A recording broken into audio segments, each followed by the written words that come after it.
Hello there, everyone, and welcome to tonight's PACU Collegiate Invitational for League of Legends. Tonight's scheduled games include matches between University of Washington versus University of Colorado.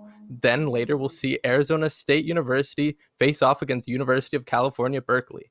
The PACU is a group of schools working together to connect directly and plan events and matches that are, from a schedule standpoint, modeled after how analog sports are showcased. Right now, through esports, we're able to communicate with one another and form a community digitally that many of us in the past have not been able to do. We'll be streaming on the PACU Gaming channel on Twitch plus respective universities' pages. Now, to introduce ourselves, I'm Dylan Palacios from University of Southern California, and I'll be serving as one of your casters tonight. My name's Aaron Fawn from the University of Washington, but you can call me Kestra, and I'm here to provide some play-by-play commentary for you all. All right, now let's get started. So, again, we are playing on the preseason patch. That means we are playing with brand new items that we have not seen for the past year.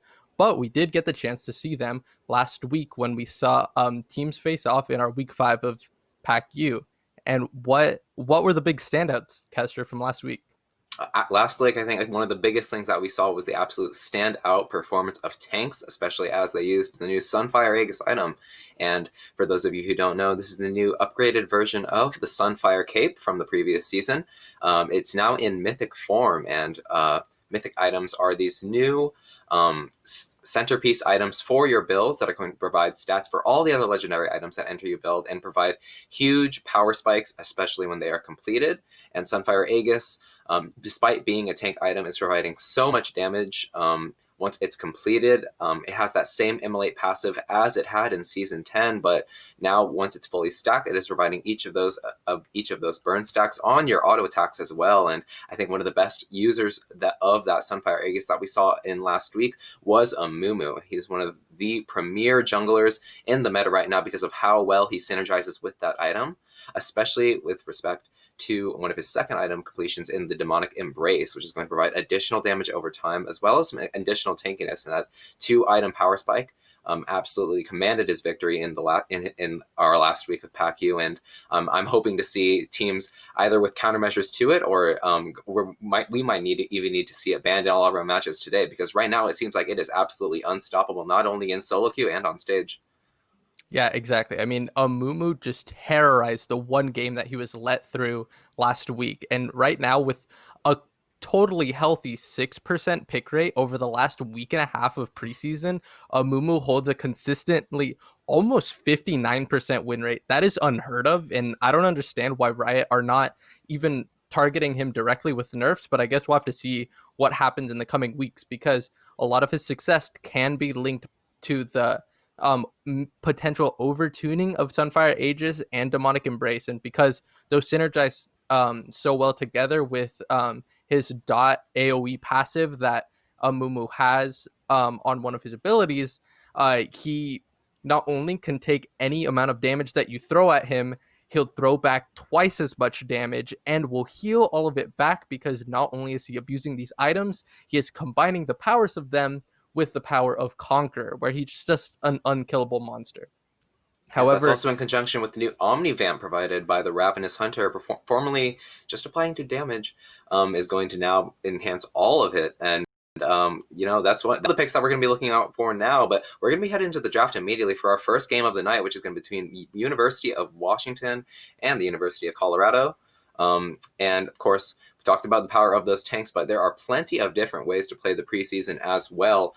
I think another big standout performance we've seen, especially as far as synergy with those new mythic items, has been those mages, and how they use plenty of these new items among the Night Harvester and the Rift Maker and that Hextech Rocket Belt. Yeah, AP champions have been winning this preseason with so much versatility in their mythic items, where a lot of them are really strong, where most of these AP items are looking to get nerfed as we go into 10.25, the next patch of preseason, but we're not there just yet. So we're going to be using those items that are in a really strong state, whether it's the Luden's Tempest, the Hextech Rocket Belt, Night Harvester, Leandry's Anguish. It doesn't matter what you pick, because it's going to be hitting hard. That's what this preseason is about. It's not necessarily just about the versatility, it's just the increase in damage all around from these items that are just being added to the Rift. So it really, really sucks to be a squishy character, namely if you're an AD carry, because you're going to get popped in 2 seconds. One of the biggest things that ADC players were really excited for coming into this preseason was that they were going to get versatility with their Gale Force, their Dash, or the Immortal Shield bow that would start giving them a giant shield to keep them alive,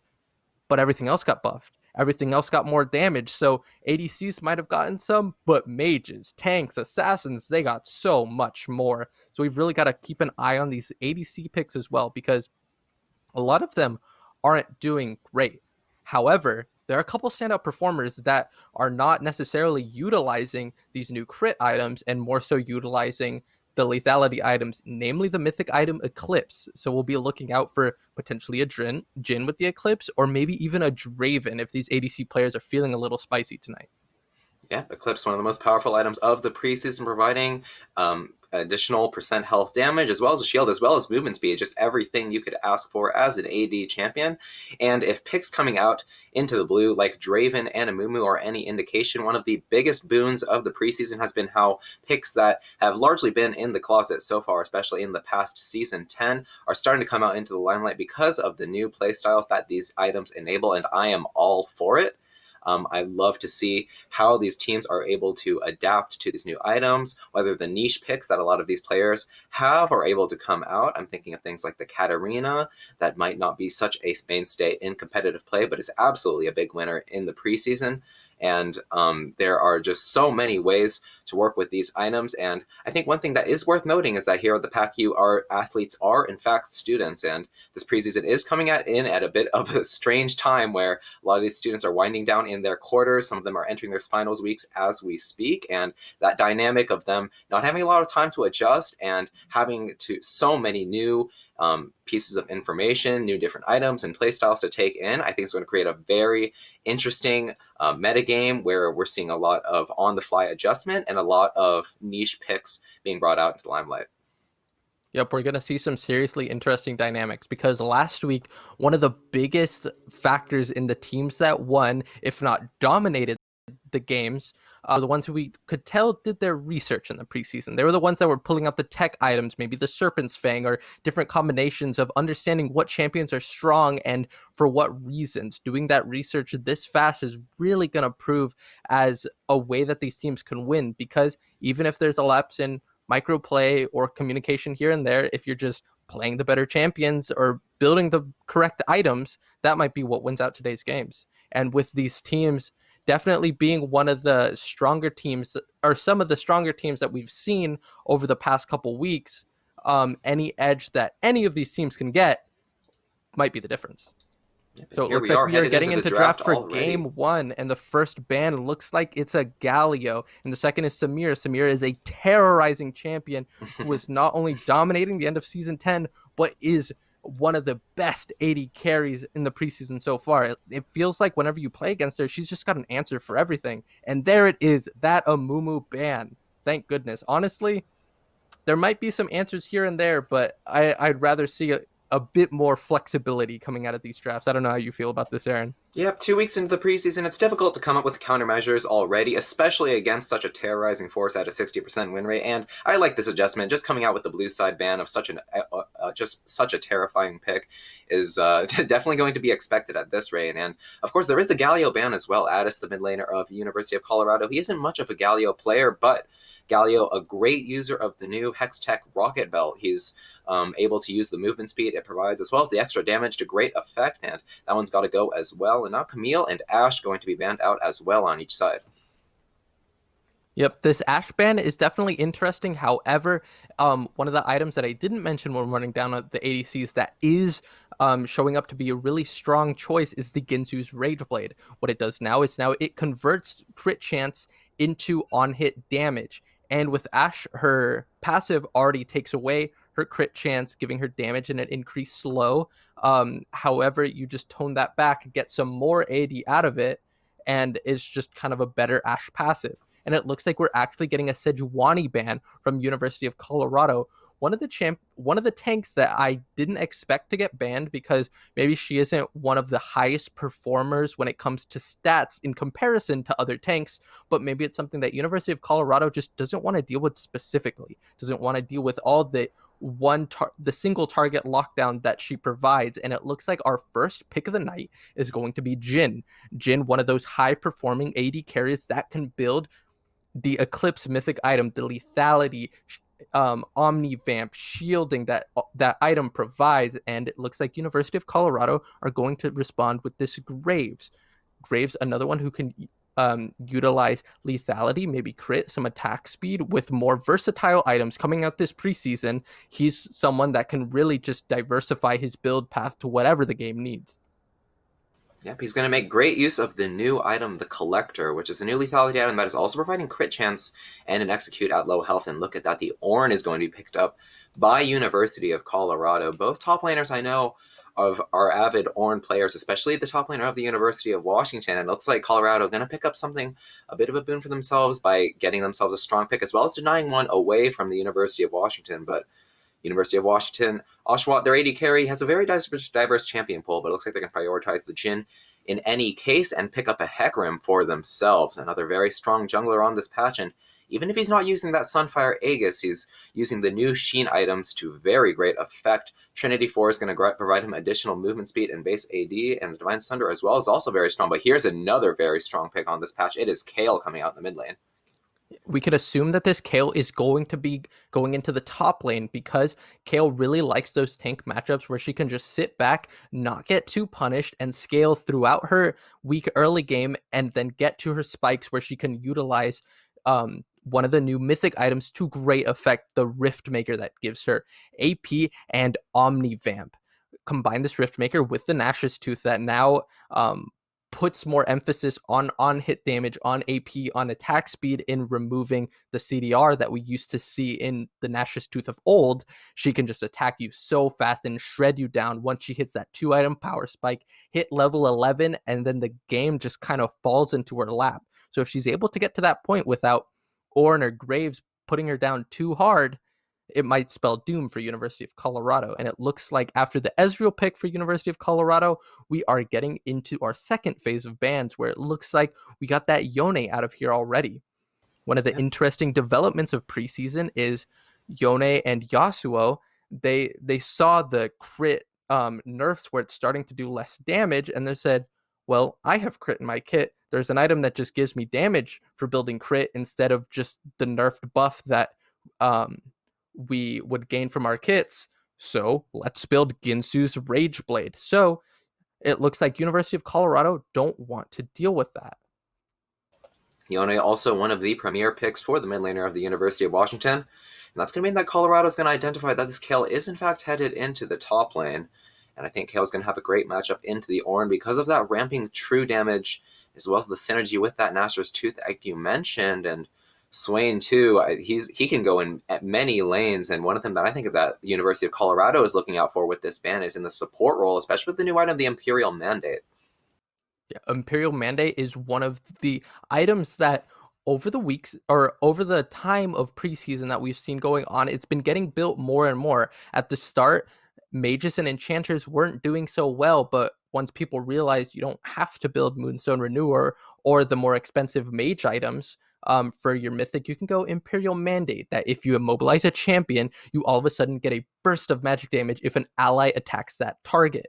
And someone who can throw out a lot of immobilization is Swain, and who will benefit from that AP and mana regen in lane. But it looks like University of Colorado are going the safer route in their bot lane and going Braum. It looks like they're gonna have that nice weak side control and give more attention toward the top side to hopefully put this Kayle in the dirt. And you can't see it on stream right now, but the University of Washington's final ban was the Twisted Fate. So don't want to give University of Colorado that roam potential to again put down Kayle before she can scale.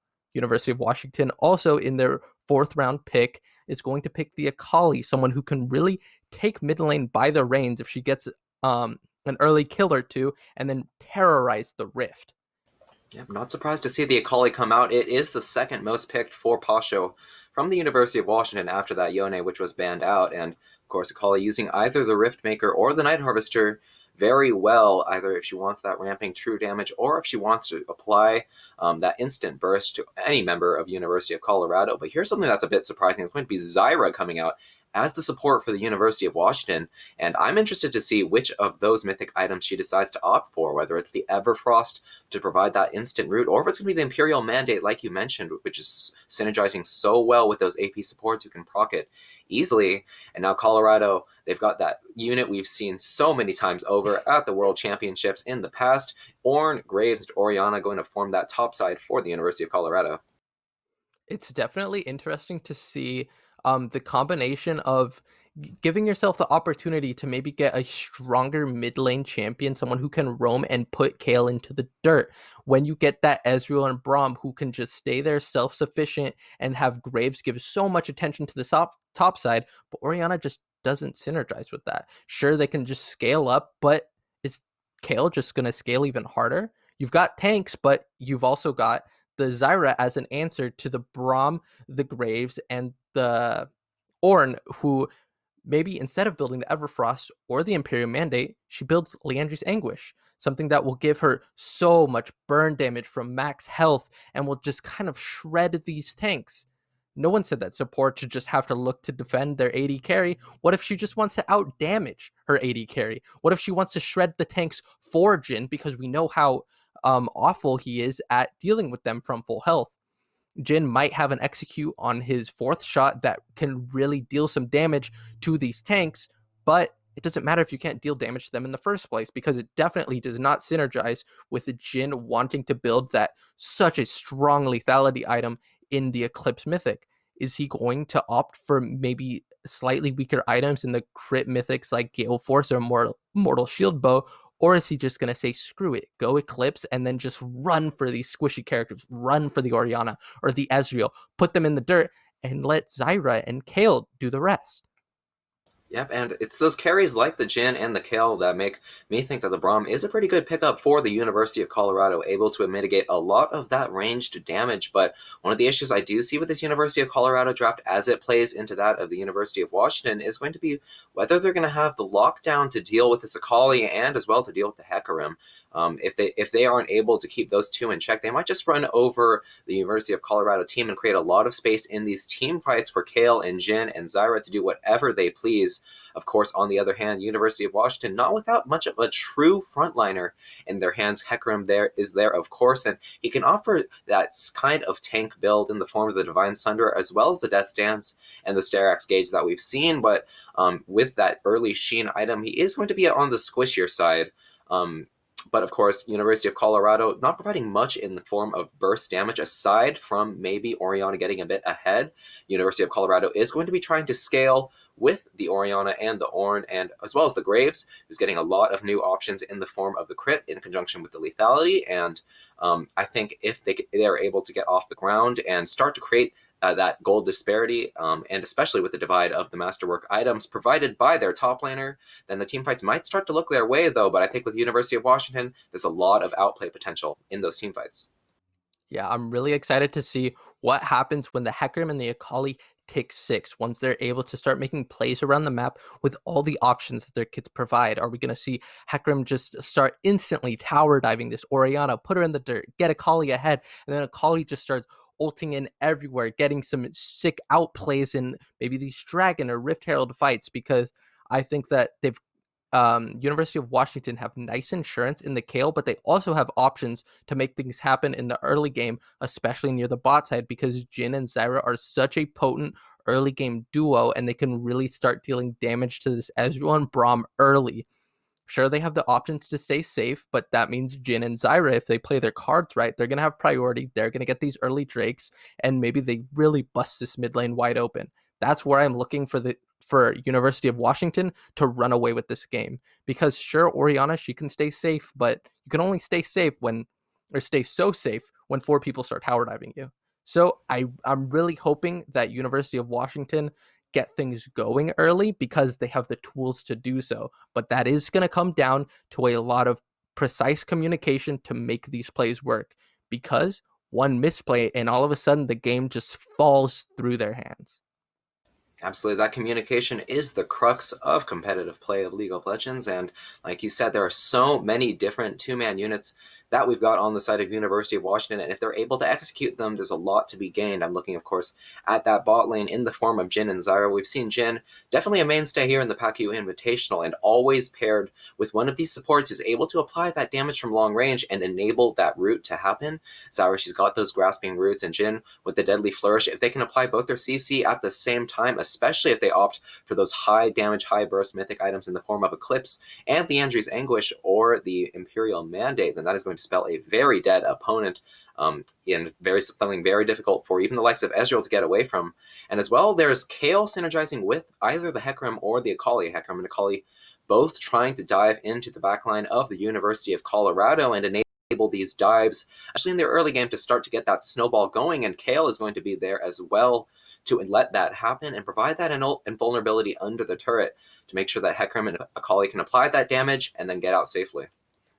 Yeah, exactly. That divine judgment from Kayle is going to come in clutch in some of these later team fights. Maybe that's the make or break that comes down on these objective fights. Maybe that's what starts swinging maybe the third dragon or the Dragon Soul in University of Washington's favor. But this is all speculation right now. This is all hopes that University of Washington can get things done early, or maybe University of Colorado, they just become an immovable wall. Maybe their early game, they play it so reserved, so precise that anything that University of Washington tries to do, they just stick back and they try, and maybe they don't even have to get things done on this Kayle early. Maybe they'll just scale harder than her because tanks are so potent. Maybe this Ornn, especially with his new rework on his passive, because before there were a select few items that he would be able to upgrade, but now the items that he can upgrade are these brand new mythic items.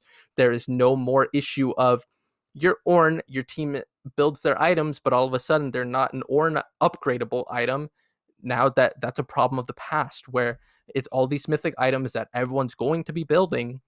So he is going to be able to get that insane gold value from his passive as we get into the later stages of this game. So I'm really excited to see what happens. And my eyes are on the early game, getting things done early. However, I'm really the game's going to be decided once we get past that 25-30 minute mark, because even if University of Washington gets things done early, Colorado, they're still going to have options later. They're going to scale no matter what, and I don't know. I guess we'll see. Yep, that it is. Neither of these teams, especially pivoting around the early game, but it is going to depend on whether that snowball is going to get going, especially for the University of Washington. And like you said, on the other hand, University of Colorado, Orianna and Ornn are two very powerful scaling champions. And of course, Ezreal and Braum, very safe laners as well. And they're just going to be trying to bide their time and let things happen in the early game, trying to avoid as many losses as they can before things get too out of hand, and of course rely on that inevitability. And here we are getting into the game immediately. Hecarim and Graves, they are fairly well scalers. I'd say Graves does scale quite a bit better than the Hecarim, but one thing that is important to note is that they are also very well capable of getting things done in this early game, and I'd like to see where they decide to pivot their attention to.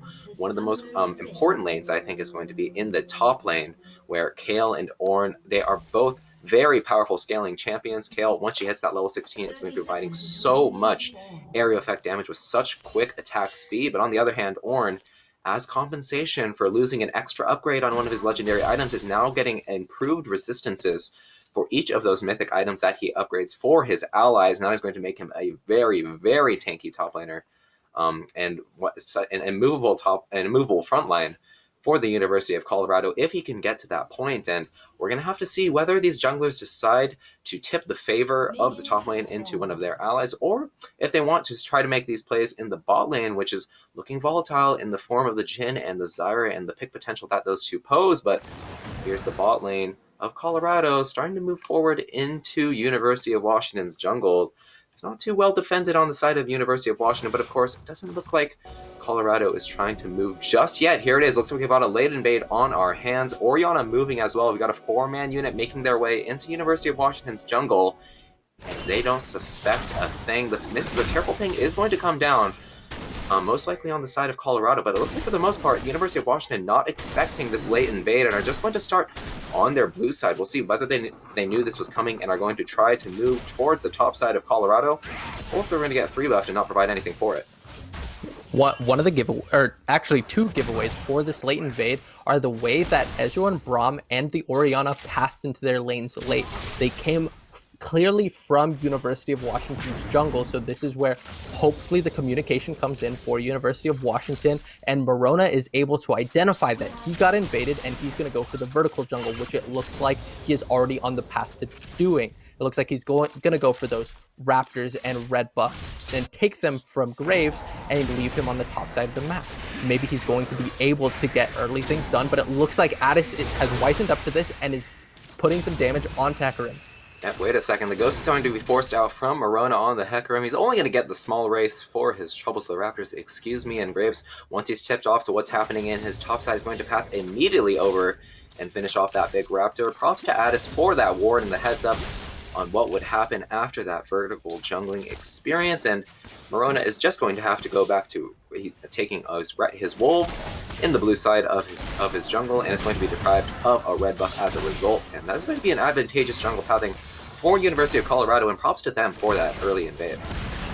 Yep, really great communication coming down from them, and it looks like University of Washington's bot lane are trading back for a bit of an advantageous health advantage coming in here. But this is exactly what we expected when we see Jhin Zyra versus Ezreal Braum. It looks like Rax, Colorado's Ezreal, wisened up to this as well before they even got into the match. He has the Doran's shield to get through this incredibly weak laning phase. That will come in clutch when you have Zyra's plants constantly throwing dot damage at him, and it allows Doran's shield to constantly refresh and get the maximum amount of healing out of it. But it looks like despite the Doran's shield, they just keep getting burned down in these trades. They just have to stay as far away from University of Washington's duo as possible. And look at this dynamic in the top lane. Kayle gonna be a melee champion until she hits level 6 and unlocks that ranged capability, but for the moment she's actually gonna be getting pushed in by Ornn, who, even though he's a scaler, is nothing to sniff at when it comes to lane. He's got a lot of powerful combos, and if he's able to get those brittle stacks for that percent health damage, he's able to trade very strongly, and it looks like he's able to use that trading to his advantage as he gets an early back and picks up a ruby crystal to start to bolster his power in this lane. The Doran shield also making it very difficult for the Kayle to push him out, but like you said, bot lane looking even more volatile than the opposing side lane, and Ezreal and Braum doing everything they can just to try to hang in there and pick up CS wherever they can, but the Jhin Zyra, it's so hard to deal with. Look at how pushed in the opponents are with so little mana on their hands, and Oshawott, the University of Washington, is picking up an early CS lead of more than 10 at this rate, but looks like Carson from the University of Colorado is going to start to try to even things up. Jhin stuck on his Scorch Shine, is going to get picked up by the smoke screen. Exhaust is going to come down onto Zyra. He's going to get pushed out the way as well, and Darkness is going to be able to walk away from that one and almost turn the tables onto Rax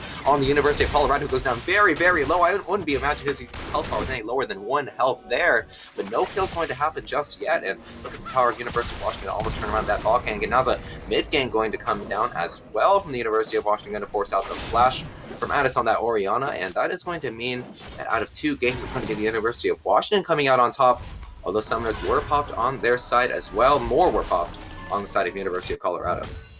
This is really good to see from University of Washington because they're getting these early advantages. Sure, they didn't wind up in kills, but it is turning into a 20 CS advantage for the Jhin. He is so far ahead of this Ezreal. Ezreal's going back, and all he's able to pick up is a tier and a ruby crystal to give him a little more health to be able to pick it up. Wait a second, here's a return gank in the mid lane. The devastating charge is going to come down, and Addis does not have flash, does not have mana, but does have a shockwave, and he does have enough time for Carson to get in and try to put down that smoke screen, but it's not going to happen, and Carson's just going to try to chase away that horse from his mid laner.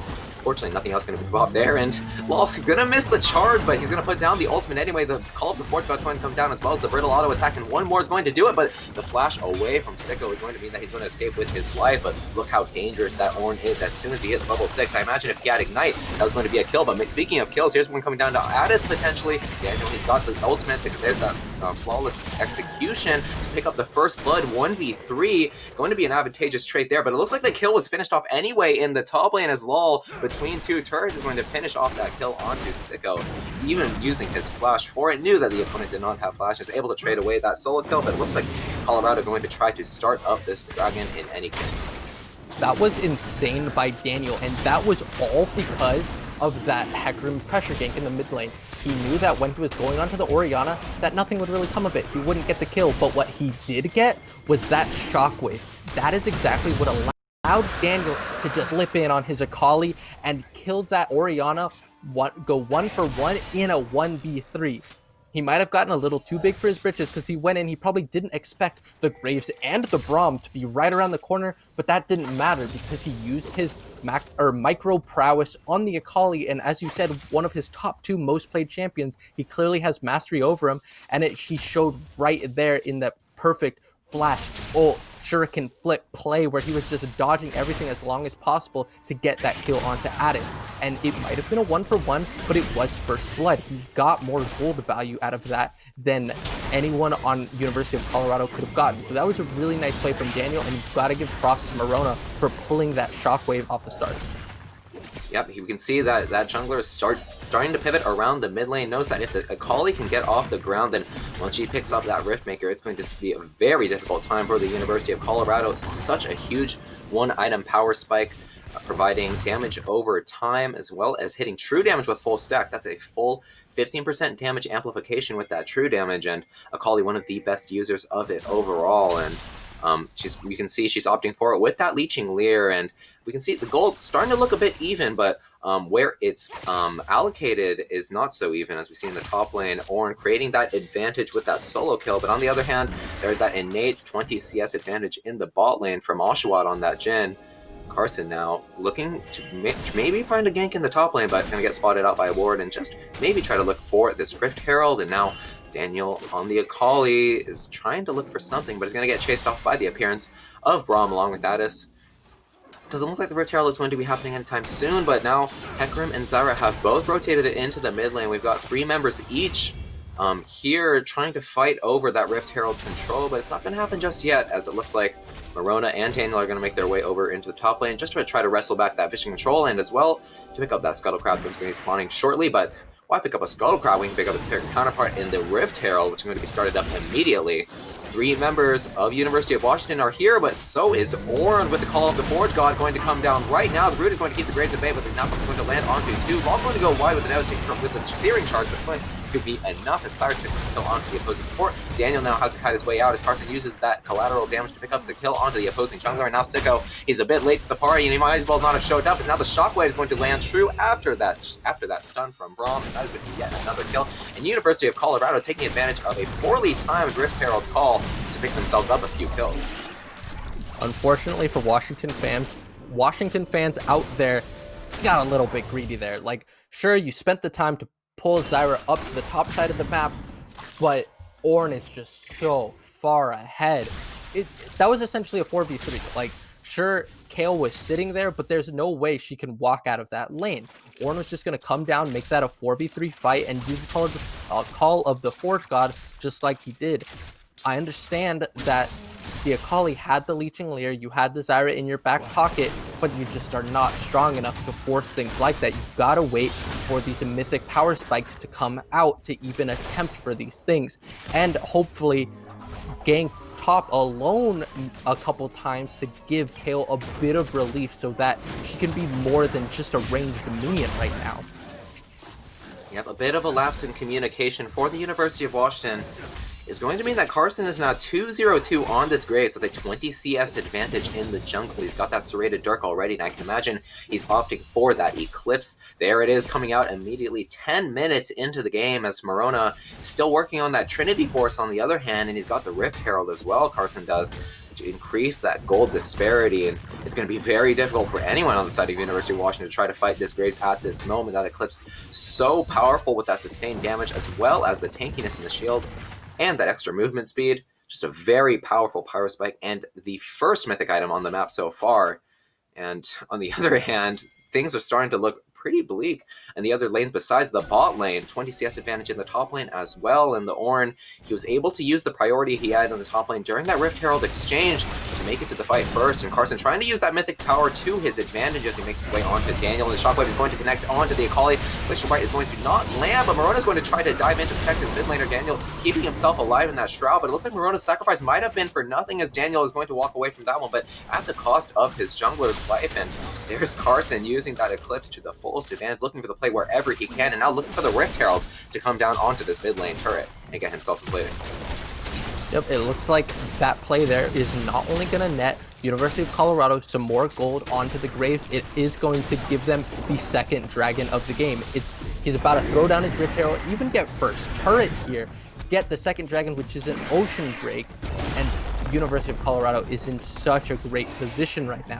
This is just one of those situations where University of Washington, they knew they had to get something done early, and they just didn't do it in the right ways. The gap in the top lane was too much when they went for the Rift Herald, and now they're paying the price for it. The Graves is so strong, and with that Eclipse, he's going to be able to do whatever he wants, as Ornn is going for another solo kill. Yeah, but it looks like this solo kill is about to happen. Sicko's running away. He doesn't have any mana, but he does have a press the attack, and he has a flash for one more auto. Lol was trying to chase down that kill with whatever he had left, but he didn't want to use the flash. He had the Sunfire Aegis advantage, but he just didn't want to use that summoner spell. He felt like since the kill was running towards his turret, that kill was all but locked up, but Sicko was kiting beautifully and was able to get those autos in, and once that press the attack was popped, the tables were completely turned on the opposing top laner, and that was going to mean a returning solo kill, and the CS advantage starting to even out in the top lane. A great play from Sicko to turn on what looked like a solo kill. Yeah, we've got a bit of an ADC main on our hands in the top lane. Okay, that kiting was beautiful, and dodging that flame pillar from Ornn was perfect, because if he was able to hit that, get that slow onto Kayle, that kill was in Lol's lap, but he did it. Sicko was just able to kite so beautifully, dodge the last skill shot, and just get that solo kill for himself. That press the attack bonus damage was just doing so much for him. It didn't matter that Ornn had Aegis, and Kayle didn't even have the Nash's Tooth yet. He was just able to tick that damage over and over again, and Ornn was just too slow to keep up. I guess that was exactly what University of Washington needed to try and get back into this game, but University of Colorado understands that they are still in the lead here, and they're trying to rip as much gold from Hecarim's clutches as possible. They're really trying to squeeze University of Washington out while they have this advantage, because who knows, maybe it flips soon. Maybe with the next neutral objective, Kayle's a bit of a champion now. She's one level away from level 11, where she starts doing that splash damage on her on her auto attacks, and she really starts outputting damage. That bot side invade, Graves taking away the Raptors and the red. You can see what happens when that mid lane tier 1 turret drops so quickly. It opens up so much space for the University of Colorado to get in there and counter jungle with impunity as they just make their way back to the bot side. And very difficult for both the Hecarim as well as the Akali to farm at this rate. Hecarim, he's trying to get that mythic item, and it's finally come down 14 minutes. The Trinity Force is going to be completed for the Hecarim, improved from its counterpart, going to provide a bit less stats, but also going to provide some ramping movement speed and ramping base AD as well. And the Riftmaker also completed for Akali in the mid lane. That's that power spike we were talking about, and we're going to see whether she's able to use it to effect, but let's see Carson flash onto Sicko with the smoke screen. Shockwave is going to keep Sicko in their clutches as the collateral damage is going to secure that kill for Addis in the mid lane, and now 3 members of the University of Colorado are making their way over to the top lane to break this turret. Brom's going to be here as well to make sure this one goes smoothly, as Lol in the bot lane is going to pick up the farm down there as well. And Washington, they're moving their bot lane up to the top, but it looks like it's going to be a bit too late as Raxi's putting autos, and he has the wave to finish off this turret in just a moment. And now Carson's waiting in the clutches in the tri-bush. Darkest, though, has the plants to make sure that they're spotted out and not going to get ganked once again, but Carson is still looking devastatingly powerful at this stage in the game with Mercury's Treads and double lethality completed with that Eclipse. University of Colorado right now, they're positioning aggressively into University of Washington's jungle so that they could get down that vision line, exert their pressure, and take this Rift Herald for free. There's nothing that University of Washington can really do to respond here. Zyra's the only one in the area, and we've got Morona just spending this time. He knows that they can't contest, so he's going to get as much gold as possible in University of Colorado's bottom side jungle, but it looks like Lol has wisened up to this. Yeah, here's Morona. He thought he had a blue buff on his hands, but Lol is here to stop him. He's going to miss the searing charge. The call of the board god is going to be flushed out, and the flash going to make sure that it lands. Unfortunately, Addis is here to try to keep his top laner alive, but it's going to be a 1-for-1 at this rate. Sicko is here to try to back up his jungler, who was already dead. He's going to get stunned up, and there are 3 members of the University of Colorado here to secure a kill. Once again, onto Sicko on the Kale. Dasher's Tooth is not going to mean a lot at this rate, and Verona, he was trying to call back whatever CS advantage that he could, but Colorado was 1 step ahead and well positioned to make sure that they were there for the counter invade. But here's the curtain call coming down onto Rex. He's stuck between a rock and a hard place as he's weaving between his turret. Darkest is on the other side, just waiting for this wave to come in, trying to land the roots, but they did not land there. Here's Oshawott under the turret. He's going to get the Dark Harvest stack, and the ultimate going to come down. That instant damage is going to secure the kill for the AD carry of the University of Washington. A bit of a close call for their support, but that is going to be a kill nonetheless. Unfortunately, going to even things out at 2-for-2 at this exchange. Yeah, it looks like University of Washington's bot lane is consistently the one place, or the one duo that is clawing any type of advantage or even just redemption in this game, because on all other fronts, University of Washington is just getting squeezed out. You saw that it was a perfect display in that bottom side fight where Hecarim, he was trying to claw back any type of gold where he thought he was potentially safe. They were taking the Rift Herald. What could possibly happen? This is the one place where I am the safest. This is the one time where I can finally get gold. And it didn't matter because Ornn rolled up, Orianna rolled up, and they said, nuh-uh, you don't get a consolation prize. You're losing everything. You're going to lose everywhere. We're going to take everything from you, and we're going to win this game. But Daniel has something to say about it. Yeah, let's see if they're going to win this team fight. As Carson going to get hit with the devastating charge, but there are 3 members here to protect him. The Glacial Finish is going to land onto 3. Daniel going to get tagged up by the True Shot Barrage as well, but the Baron is going very low as Oshawott flashes in for that last kill. Carson low as well. He's out of commission for this fight. The invulnerability is going to keep Verona alive for just a little bit. Now things are turning in the University of Washington's favor as Law is going to get rooted out. He's looking very low, and Polly not able to keep herself alive as Law is looking for one last brittle auto onto the kill, who picks herself up a double kill, and now Carson and Addis are all alone in this mid lane turret with very low health bars. University of Washington are hungry. They want their way back into this game, but it looks like they don't have a lot of tools yet at the moment to try to find these kills. But Darkest, he has the root. He flashes away from the shockwave, and Oshawott is going in. He has the movement speed, but he's not going to be able to follow up on this one as Kale waiting in the wings for the flank, and Carson, he has the quick draw to try to get away from this. University of Washington are still looking, they're still prowling, and the curtain call is going to come down as well. He's going to dodge away from that one with the quick draw as he's doing his wolves to keep himself alive with that Omni Vamp, and he's going to stay alive as well. Sicko, he's posturing up a little bit into the opposing jungle, but he might have bit off a bit more than he could choose. He's pushed the flash over the wave wall, and now the root going to come down onto Addis, and the 4th shot from Oshawott is blocked out by Brom's unbreakable wall, and Carson here to turn things around. Addis going to pick up that kill onto the opposing AD carry, and Darkest as well going to go down, and now it's Sicko all by his lonesome. University of Washington thought they were in the driver's seat, but those death times were just way too low for them, and 5 members of the University of Colorado are here to make sure that that team fight ends up advantageous for them. Oh, University of Washington, you finally had a moment where you came out on top. You gave Sicko double kill. That Divine Judgment saving Marona's life was perfect. That's exactly what we talked about before this game. Is this Kale is a late game insurance. Sure, they're behind now, but you can output damage. She's got the Divine Judgment to save either the Hecarim or the Kali, allow them to make plays, but they bit off more than they could chew. They should have just backed off. They tried to get more than was given to them. They can't overextend here because they're so far behind. Sure, it's only about 3k gold down, but all the gold is in the right places for University of Colorado. The Graves and the Orianna are just can so easily run over this University of Washington team if they're alive together, and then Lowell can just sit there and soak up so much damage because we only see a 3k gold advantage for University of Colorado, but that's because this Ezreal is 2,000 gold behind. But that means that the Graves and Orianna are so much farther ahead than the gold would show. They are 3,000 and 2,000 gold up respectively. They are all of University of Colorado's lead, and University of Washington has to respect that. They have to understand that if any of those 2 champions are going to come at us from an advantageous position, if we're fighting them with anything other than catching them off guard, we can't.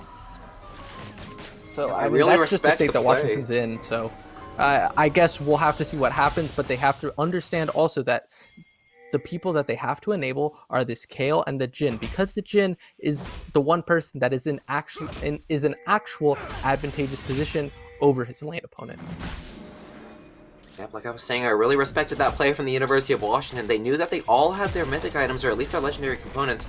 Kale with an Astra's Tooth is what I'm looking at, but they knew that they had something of a window there in that topside fight, and it looked really good for them, but then they were just overstaying a bit too much. Instead of trying to get back something of an advantage by taking that mid lane turret, perhaps, but now the gap is going to be increasingly wide, and as Carson is diving in onto Oshawott on the Jin, he's forced to kite away from this fight. Carson is staying alive with that grid, and Marona is going to go in and go out immediately with that onslaught of shadows. And fortunately, University of Washington, nobody dropping from that fight, but you can see how much more powerful Colorado is at this rate, and they're going to make sure they're known as this dragon is coming up in just a minute. We're looking at a 22-minute Cloud Soul for the University of Colorado, an absolutely crushing performance when it comes to dragons, but University of Washington, they are not looking strong enough to try to fight this, but they might just have to, because a soul is such a powerful permanent advantage, and they're going to try to back and pick up whatever item component completions that they can. They've got some team fighting tools between Zyra's AoE ultimate as well as the combination of the Onslaught of Shadows and that Divine Judgment, but Hecarim being forced to use it to escape earlier might mean that it's not available for this dragon play that's about to happen, and I think they might have to give it up, but they're going to be posturing anyway. The item completions, once again, not quite there, but it's going to be happening in the mid lane. It looks like as that Call of the Forge God is going to come down and find Daniel inside the Shroud as Carson puts out the end of the line to tag him out, and Daniel is going to go very low, but Darkest is going to go even lower as he's going to get blown up all by himself. The rest of the team cut off in the mid lane, and Kale not even able to find her way into that fight, and now in a 4v5 disadvantage, that is going to be a secured Cloud Soul for the University of Colorado at just 23 minutes, as University of Washington, even while that's not happening, are not able to accrue themselves any advantages. They're not in the side lanes right now. Kale is trying to push a bot lane wave, but even that might be too much of a danger. Graves soloing the dragon all by himself, going to make sure that the rest of the team is there to choke out any advantage that the University of Washington is able to find, and they're going to find just one more for the University of Colorado. The True Shot Barrage is not even needed. Addis once again picking up a kill. 6-1-7 on this Orianna. Graves is not even needed at this rate, and as now University of Colorado making sure that they are at more than double the kills of the University of Washington at just 23 minutes. You know, I mean, at this point, it looks like University of Colorado, they're just on the same page at this point, because they're always just walking around together, and they understand that their two strongest members are this Graves and Orianna, and as long as they are around to protect them, even Ezreal, he might be behind, but he can just stand in front of them and be a meat shield, while the Orianna and Graves just one-shot everyone on Washington's team, because as we mentioned earlier, there's no tanky front line for them, and it looks like Oshawott, the saving grace of Washington, is just going to get caught out because Ornn hit him with the flank and there was nowhere for him to go. I don't think Colorado exactly had to use Call of the Forge God and the Graves ult to kill him, but they did it anyways because they're at an insult to injury that it doesn't matter if we use our major cooldowns on you, because if you want to come fight for this Baron that we're looking to set up now, we don't need these ultimates because we're going to kill you anyways. It's just looking like doomsday for Washington, and I think this might be a GG go next, and we're just going to have to look for new ways to adapt to what Colorado did this game. And sure, there might be an option with this Kale. She hit Riftmaker finally, but it's gonna be more than difficult. The only win condition is if they can somehow sneak this Elder Drake when it comes up in like 5 minutes, I think. And if Kale can scale up enough to potentially win that fight, if Addis or Carson are caught out of position and they're able to get one shot by somebody, then Washington have a chance. But that's a small chance in a wide sea of failure right now. There's about 6 million possibilities of this game, and there's only one where Washington wins. So we'll have to see if we see that one today. Yeah, there was a small universe where Marona tried to make the hero play and try to steal that Baron away just to keep his team in the game for a little bit longer. Well, like you said, I think it's only going to come down to whether they secure that Elder Dragon for themselves, but Colorado's not even going to give them a chance if they're setting up these picks perfectly. Addis diving in with the flash, he has the Nimbus close to front, the movement speed, and a double kill onto Marona, and the True Shot Barrage in conjunction with the rest of his damage from his team is going to mean a very dead Hecarim, and now University of Colorado with that perfectly timed Baron buffer just going to barrel their way down into the base of the University of Washington. Look to close this game out with just one wave. It's only the Akali and the Kale here to mount this base defense, but if there's anyone I wanted on this University of Washington team alive, it's probably them. I think Kale's probably the only one with any potential to clear these waves, and maybe Daniel, maybe he's got the hero play under his belt. Darkest is here too with that AoE ultimate, but Connor, Carson's flashing in immediately, and now the kill is 20 forced out. Daniel not able to provide any value out of it as he uses the second charge to try to get away. Sickle flashing in, but going to get blown up immediately, and now the Nexus is all exposed, and Colorado not going to flirt with this game for much longer. They pick up a few kills here and there as they get the victory lap, and a huge victory in game one. Very crushing defeat for the University of Washington. Washington. I said pick Addis, not get picked by Addis. When that shockwave found two members of Washington, it was over. Like they didn't even make it to Elder Drake. That was the only win condition that was there. But Addis said, how about we don't give you the chance and we just kill you now? And I mean that was just the story of this game, because sure, University of Washington, they had to make things happen in the early game, but when you give the super scaling team advantages, you give the Graves 2 kills early, and he's able to get the Eclipse before anyone can think about finishing a mythic item on your team. He just runs over the rest of the game. Addis finds picks here and there when he runs with the Graves, and it was just curtains. That was it. Sure, the Kale pick might have not gone great in the early game, but I don't think that's exactly how Washington lost. Sure, Kale got behind early, but Kale came back. Kale understood where her power spikes were and where she was strong. After she got that Nash's Tooth, she was able to output that damage. But what University of Washington did was they tried to play on the top side before Kale hit that Nash's Tooth, before she was able to be anything other than a glorified ranged minion. If Kale's around pre-6, pre-Nash's Tooth, you're playing 4v3. If you're pulling up your bot lane, that just wasn't what happened. That just wasn't the card that University of Washington was able to play, but they tried to anyways. And that's where they lost the game. They lost it at Rift Herald, and Colorado was just able to run away with it from there because they had such an easy to execute and strong core team. Because there was nothing fancy that they had to do. They just had to wait for Washington to outplay themselves. Yep, that Rift Herald, absolutely the pivotal moment in that fight, and University of Washington not quite playing with their priority correctly and opting for the top side even after they had already lost two dragons. A bit of some poor macro decisions ended up meaning that University of Colorado was able to run away with that game. But I think that game on the side of University of Colorado was an absolute masterclass and what it looked like to how to close out a game. You hear from a lot of students of the game of League of Legends, how can I close out these games? I'm able to get these big advantages in the early games, but they always stretch out. I always end up getting outscaled. Someone gets picked. It always somehow goes poorly, and I think University of Colorado showed us here at home how to do it correctly, just flawless all across the board. Once they had those advantages going, once they had a Graves with a mythic item, they were very aggressive in looking for these plays. They were always in University of Washington's jungle, and if they didn't find themselves a kill, they were finding themselves jungle camps. They were setting up these tower takes. They were forcing these ganks to happen. Mid lane turret going down, top lane turret going down, and that meant these slow advantages being accrued for the University of Colorado just widened this gold gap and made it so that they were not able to contest any of these neutral objectives that ended up becoming so important in these late game team fights. Yeah, exactly. Like you mentioned, when University of Colorado got that advantage, they just ran away with it. They completely squeezed out any options that University of Washington had. One of the best examples of that was when Hecarim, he was trying his hardest to gain anything he could when second Rift Herald came up. He knew he couldn't contest it, so he's like, maybe I can finally get some jungle camps. And Ornn said, nuh-uh, I don't need the Graves here. I don't need the Orianna here immediately. I can just walk up to you and be like, get out of here. You don't get any sort of consolation. You're just gone. You get nothing. And that's just what happened. And I think what University of Washington needs, just like I've been harping on for the entire preseason now, pick some tanks. They're easy. They scale. They make your game plan so much easier.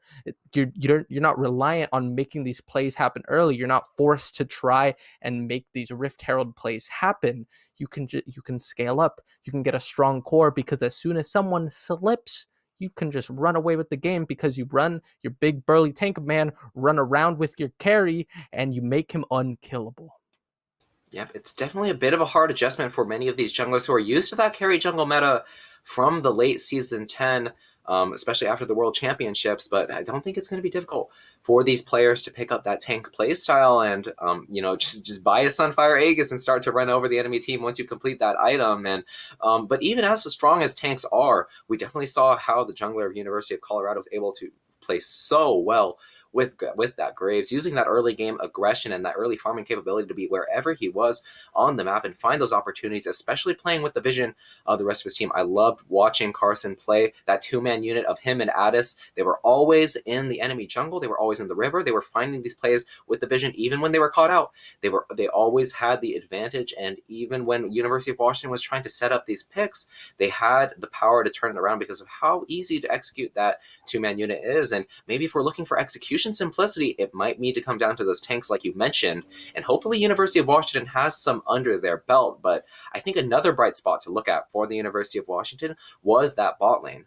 We talked about how the Hecarim was going to be playing around either of his solo lanes, either to nudge Kale in the right direction to make sure that she had the advantages she needed to scale into the late game, or whether he wanted to start to snowball that Akali so that she could start to push out those waves and exert her pressure around the map. But we saw how well the bot lane of University of Washington was able to play even without any jungle assistance, accruing that 20 CS advantage throughout the game and forcing that Ezreal into such a meager position. And maybe that's what they need, is to play around that bot side and try to enable that Jhin. But we're going to see what they're going to opt for this game, as University of Colorado is going to lead this ban phase off with the Camille. Yep, I'm excited to see what starts getting banned here, and it looks like University of Washington, they don't want to deal with that Graves. He was too much of a pain for Washington to deal with, and if they take that away, they're taking away one of the major win conditions from game one. So I like this ban, but I wonder what Washington is going to allow Colorado to pick this time, what they're going to sacrifice in their ban phase to get this Graves out of here. Yep, so hard to deal with how well he's able to use the Eclipse, and maybe it was just because of how University of Washington had those slip ups in the early game. But either way, it looks like they do not want to deal with how much damage this champion is able to put out. And now Sejuani going to be banned out by Colorado. They must know something we don't, because of how much I know that the University of Washington's jungler likes to play those carries. But now it's going to be the Ornn banned out by the University of Washington. It was very difficult to deal with in the later stages of the game, but especially in the early game, where he was finding those solo kills at level 6, really abusing the Kale before she hit level 6 and had a lot of that power. And University of Colorado's top laner knowing the limits of that champion very well, and University of Washington going to respect that as much as Colorado is going to respect the Jhin pick, which was able to accrue many advantages on its own in the bot lane in conjunction with that Zyra. And Jhin, of course, very staple ADC in the meta right now, going to be pinched out for the University of Washington. But fortunately, I know that Oshawott on the University of Washington has a very diverse AD carry pool, and I'd like to see how he decides to adjust as we're waiting for their third ban. It looks like Colorado are respecting that Washington's one saving grace from last game was the Jhin, or was Oshawa on Jhin, but it looks like Washington are going to sacrifice one of the biggest picks of the patch, from banning There's it a before Moo. to allowing a Mumu to get picked by Colorado. That insane tank that I can only see running over this game, and it looks like University of Washington are going to opt for the Kha'Zix. From my understanding, Kha'Zix is one of Amumu's better matchups. Kha'Zix can't do a lot to Amumu, and Amumu can kind of just free farm throughout his jungle. So maybe University of Washington's jungler knows something that I don't, but I'm really scratching my head at this pick. Yep, I can definitely attest to Kha'Zix being one of Amumu's worst, or one of Amumu's best matchups, excuse me. But maybe University of Washington, they've got this double assassin jungle mid-core set up already, and maybe they're going to be trying to use a lot more of that roaming. Akali didn't get a lot of opportunities to create plays around the map, but maybe in conjunction with that Kha'Zix, they're going to try to make some spicy stuff happen. It's going to be answered by Silas, it looks like. Silas, another great user of many of the AP mythic items available to him. He was always a great user of the Hextech Proto Belt, which is now the Rocket Belt, and even stronger in that regard. But there's also options like the Everfrost and the Leandries, of course, the Riftmaker as well. And I'm very excited to see how he decides to opt for this game. But of course, you can't ignore the power of the Amumu going to be locked in immediately for the blue side. And Ashe going to be locked in for University of Colorado. It's not an Ezreal, but it is a similar safe side or safe bot side pick for the University of Colorado. And it looks like they liked what the dynamic that they had going on in that first game. Their bot laner, even as he was losing CS, was not getting picked out, even with such an aggressive against such an aggressive bot lane duo. And now the Leona going to be locked in for University of Washington. It looks like this comp is going very all in. I'm going to be diving into the University of Colorado. I'm going to try to put out that damage as much as they can. Yep, looks like University of Washington are not going to edge away from the aggressive bot lane and are actually going to turn it up a notch where Leona is just able to respond to Ashe's engages, because when either of these bot laners tick 6, we get very strong engage tools out of Ashe's Enchanted Crystal Arrow and Leona's Solar Flare, where they can just stun their enemy in a second and everyone else can collapse. So I'm excited to see that Washington, maybe they're doubling down on what they wanted to do last game, and they're giving themselves more tools to be more active in the early game. They don't want to back down. They don't want to go these tanks, go the safer route, and instead they really want to take the early game by the reins because they feel like they have the communication and the skill to do so. And Colorado is once again going for safer picks. They want to scale up and they want to back up, let Washington make their plays and take advantage of when they make a mistake, and then just take over the game from there. It looks like Washington, they don't want to deal with some serious engage right back in their face, so they're going to ban out the Alistar and the Bard, some people that could really make action happen in the early game, and 2 champions that really complement the Ashe. Definitely Bard, a little more so than the Alistar, but I digress. And Colorado are attacking the diverse ADC pool of Oshawott, where Ezreal and Kai'Sa are getting banned out here. Ezreal, a really safe pick, but who doesn't synergize, or he synergizes terribly with Leona. Let's keep it real here. But Kai'Sa, Leona has a lot of crowd control to put out, so Leona could build up the passive for Kai'Sa as she makes the engages. But Washington want a strong early game duo. They're going the Misfortune, who can also abuse Eclipse and get some really strong early game damage out. Yep, if you wanted synergy, here it is. Leona going to put that CC down, and Misfortune going to try to get that full channel of the bullet time. Like you said, a very strong early game duo, and I like this adjustment from the University of Washington. Even if those early game macro mistakes cost them the game the last game, let's not move away from that early game aggression. Let's just make it more calculated, and I like where this is going, and hopefully they're going to be able to execute on it against this team fight composition coming out for the University of Colorado. Amumu and Galio going to form a very, very tanky mid-jungle unit, as opposed to the assassin unit that we've got going on the University of Washington. And once Amumu dives in and puts down that Curse of the Sad Mummy, Galio is going to be diving in right as well with a huge knockup. And speaking of huge tanks diving down onto the enemy team, here's Volibear being hovered for the University of Colorado. It looks like that's going to be the pick, and it's going to be a lot of teamfight action for the University of Colorado. And on the other hand, University of Washington, not a lot of teamfight tools apart from that bullet time. It looks like they're going to be trying to play these fights a lot scrappier with the Kha'Zix and the Akali, and I'm interested to see how their top lane pick decides to play into this kind of halved dynamic that we've going on between the Misfortune and these 2 assassins. Yeah, it looks like University of Washington were right to ban the Amumu and the Galio in the first game, because now University of Colorado are saying, okay, you're scared of our picks from before, so now we're going to throw the picks back at you that you were right to be scared of the first time, because Galio and Amumu, they're just going to run over this map. And Volibear, so darn tanky. He's going to have the Sunfire Aegis. Not only is he going to be so tanky, but he's going to combine his passive and the Sunfire Aegis passive, and his autos are going to do so much damage. And honestly, Washington have to end this in 20 minutes. That's the way they win this year, because sure, they have the Victor with who can do a lot of damage later on, but it's not going to be enough when you've got an Amumu, a Galio, and a Volibear. I don't know what University of Washington can do past the 20-minute mark, honestly. Yeah, what's really scary about how the University of Washington's comp plays into that of the University of Colorado is this kind of lack of consistent damage that we've got going on. The Assassins not doing a lot in the way of damaging the Amumu and the Galio and the Volibear. Like you said, this massively tanky front line, and Misfortune, well, she's got that bullet time. She's not that kind of attack speed based huge consistent damage carry that the University of Washington might be looking for against that composition of the University of Colorado. But of course, there are a lot of ways that University of Washington can carve themselves these advantages, as they have the Cossacks and the Akali, two very slippery assassin champions with that stealth, and maybe they're going to be able to find those opportunities and look for those invades and those roams to try to catch the University of Colorado off guard and create some picks that are going to like start to build that advantage, so that that tankiness is mitigated by how much stronger the University of Washington is at that point.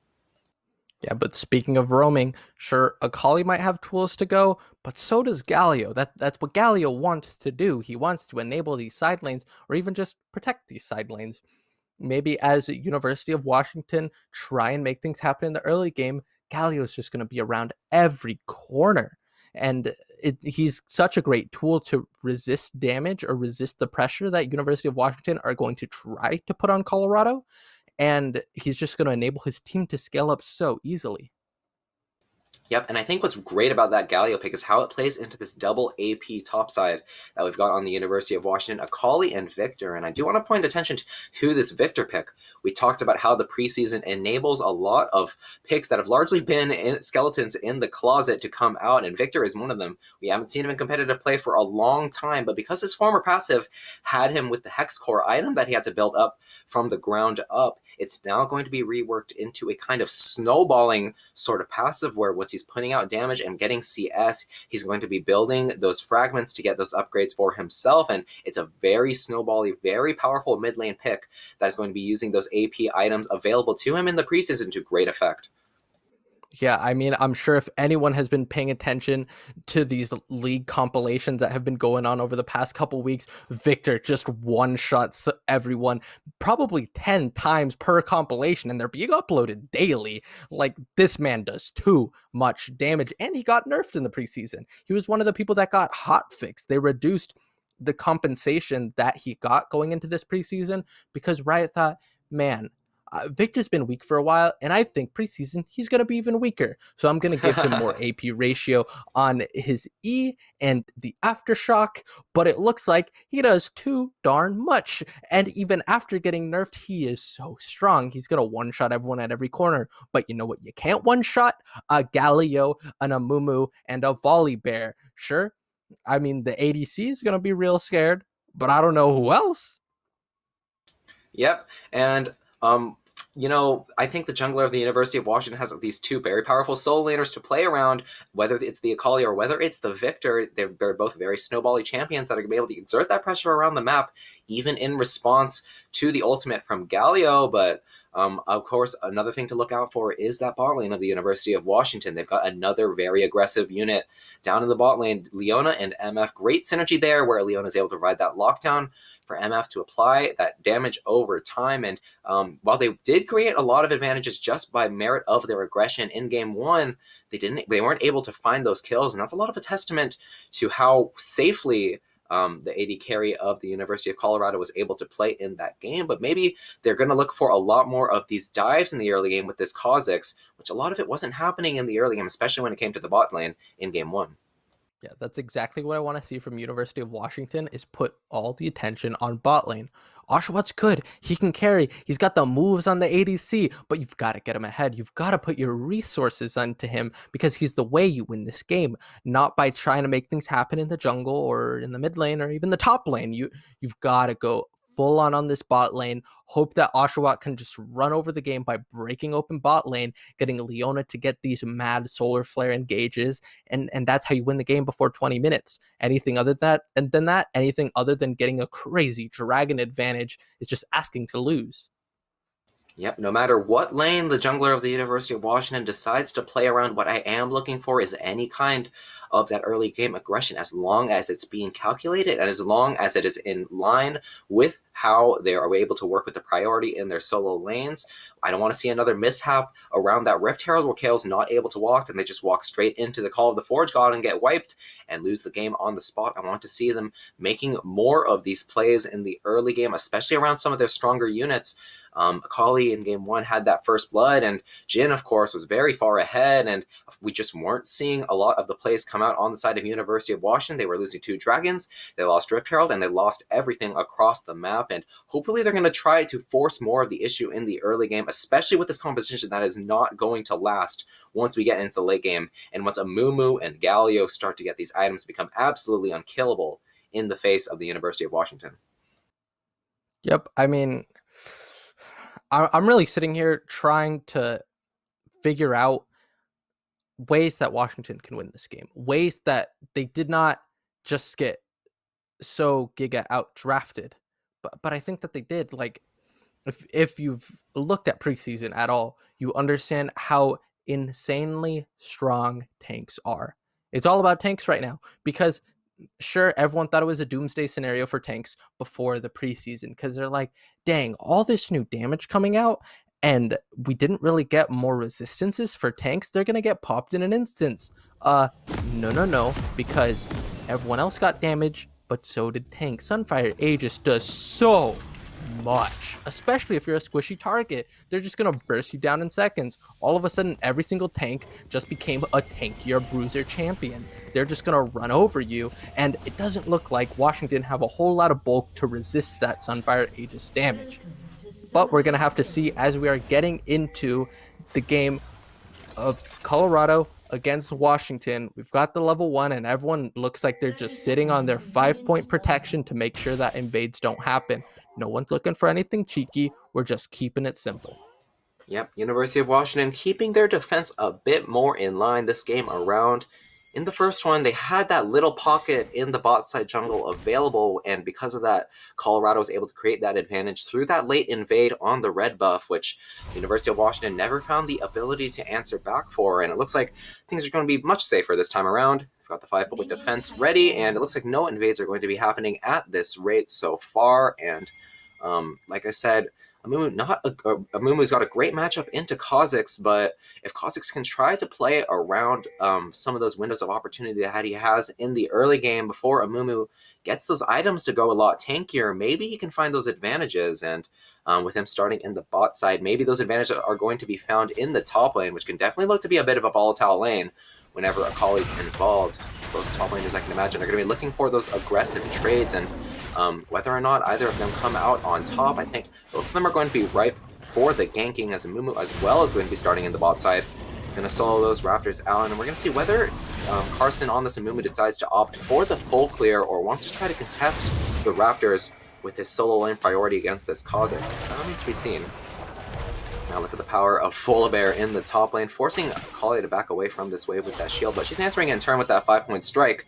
Doesn't have the Grasp of the Undying though, but with the Conqueror, she's going to be stronger in those all-ins that I imagine aren't going to be happening for quite some time, at least until Kha'Zix decides to path up to the top lane as he's making his way to that red buff. But you can see Amumu didn't even want to go for the red buff. He knows he has to be in time for that top lane gank, and he's going to go straight to the blue buff to try to meet the opposing jungler in turn.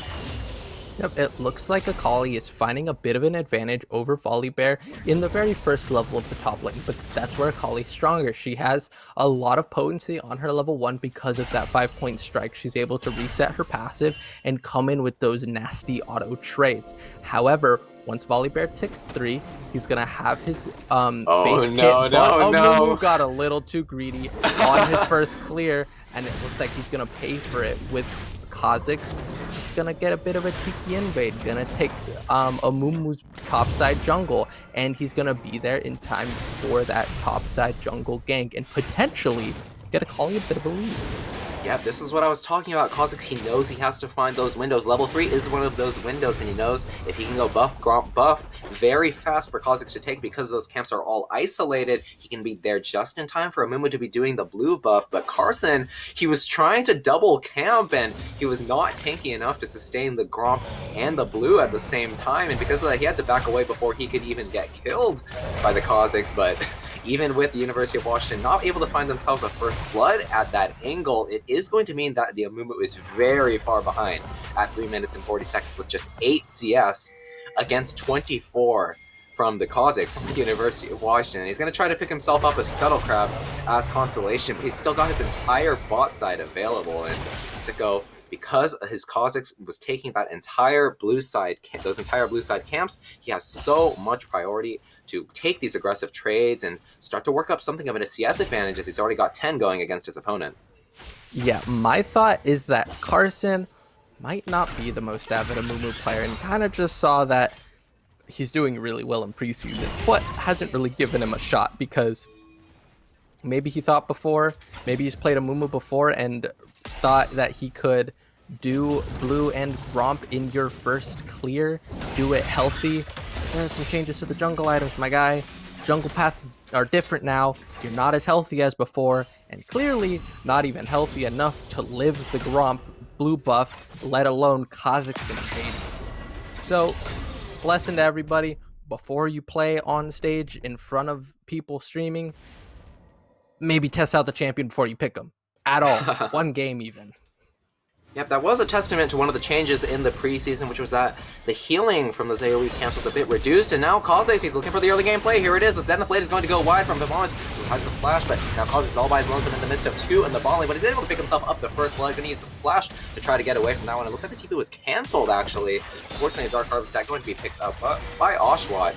But Rax is keeping up the chase as the bot lane is looking very low on the University of Washington. The bandage toss comes out, but does not connect on the champion. Kha'Zix gets blown up instantly. Missing the bandage toss is going to spell death for him as he dives into the University of Washington with no stun and no health and no damage. And that's going to mean 2 kills for the University of Washington and a brilliantly turned around counter gank. Yeah, what a great play by specifically Daniel, because he's the one who stopped Addis's TP coming down into the bot lane. He used that Victor stun to block the teleport, and because if Addis had gone through, that would have been a doom for Washington. All 3 of their members would have been so easily dead, but instead, they kept their numbers advantage. Carson comes in, bites it off a little more than he could chew, and, you know, messes up the micro of Amumu a little bit. You know, you miss the bandage toss, it's the only thing you have to hit, and again, Carson, play a game of Amumu before you play him on stage, please. He might be strong, but you've got to hit your bandage toss. But anyways, so now Washington are in the position that they had to be to win this game. You put your resources into Oshawott, and now he's got the serrated Dirk, and so does the Kha'Zix. As they're entering back onto the Rift, they can now start extending their advantages that they picked up and hopefully do what Colorado did to them back at them. They're going to start trying to choke them out at every turn, and let's see if Washington get that done.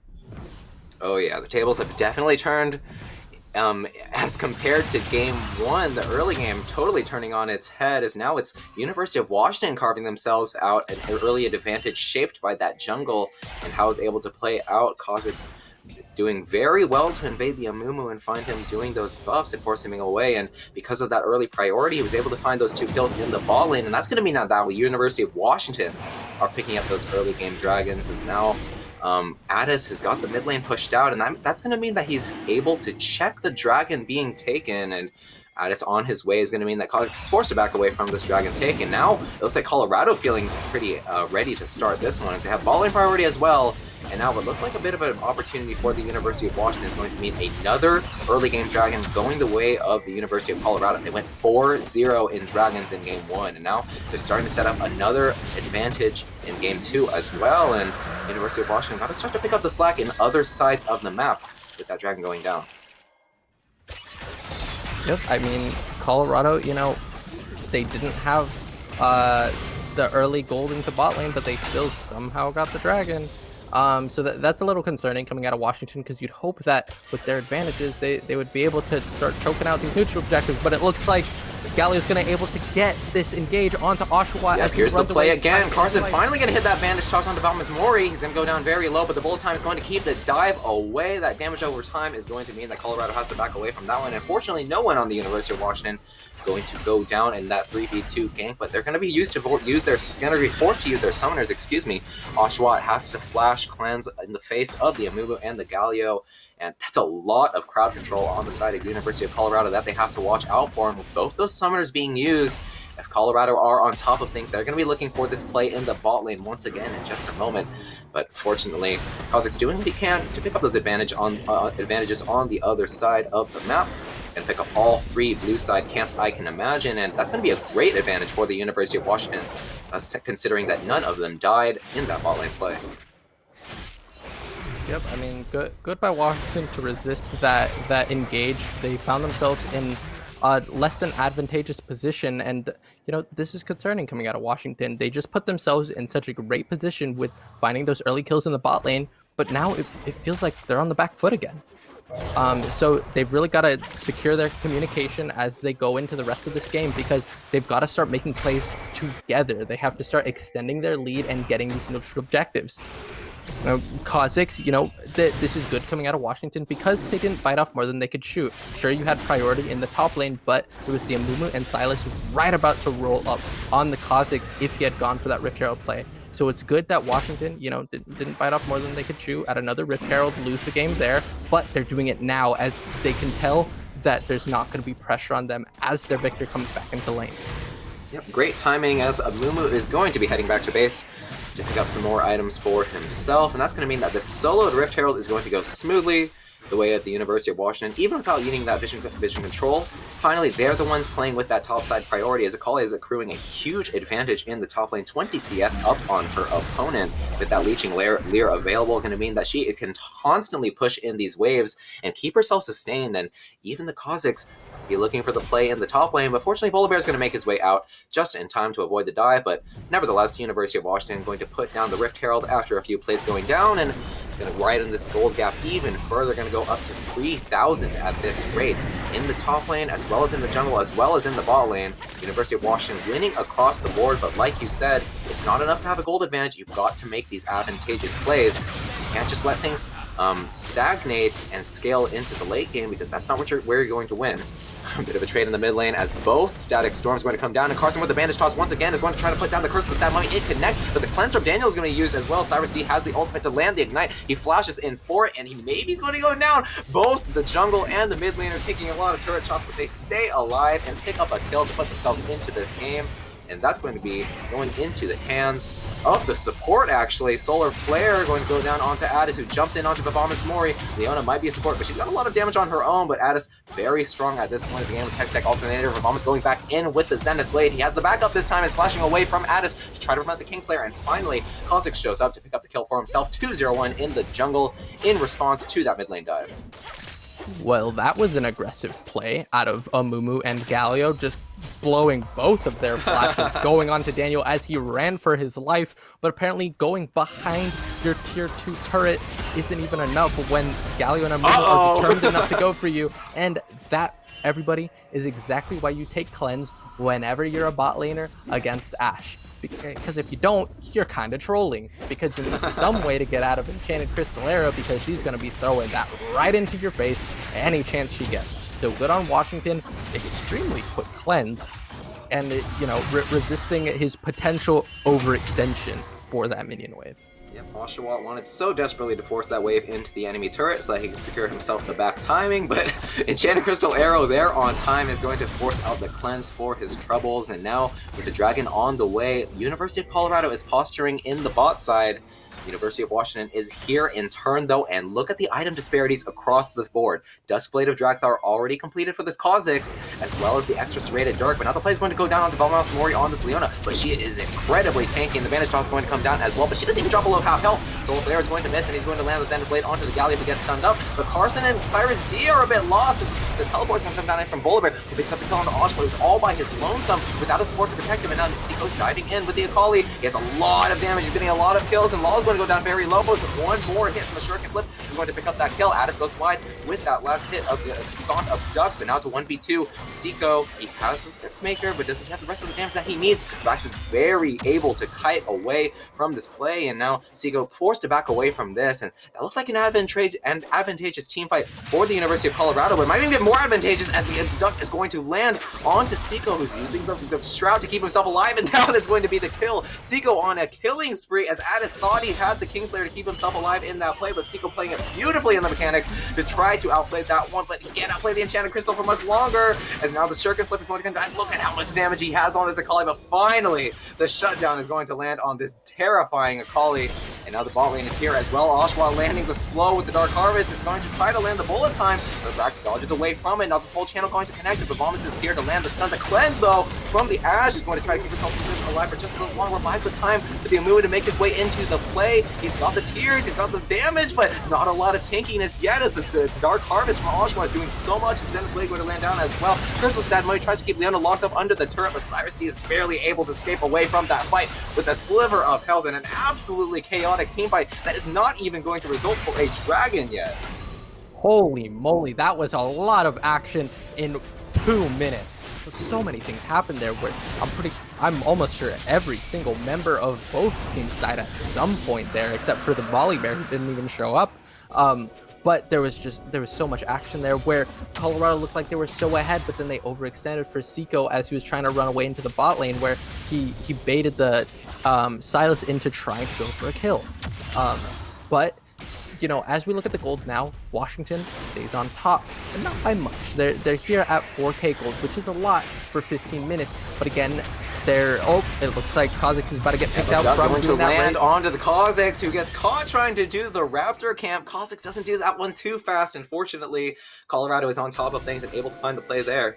Onto the opposing jungler, trying to use his advantage to find counter jungling, but not a great opportunity for it as he did not have a lot of teammates there to back him up. And now Seiko has the Rift Maker, but there's the Sunfire Aegis that we talked about on the side of LOL on the Volibear, and it's going to be a 1v1 for just a little bit. And now Carson's here to show up. He has the tears coming down, but does he have the bandage toss to land onto Seiko, who tries to kite away from it. He gets locked up though. The bandage toss, very patient with its usage, and the aftershock going to connect as well. And now Seiko's all by his lonesome and going to get killed up by Carson. Finally, Addis there to secure the kill as well, and Colorado starting to even up this kill scoreline even as they are 3,000 gold down.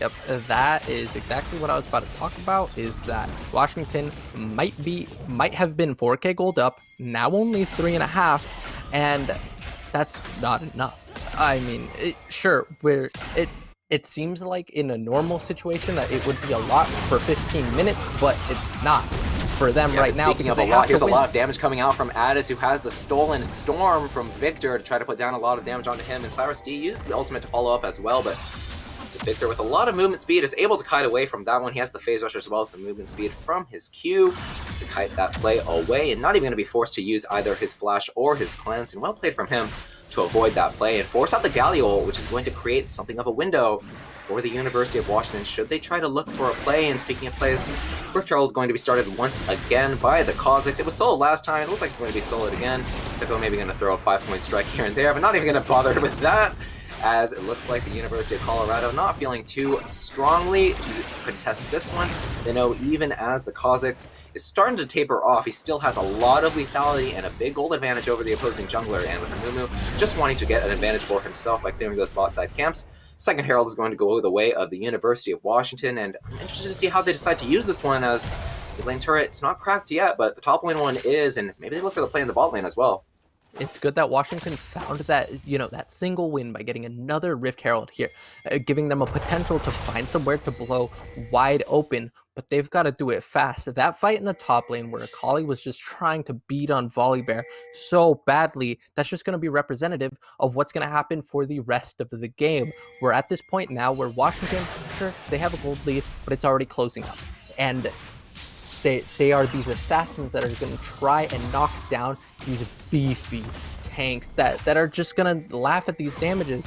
It doesn't matter if you find them caught out, because they're just going to live long enough for them to respond. And it looks like Addis is going in on Victor here, maybe a little too aggressive because he's able to turn back the damage, but now he's the aggression is going to persist as the abduct is going to land, and Daniel's going to be forced to flash away, but Addis picks up the solo kill as the team fight is going down in the bot side. River Cyrus picks up the kill onto the opposing jungler, and the bullet time is going to be channeled, but that's going to mean a perfect opportunity for the bandage toss going to land onto the Misfortune. Now it is Leona all by her lonesome in the face of Carson and Cyrus, and now Volibear going to appear to rejoin the fight, as that is a huge team fight win for the University of Colorado, but Seiko's maybe looking to even things up. He's 1v3, and he's just going to land a 5-point strike here and there. He has the comma as well, and now the Shuriken Flip going to be landing, and he's trying to be the hero here. He's in the Shroud, just trying to stay invisible, but he can't be invisible in the face of these tears. He picks up the kill on Cyrus D, and then onto the Amumu as well. That's a double kill, 1v3 already. He flashes away from the Volibear to try to keep himself alive. He has the sustain from the Omnivamp with the Rift Maker, and that's going to mean Washington, in what looked like a terrible team fight for them and a huge hero play from Seiko on this Akali, are starting to even things up once again and retain this kill advantage.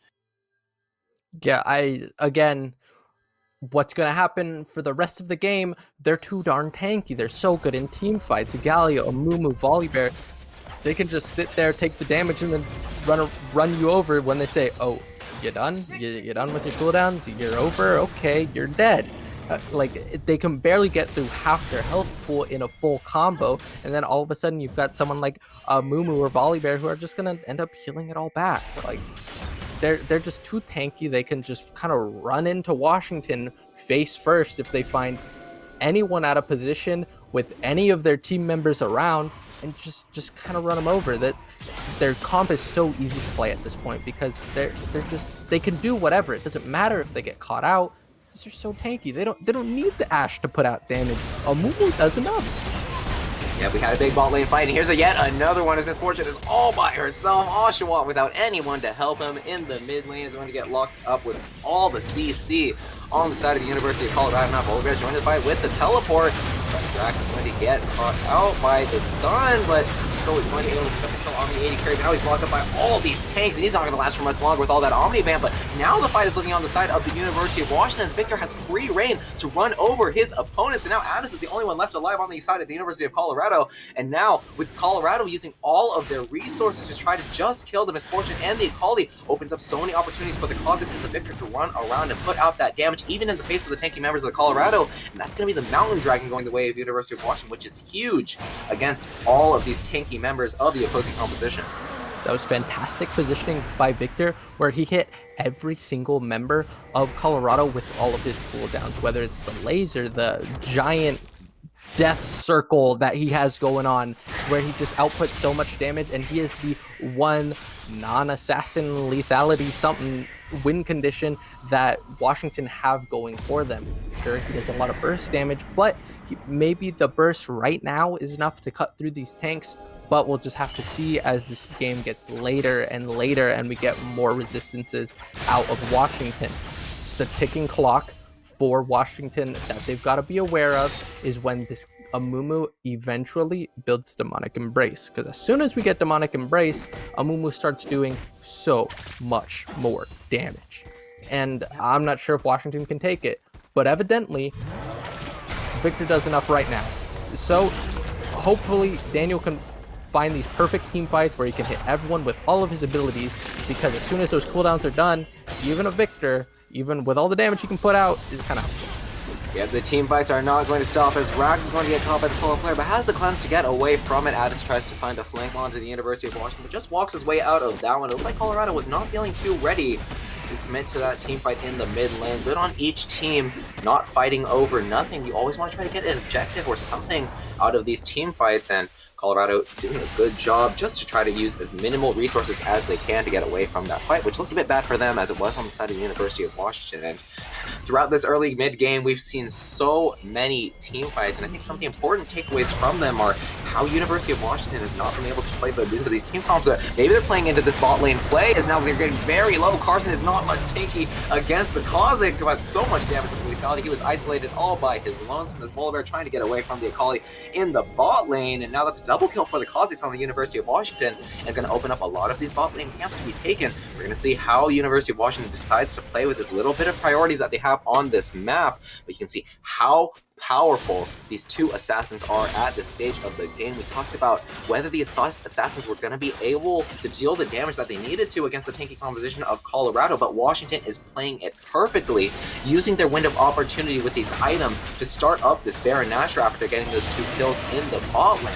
It doesn't matter that the Colorado picked up these tanky champions if they don't have the items for it, and because of that, Kha'Zix with 2 items and Akali with the Riftmaker and the Demonic Embrace completed are going to absolutely shred the members of the University of Colorado. And look at Seiko keeping the members of the University of Colorado at bay all by himself, as the rest of the 4 finish off that Baron Nashor uncontested practically as Carson is down for the land of the Vanish toss onto the AD carry as Seiko's 1v3ing in the river. He's keeping himself alive under the strap, but Carson not going to be able to 1v3. He's gone very tanky, and now the Soul Flare is going to land onto 3 members of the Colorado, and now with the Baron Nashor buff, University of Washington are tearing Colorado apart. So much area effect damage between the Static Storm of the Victor as well as the Bolt Time from Misfortune picks himself up a triple kill, and now the Ace is going to be finished off by the Kha'Zix, picks himself up an isolated kill, and now it's Washington with the Baron buff at just 23 minutes. It looks like a repeat of last game, as now they're going to start to barrel down the base of their opponents with a lot of wave clear in their hands. The death timers are pretty low. We're going to see if they're able to get much more than an inhibitor out of this, but huge win from the University of Washington. A pick into a Baron into a completely won team fight. Not going to opt for the inhibitor, but that is an absolutely huge victory for the University of Washington. That was an amazing play by Washington, and that was exactly what they had to do.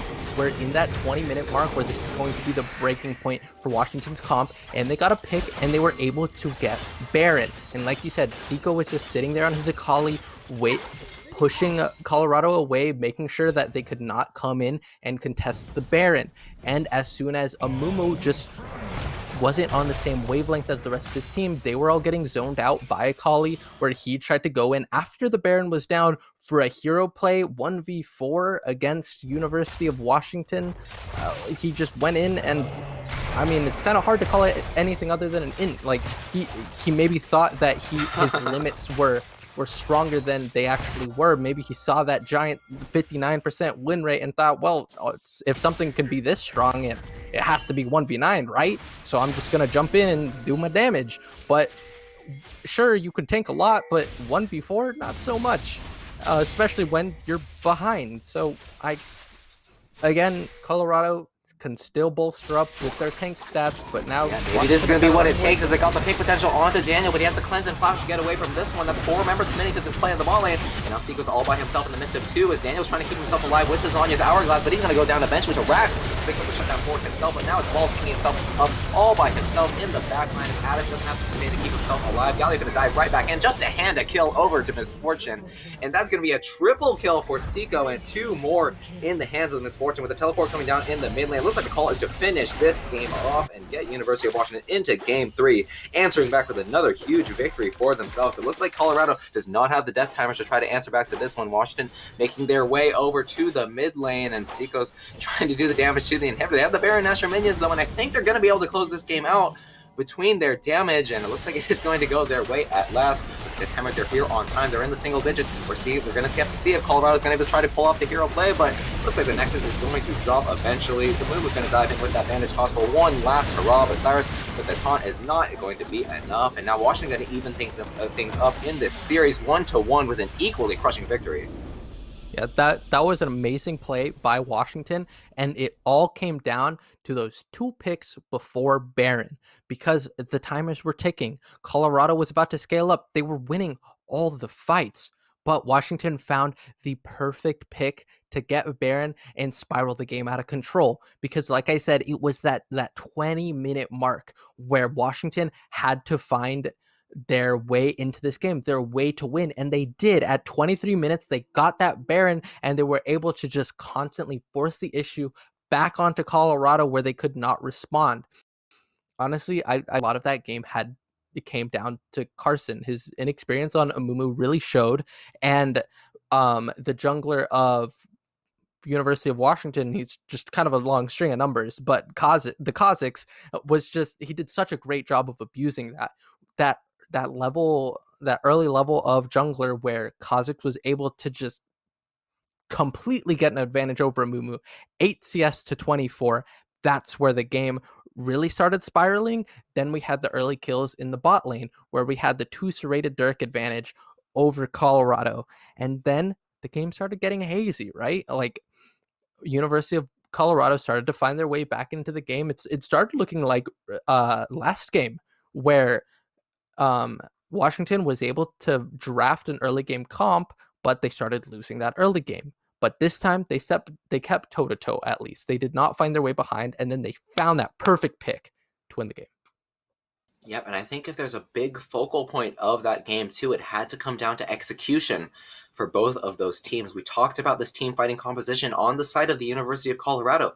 You just dive in with the bandage toss, you follow up with the Galio ultimate, you follow up with the Ash Arrow, you follow up with all of this crowd control and team fighting power, but they weren't able to create those opportunities for themselves. They had the diving in, they had the CC part, but they were really all over the place when it came to those team fights. And I think one of the biggest giveaways of that was in that Baron Nashor retake, where Mumu dived into 4 people by himself while the rest of his team was trying to handle Seiko on the other side. And a lot of that utility that Mumu provides between the Curse of the Sad Mummy was wasted. And that ended up being a lot of the story throughout this game too. A lot of these team fights being botched, not played correctly, not finding the priority targets that they needed to on the side of the University of Washington with that crowd control. But on the other hand of bad execution, there's the great execution from the side of the University of Washington. We thought that they'd have a really difficult time playing into the composition of the University of Colorado with how many tanky members they had, but University of Washington knew their windows. They knew when they could play with their aggression, they knew when they could wrestle that priority away from their opponents, and they knew when they could use that double assassin core to try to find these picks, and they had the best opportunities for it. It was before these dragon takes, or whether it was before that Baron Nashor that ended up ending the game for them. Yep, I mean, Washington, great job. Really defied expectations with this comp. Like I going into this game, I thought it was super outdrafted. And I mean, I still kind of hold that opinion. I think if you go anywhere past the mark where you got Baron, and if that pick did not happen, game goes out of control. But they found a way to stick their way into the middle of the map, split Washington's forces so that they were able to create this pick, and then they blew the game wide open. Amazing job. But there are still a lot of concerns in that early game where they had this comp, but they didn't make things happen for a long time. Again, I want to focus on that moment after they got that double kill in the bot lane. Kha'Zix and MF come back with the serrated Dirk, but Washington and Colorado are just sitting there toe to toe. So they've got to make these things happen even earlier, I think, going into this next game, because I think that what we're going to see is the adaptation of Colorado picking tankier champions that maybe a little more familiar with. Someone that Carson is really going to be able to dominate with in the jungle, a pick that he's more comfortable with. And once you see Carson comfortable with this pick again, then you're not going to see these misplays that gave Washington a lead. And Washington is going to have to create these leads on their own. So I think they can win with an early comp, but they're going to have to be way more active and way more on the same page than we saw in the last game.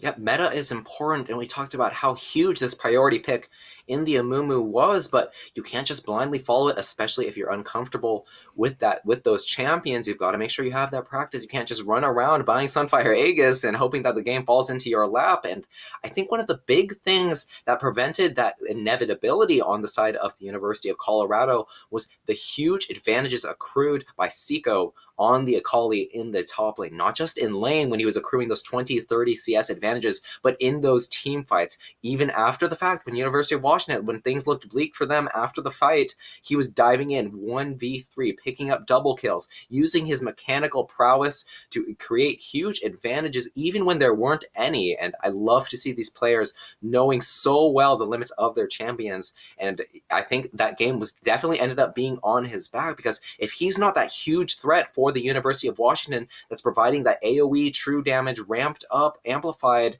then the game becomes so much easier for the University of Colorado. They just use their area of effect damage to, just shred the rest of the University of Washington. But because of how much of a singular threat this guy was, we saw him always 1v4 in these team fights, using that shroud to buy time, create that space for the rest of his team. It meant that the Kha'Zix and it meant that the Victor had all the time in the world in these team fights to find the right position and to find the damage that they needed in these team fights. Yep, exactly. That Victor, such a huge player where his positioning in these team fights were so good, where he was getting the maximum value out of his abilities. I think Daniel was such a great mage player going into this game, and hopefully we see him on another pick like this, because it had a lot more impact than I think he played the Akali in the first game. and he got a lot more things done. He was a really great stable mid laner when he wasn't forced to try and make things happen on his own in the mid lane. Yep, and now as we are headed into the draft for the third game, the adjustments are going to be made once again. Now the Hecarim going to be banned out immediately. On the side of the University of Washington, they had brought it out in game one, but that was the one that they lost, and maybe they're feeling like Colorado is going to start to try to pivot towards something more friendly than the tank in the form of the Amumu, and they're going to try to take that comfort away from the jungler of the University of Colorado. Yep, I mean Hecarim really strong pick, but I don't think anyone has performed exceptionally well on it yet. So definitely a curious ban coming out of Washington. I think there are some other things that could have been more priority. And speaking of priority, Ornn ban, a great choice from Washington, where Colorado's top laner did too well on it in the first game that they've got to keep it away.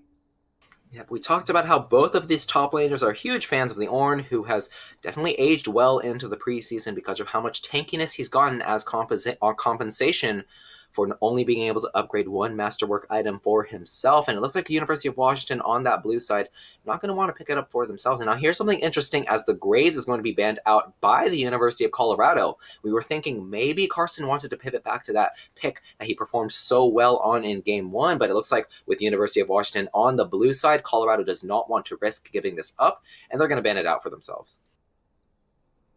Yep, Graves a really strong priority pick, and I just feel like Colorado just don't want to give Washington the option to pick Graves because maybe they think that Washington would feel like they want to pick it round one, blue side round one, and take it away from Colorado, even though Colorado did such a great job with the Graves pick in game one.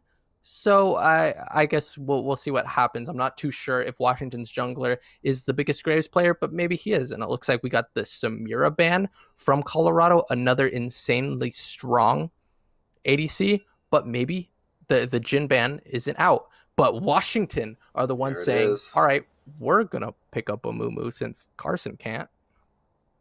Yep, the blue side going to mean that that major priority pick of the patch is going to go the way of the University of Washington.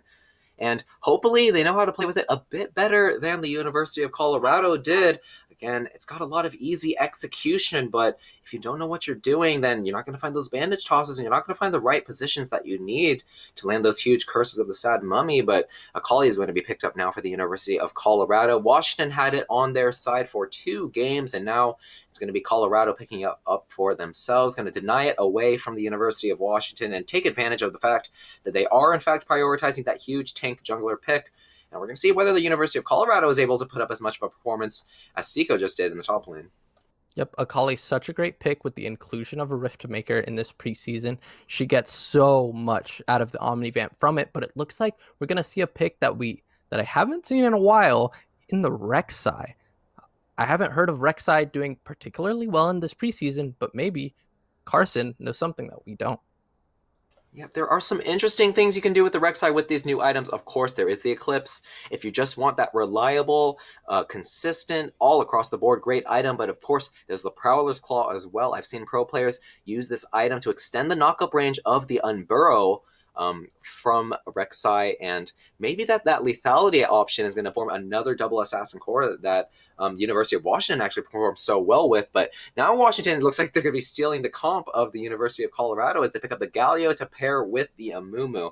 Even in game one, it was such a great combination. Even if those team fights were losing, as soon as Amumu comes into the backline with that Curse of the Sad Mummy, he locks up everybody to be hit by the knockup from Galio, and Jin's going to be there as well to take advantage of that big tanky front line that he has on his side to lay out in the back and apply that damage from long range. And it's going to be answered by the Ezreal now as another safe bot lane pick. Yeah, I really like the draft from Washington because I really liked it from Colorado last game. I think Galio and Amuma are such a great mid jungle duo right now with the preseason. They're just so tanky and can make so many happen as soon as we pass about 10-15 minute mark. As soon as we get these mythic items online, and it looks like we're getting the ban of Renekton from Colorado. We don't want that super strong side top laner to really dominate. And maybe Washington's top laner has a history on this champion that I don't know about, but I don't think he's the strongest top laner in this preseason right now. But I mean, I could be mistaken. Yep. Colorado looks like they're just going to try to make sure that as they are playing the safe bot side, that Washington doesn't run away too much with the advantages in the top side like they did in game two. And now the Bard once again going to be taken away from the University of Colorado. We saw a similar second ban phase in the second game. Just going to try to pinch away the support picks that try to synergize with their AD carry and try to force something Colorado on something that isn't as comfortable. And Gangplank's going to be taken away from the University of Washington now. Yep, Gangplank, a top laner that I'm pretty sure the top laner of University of Washington plays a lot. I mean, he has to because another pick that isn't performing the hottest at the start of preseason, but we're gonna get the Bard and Alistar bans again out of University of Washington. Don't want that playmaking potential from Colorado's bot laner, and I respect that because you have to make these early plays for the rec side to really get ahead and start snowballing the game. So it looks like the roles really have been reversed where it's now on University of Colorado to make these early game plays where University of Washington can kind of hit the brakes and wait. And another person who really likes to make plays and can really enable someone like a Kali or Rek'Sai is the Shen. Because as soon as he gets that R where he can just shield and teleport to any of his allies on the map, he can enable this Akali or Rek'Sai to really go deeper and take risky fights. But we're getting a Kha'Zix out of the Hold on a University of second. Kha'Zix Washington. is a jungle pick, but we've got the Amumu on the side of the University of Washington, which makes me wonder maybe this Amumu is going into a solo lane for the University of Washington. Definitely going to be interesting to see. Of course, the Kha'Zix might be going into the solo lane as well. An interesting draft that we've got going on the side of University of Washington. But like you said, Shen, great synergy with the Akali as well as the Rek'Sai stand united, going to enable this playmaking potential and going to mean that Colorado is going to try to answer back in this early game. Now they're the ones with these playmakers and going to be the ones looking for these dives between the Rek'Sai and the Akali, who are so slippery and have so much damage in the early game. But speaking of dive potential, Taric and Galio and Amumu, another huge tanky front line, going to mean that when Amumu and Galio are diving in and applying those stuns and knockups, now they've got invulnerability as well. And that's going to pair with the Kha'Zix, who's also trying to have the same goal of diving in and doing that damage and getting out. And now Washington, they're the ones with that huge team fighting composition that's going to be answered by the brand on the side of University of Colorado. They're saying if University of Washington play these 5-mans out, that's going to mean a 5-man conflagration. That brand ultimate going to do so much damage between all of them if they can get those bounces and can get those passives applied to every member of the University of Washington. Now I've got two very different compositions for each team in game 3 as compared to game 2. I really like the Amumu top pick, specifically into the Shen, because not only, Amumu is great, tanky, there's a lot of damage with these new items, but specifically into the Shen, one of the things that really keeps Shen safe in lane is that Spirit's Refuge. You have really block a lot of damage if you're going against a Renekton or someone else who does lots of damage with your auto attacks. However, Amumu, not so much. Your Amumu tiers are just gonna be doing so much percent health damage in these fights with Shen, and Spirit's Refuge blocks nothing. You're gonna be taking all that max health damage with no block. All you've got is that shield from your key barrier passive. That's the only defensive ability you've got against this Amumu.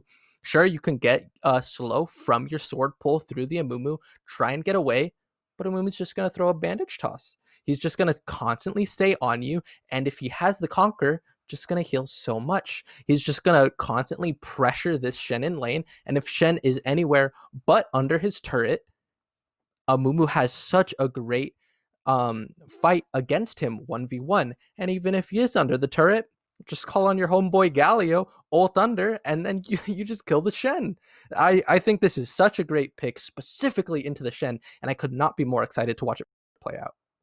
Absolutely. Not only that, he's also got the bandage toss and the curse of the sad mummy to interrupt that Spirit's Refuge. Can perform a lot better than a Kha'Zix top might.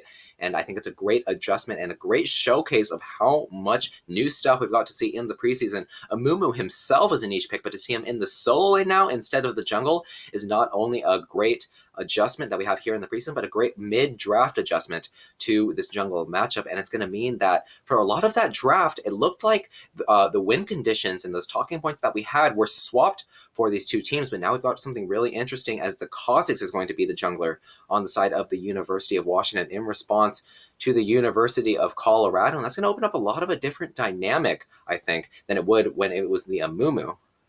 Yeah, I think Kha'Zix is also a really good pick here for University of Washington because Kha'Zix is going to be enabled to invade into Colorado's jungle because he's going to have the priority out of Amumu with the advantageous matchup over the Shen. He can just pressure Shen under turret whenever he sees fit, and then the Galio can just shove waves and roam. That's exactly what he wants to do, and he can be there right for this Kha'Zix to get ahead so early. I think this is a great draft out of Washington and a confusing one out of Colorado, Yep, and especially I with think that if brand this pick at game the end. three draft is going to show anything, it's going to show how much execution mattered in that second game. We've got practically the composition swapped compared to game two, and now we're going to have to see whether University of Colorado is able to find a lot of those early game looks with that jungle mid unit as the University of Washington was in that game too. Rek'Sai and Akali are going to have to work together to make these plays happen, and once again, they're going to have to make sure that the University of Washington does not scale out of control and is able to get those tanky items that they need to completely win out in the team fighting phase of the game. We're going to be headed into the game in just a moment, and now with Kha'Zix versus Rek'Sai, it's going to be a totally different jungle matchup than we had when we had the Amumu in place. Yep, I think one of the more interesting things about this draft is like I mentioned the brand. I think it's very similar to the Zyra pick from game one, where you take this mage that sure it can create advantages in lanes, but if you can get that advantage in lane, get that gold under your belt, build the pricey mythic item that is Leandri's Anguish, can start shredding through the health of these tanks. Shred this Amumu, the Galio, the Taric, do so much damage with them. And I think if you can get through laning phase into these team fights where these tanks think they can thrive, if Brand is on anywhere near even footing, maybe he can make life so difficult for Washington. So it's an interesting counter pick, but definitely going to interact differently in lane than we've seen from Colorado's bot lane. We've seen a lot of defensive maneuvers from Colorado. Not somewhere that you'd think they'd want to play through, but maybe we shift gears here, and this is how Colorado run away with the set. Yep, it's a great last minute adjustment, I think, that last pick brand to answer this tanky team composition with that area of effect percent health damage to deal with these team fights in turn, where maybe the Akali and the Rek'Sai aren't able to pick up the slack. But like you said, we've got a really different bot lane dynamic here.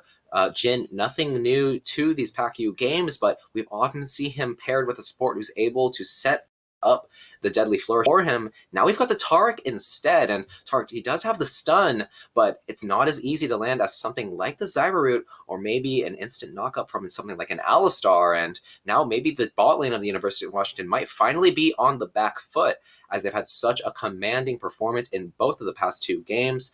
In the face of the Ezreal and the Brand, it might be a lot more difficult for them to find those opportunities and those CS advantages that they've been looking for.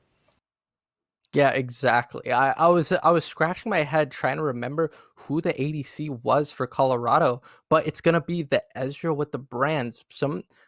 A duo that isn't gonna have the most synergy. You want to get this brand into this Leandri's Anguish, but Ezreal doesn't have the tools to get ahead in lane like Brand wants to. I mean, Brand is gonna have to really do a lot of the heavy lifting in this lane if they want to create any types of advantages. Or maybe it's gonna be the Rek'Sai who offers a lot of pressure onto the bot lane that it can make up for the lack of power that Ezreal has.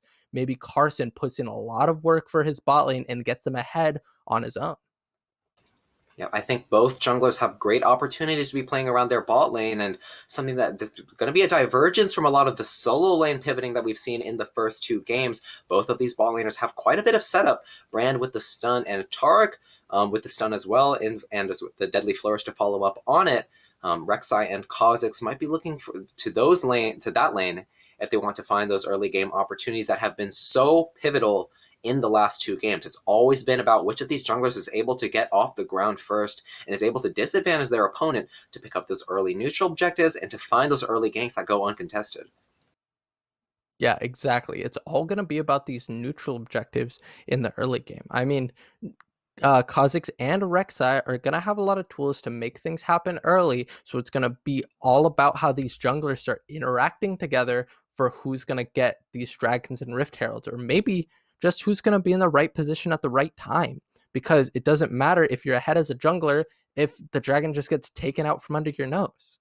And we've already seen that happen in University of Colorado's favor. So maybe it's a repeat of last game.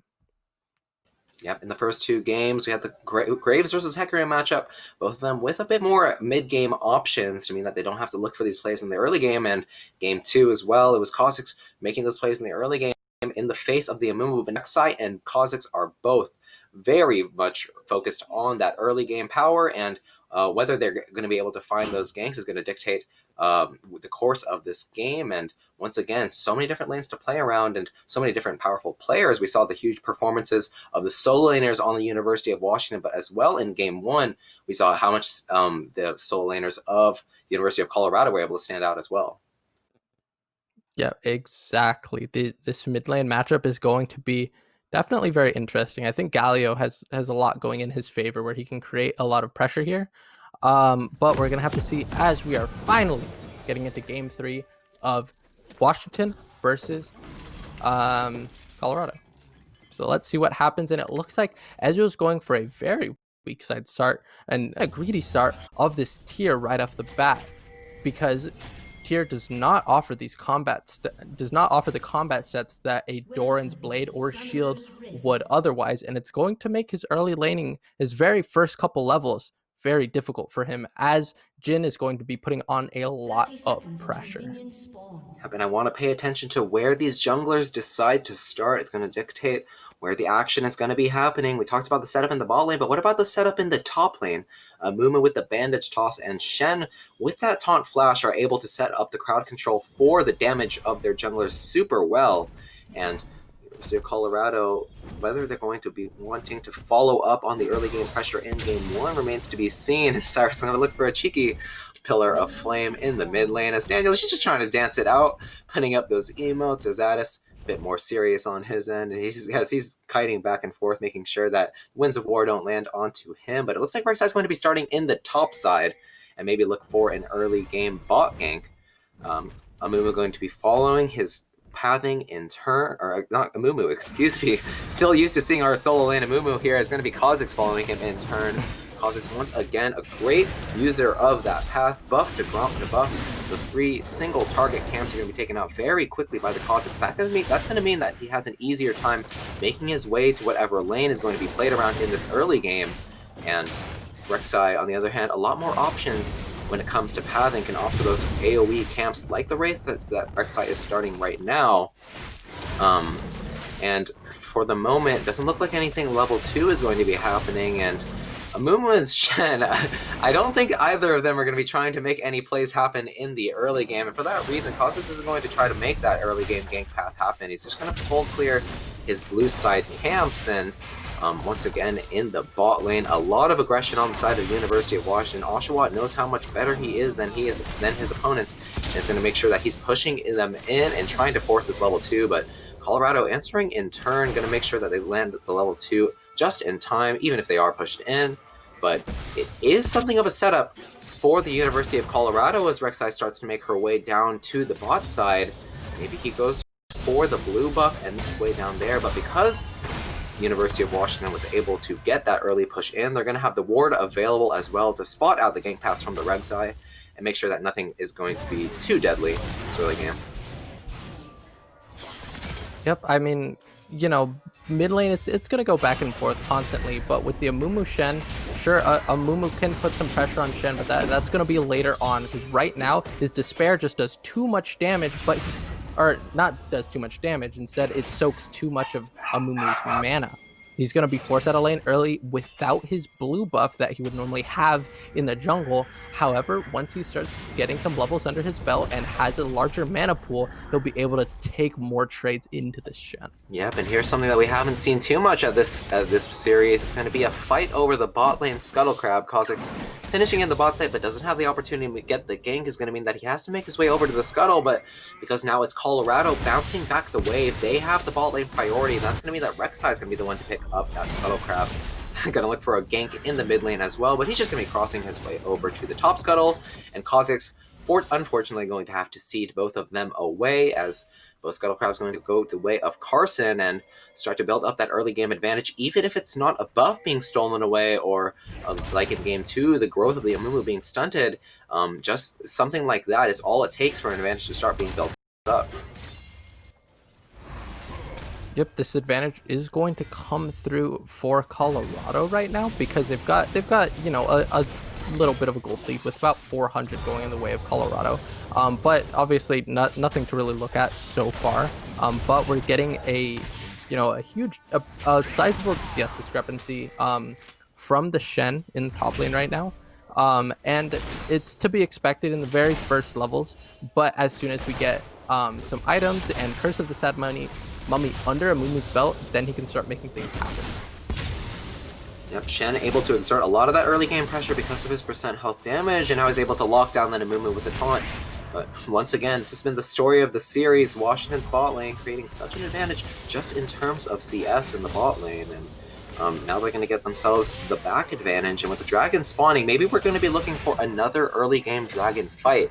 With these two junglers being focused on that early game, hopefully they're going to be trying to fight around something, as there's not a lot of opportunity for ganks in both of these side lanes, but if there is a fight that's going to be happening, I don't imagine that Kha'Zix on the side of the University of Washington is too excited about it, as he's facing down the serrated Dirk on the side of Colorado with just 2 longswords to answer. Now the teleport is coming down from Colorado. Seiko is looking to use his power to try to beat down the Shen, but now the teleport from the Washington is going to be met instead. 5-point spread coming down onto Seiko, who has the Conqueror fully stacked. The taunt is going to try to dissuade the Eclipse from going back in, but it actually is perfectly timed from Galio to finish off the kill onto Addis, who took the shortcut flip. He knew he had to get the opportunity if he wanted to find the kill onto the Amumu, and because of that, it spells death for him and not the top laner of University of Colorado, and Kha'Zix there as well to pick up the first blood for himself. And once again, the advantage is going to go the way of University of Washington's. Kha'Zix says now maybe they're looking for something even more. The taunt is going to land onto the Kha'Zix, who Shen tries to flash away, but Kha'Zix has the jump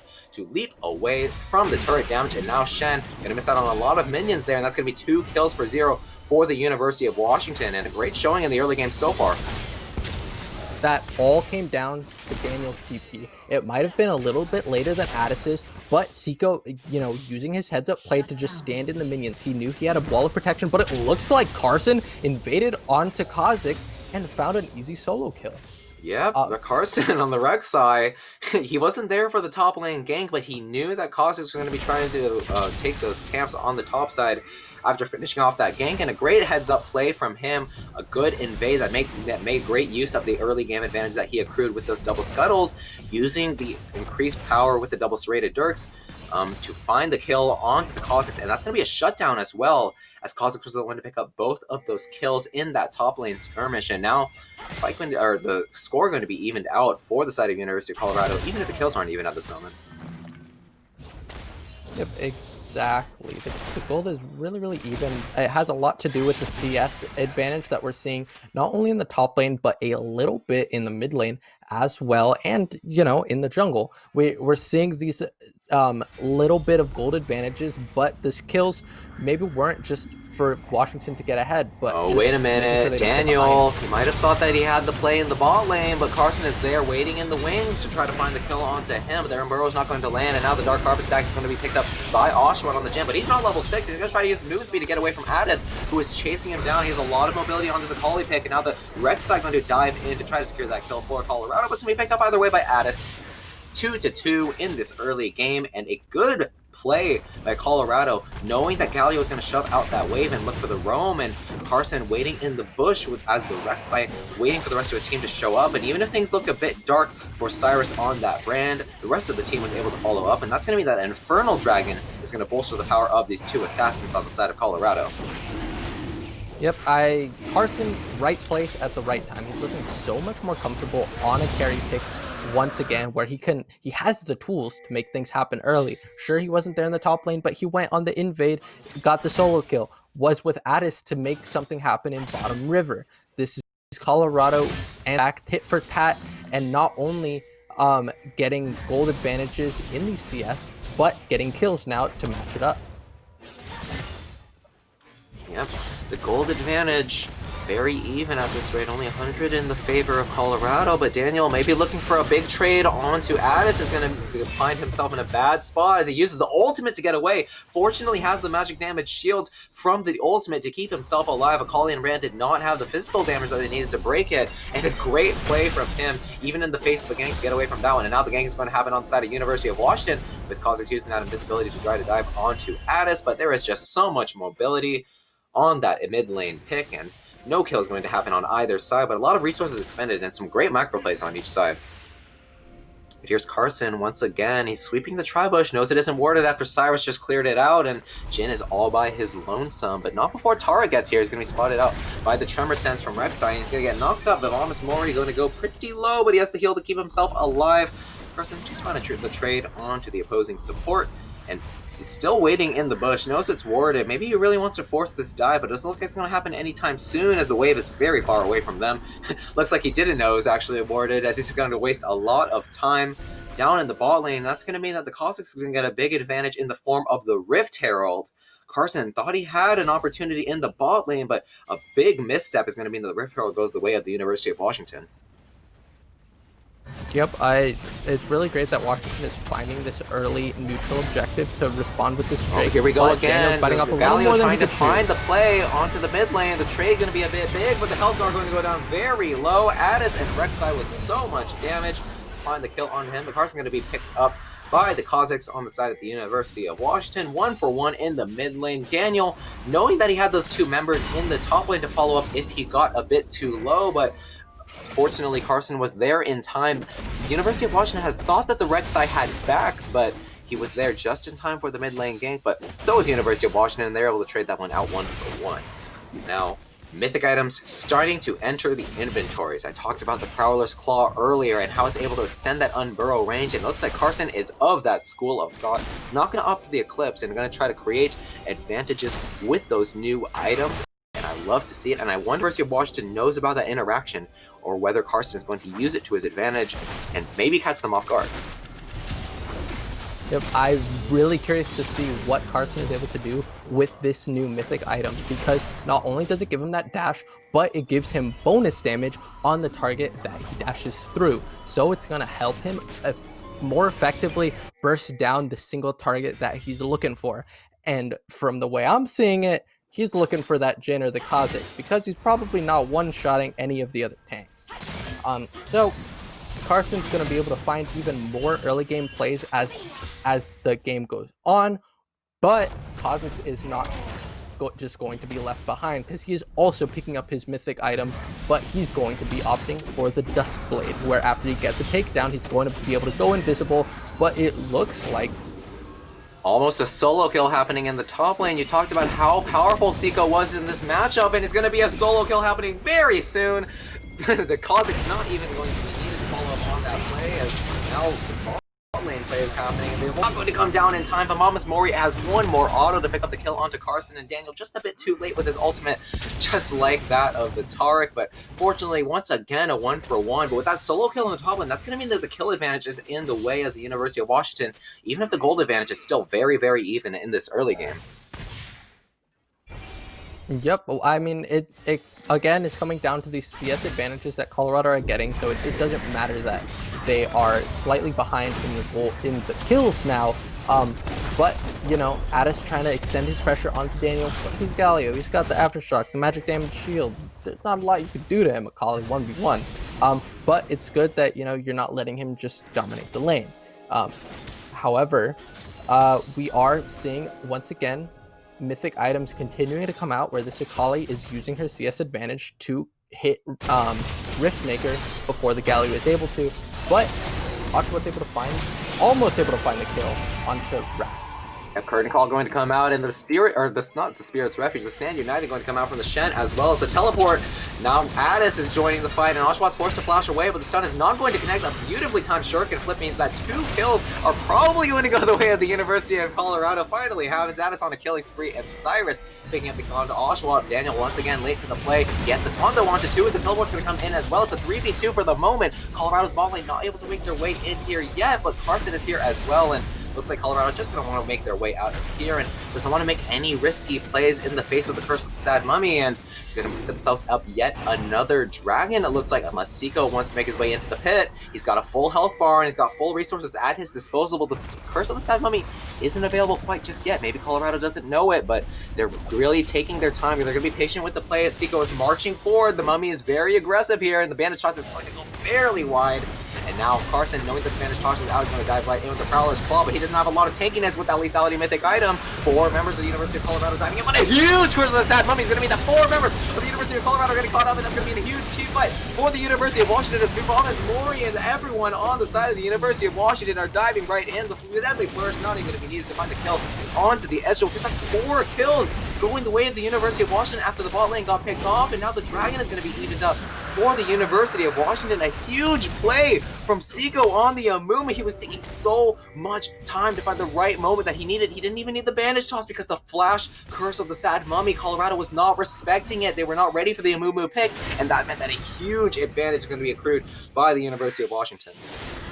Yep, the University of Washington played that so great, taking complete advantage of Colorado's indecision. Colorado, they were sitting on lower health bars and they just would not pull the trigger. They could not force the issue onto Washington, and when they tried to, they got bitten back too hard. And then the Amumu, as soon as they got a man advantage, flashed onto Colorado and just took that fight so easily. It was also such a great job of Seiko posturing aggressively so that it made Colorado think that his Curse of the Sad Mummy up, but what he was actually doing was just doing it to buy time. All around, great performance by Washington in that fight. Absolutely, and we do have a bit of a flipped team composition as compared to Game 2, and we talked about the experience of the Amumu on the side of the University of Colorado, and speaking of experience, I think Seiko is showing it in spades. He picked up that solo kill onto Shen, knowing that he had the aggressive matchup in his favor, and then in that team fight down there, nearly winning his team the game, I'd wager, with that massive ultimate. Knowing his champion so well, knowing how he can play with his tankiness and how he can use his movement to try to trick University of Colorado into thinking maybe he has his resources available, maybe he doesn't, and then finding that perfect bait, waiting for the rest of his team to show up, and then getting that massive ultimate that they needed to win that team fight and pick themselves up a dragon. And now, as he's showing his aggression in the top lane, Colorado has the green light to make the play in the bot as Oshawa lands the 4th shot onto Rax, the force away. The Galleon's going to come down now, and that the Tarkov is going to be right on time to get a vulnerability on all 3 members. Carson does not have the damage with just the Prowler's Claw, and now this Stand United is going to come down as well, just to keep them alive. No kill's going to happen quite just yet, as the current call is going to come down. The University of Washington are on the chase as the last shot is going to connect, and now Daniel diving in with that Protoball is going to have the increased movement speed and that increased damage. Rax forced to flash away from the Galley, who is looking terrifying at full health at this stage. Ad is still full health as well, and he has the shuriken flip, but it does not look like he wants to bite on it. He knows that he might get taunted up or knocked up if he decides to do it, and the rest of his team is not ready to follow up there. And Colorado, they're trying to find these plays, but in a 4v2 in the bot lane, how much roaming power is on the side of University of Washington is showing up, and nobody dying on the side of University of Washington. Greedy Colorado trying to make a play on a tower dive onto a Taric who has Cosmic Radiance up. He can just say, poof, we're invulnerable, you can't do anything, and now you're getting slapped up by a turret too. It was kind of a greedy play by Colorado, because not only, sure, Colorado have the Shen to Stand United to get down there, but so they have the Galley. Carson, here he is with the invade once again. If can't find, maybe he can find the Raptors, but not quite yet, as the Dust Blade is going to mean that Kha'Zix is walking away from this one smooth criminal, but not before the last dash from that flawless execution. Addis gets the shutdown, but is going to get paid for it with his life. And now Daniel, he doesn't have the mana, but he does have the tankiness, and Oshawa does have the 4th shot to maybe find this kill. But look how much damage Brand is putting out with that passive fire. Stuns up the Galleon. The True Shot Barrage is going to come down as well, and that's going to mean that Washington is forced to walk away from this one. But still, 2 kills for 1 on the side of University of Washington. Kha'Zix backed into a corner in that Raptor pit, but found himself the 1v3 play and almost used that Duskblade to get away with murder. And you can see how well these new mythic items are synergizing with these champions, and these picks so well poised to exploit them. I'd just like to point out how far Kha'Zix got with that Duskblade invisibility. It felt like he was invisible for ages, and Addis, even though Akali R is so long, he was barely able to tag him up. and apparently it was just long enough. But Addis felt like paying it forward by giving kill gold right back to Washington and making it a 1-for-1. So probably in the end wasn't that worth it. But Addis, putting gold back onto an Akali, and she's someone that can really start taking advantage of this game because she's kind of the one for Colorado that has most of the gold right now. But it looks like Seiko is going for another aggressive trade onto Lowell.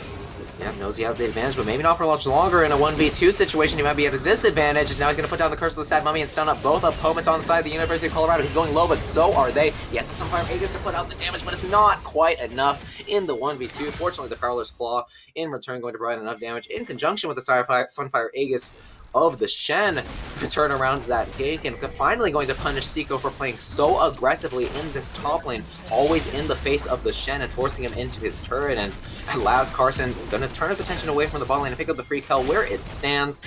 We're going to go down, but still, Colorado, they've got a big uphill battle to fight this game. 4,000 gold down and 4 kills as well, and now with the dragon spawning, University of Washington have the big advantage in the pit, as it looks like University of Colorado are not going to be contesting it. Things are actually starting to come down onto the top lane. Maybe they're looking for the camps there, or even a 20-minute Baron Nashor, which I imagine isn't going to happen. They're just going to wrestle back some of the vision control in that top side and maybe set up another play in the mid lane down the line, as Galio going to dive in with the top, but not going to find it.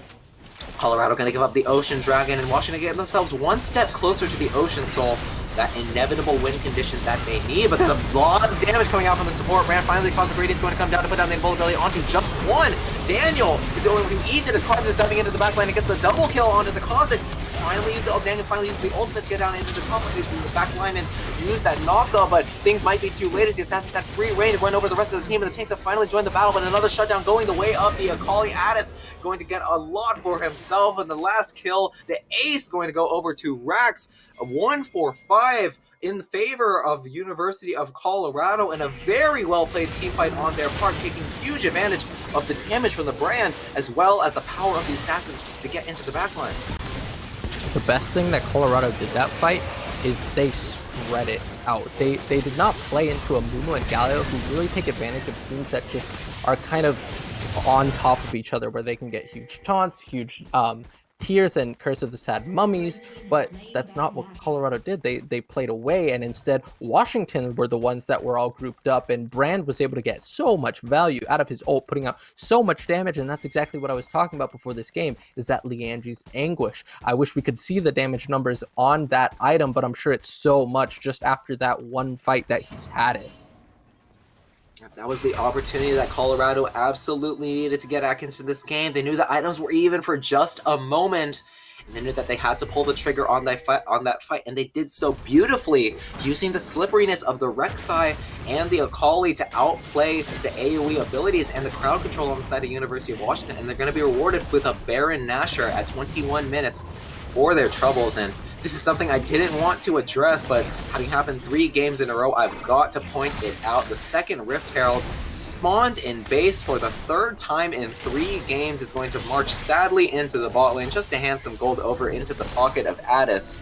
It's something that a lot of players get distracted by. They see the objective on the map, but they aren't thinking about how it's going to be useful in this second stage. The first Herald generating a lot of value by how it's able to instantly get gold from those platings, but the second one, not often able to find opportunities for utility, at most getting some chip damage onto a turret. And you've got to wonder whether University of Washington might have been able to better use their lead for accruing in the early game by looking for a big dive play, or if they were just able to find some early game farm. But now 1v1 with the junglers, as the Rek'Sai is going to dive right in with the burrow, but she's going to get shut down by Galio, who's waiting in the bush. No vision on the side of University of Colorado. Is going to be the wound, is going to go down onto the Brand, and the invulnerability is perfectly timed for the Kha'Zix to stay alive. Addis doing what he can to dive into the backline, try to keep himself alive. A 3-man taunt is going to mean that he's going to dive right back in with a shuriken flip. He's going to get stunned up, though. They're going to be forced to use the Zionist Hourglass. There's 5 members of the University of Washington staying alive with almost all their sustain, all their tankiness, and Colorado's going to be forced away from this play that they thought they had, and Rek'Sai was getting a bit too antsy. That's going to be the shutdown's going to go onto the jungle and the mid, and the taunt going to land onto the Shen and going to get knocked right into Daniel, who picks himself up 3 kills in that play. A big play from the University of Washington, and perfectly playing with that vision to keep himself alive in this game. 4 kills going the way of the University of Washington. What an amazing fight by Washington. This is exactly what they tried to do before, and they're finding a lot of success just finding these picks, especially with the Kazakhstan fight, and just great job all around where they did exactly what Colorado did to them last fight, right back to them. They didn't even need synergy between things like the Curse of the Sad Mummy and the Galio ult to win that teamfight for themselves. All it took was some correct positioning and playing around the capabilities of Colorado's team comp. They have to isolate these assassins, and they did so perfectly, baiting the Rek'Sai into the taunt of the Galio and then baiting Akali into the backline of the University of Washington, where there was so much CC waiting for her, which meant that she couldn't find the kills even onto Oshawott on this Jhin. And it's going to mean that the University of Washington going to able to turn around this Baron play that Colorado made for themselves. And now the play is going to be happening once again after that fight, as the Dragon is going to be spawning in just a minute. University of Colorado, they've got 2 items kind of across the board. Demonic Embrace and Riftmaker completed for the Akali. Prowler's Claw and Black Cleaver, they've been completed for a while on the Rek'Sai, and of course, Muramana finally completed for the Ezreal, who's opted for the Thunderer. Can't ignore the Leandri's Anguish on the side of the brand as well, but items also evening up on the side of Washington. Look at that, that's a 19-stack Magi Soul Stealer on the Galio, and now Lal might have gotten caught out as the bandage cost is going to land on him, and the slow from Kha'Zix is going to get him very, very low with no energy to keep himself alive. Another kill is going to go the way of the Cosmic Radiance, maybe going to connect onto 4 people. Another gigantic invulnerability is going to mean that this team fight is going to continue for the University of Washington with impunity as Kha'Zix continues to run over the rest of the team. One more stopwatch, and that is not going to mean a single thing. Maybe get to delay the play for a little bit longer, but it's only Rax keeping himself alive against the University of Washington. So many team fighting tools on the University of Washington mean that they're going to continue down the bot lane. The current call going to try to get Rax out of here. The bandage toss going to land onto Rax now. Amumu's got a lot of damage and a lot of tankiness, and he can sit there and take that inhibitor turret for as long as he likes. A 1-for-5 ace for the University of Washington is going to spell a bot lane turret, and one more Ocean Dragon going their way. Another beautifully played team fight, using all of those tools perfectly to keep Colorado in the dust. Who cares if the brand's Pyroclasm, combine it with your Leandries, combine it with his passive, who cares if it can do absolutely thousands of damage if it's just all eaten by invulnerability from Tarek's Cosmic Radiance? That was such a perfectly timed ult by Tarek. He ate all of that damage, and all of a sudden, Colorado had no tools to fight back, and Washington was able to just use all of their CC, one after another, to just lock down Colorado and just burn them down. Amazing play by Washington, and just, you've got to really give it up to Vivamos there for the ultimate play. Amazing job. This is what I wanted to see out of the University of Colorado in that game too, using those teamfight tools so well, but maybe it was this Tarek that was the linchpin to make everything work. It works so well to bait out the combos from Rek'Sai and Akali and get them in a position where they don't want to be, having not done any damage. And it's so hard for Colorado to play into these teamfights, especially when they already can't do damage into the massive tank stats on the side of the University of Washington. Speaking of those tank stats, Demonic Embrace and the Sunfire Aegis have been completed for Seiko on this Amumu. He is an absolute force to be reckoned with so much damage between those 2 items and so much tankiness as well. You can't ignore the rest of his teammates, and Oshawott gonna get caught by the Prowler's Claw into the Unburrow, but there's a lot of University of Washington members here as Oshawott's gonna go down very low, and the taunt going to connect, but gonna get forced out by the Blast Plan. Now Colorado trying to disengage the rest of the University of Washington on the rampage as Cosmic splashes in with the empowered W. Spike Rax tries to find the slow, and looks like University of Washington might have invested just a little bit too much, as unfortunately University of Colorado not going to go down just yet, but the bandage toss goes wide as Washington's still looking for that re-engage, but this is not the play that they want. They're dancing around the Baron Nashor, but the health bars all across the board are still looking very high. Thomas Mori, he might be looking for the stun onto Carson that would spell a Baron Nashor take down the line, but Colorado, they're positioning, they got all 4 members here, and now the stun is going to find the Rek'Sai, just like we were looking for. The stun is going to be connected as well from the bandage toss, and Daniel dives right in with that heroic charge. He's going to be a jungler going down on the side of University of Colorado, and no smite on their side. That's going to mean that the Baron Nashor is going to be started immediately by the University of Washington. They've got a lot of damage for it. Sunfire Aegis and the percent health from the Demonic Embrace going to mean that it's going to burn down very quickly, and Addis is going to be locked up. Lal going down taunted, he's stunned, he's trying to dash away, he does not have a lot of tank against the invulnerability, finally forced out, and the shutdown is going to go down to the Kha'Zix. The invulnerability was perfectly weighted out by Colorado, and that's going to mean that they're going to re-engage into this fight. Seiko keeping himself alive, and Oshawott is full health as well, but Otis was able to tear out a lot of the backline, but not as much as Oshawott found a triple kill in that team fight. Now 2 members against 1. University of Washington backing away from this one. They wanted to start the Baron Nashor immediately, but Colorado finally got a clue. They were able to win out somewhat on that 4v5 team fight, even it ended up going even. Yeah, that was definitely unfortunate timing for the side of Washington, because it wasn't just that Colorado re-engaged after the Cosmic Radiance went down, it was that the passive proc from Brand, just all of it exploded right after Cosmic Radiance went down, and all of a sudden their front line got shredded. But after that, oh my god, what Seiko did should be illegal.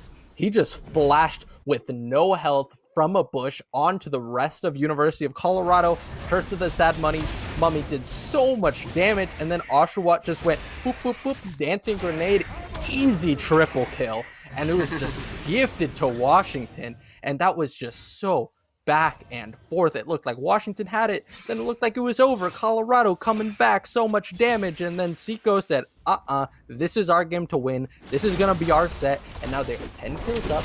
They are 5,000 gold ahead, and that is it.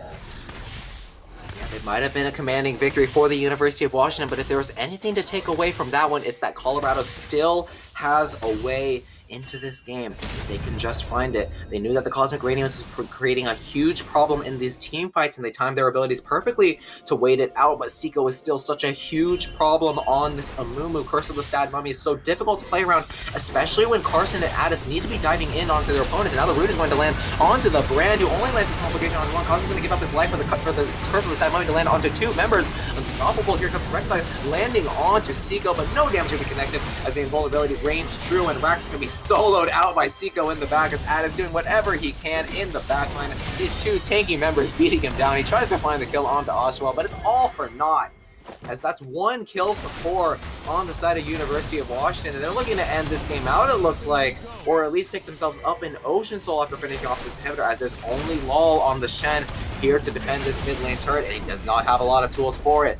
University of Washington, they got a lot of time to work with, and they're going to use their resources sparingly. They've got Amumu soloing out the dragon as they finish off the inhibitor in the mid lane, and now make them their way down to the bot lane. They do not want this game to go much further, as now the Ocean Soul is going to be picked up for them momentarily, and now before the Elder Dragon can spawn, they want to use that huge combat advantage to finish this game out.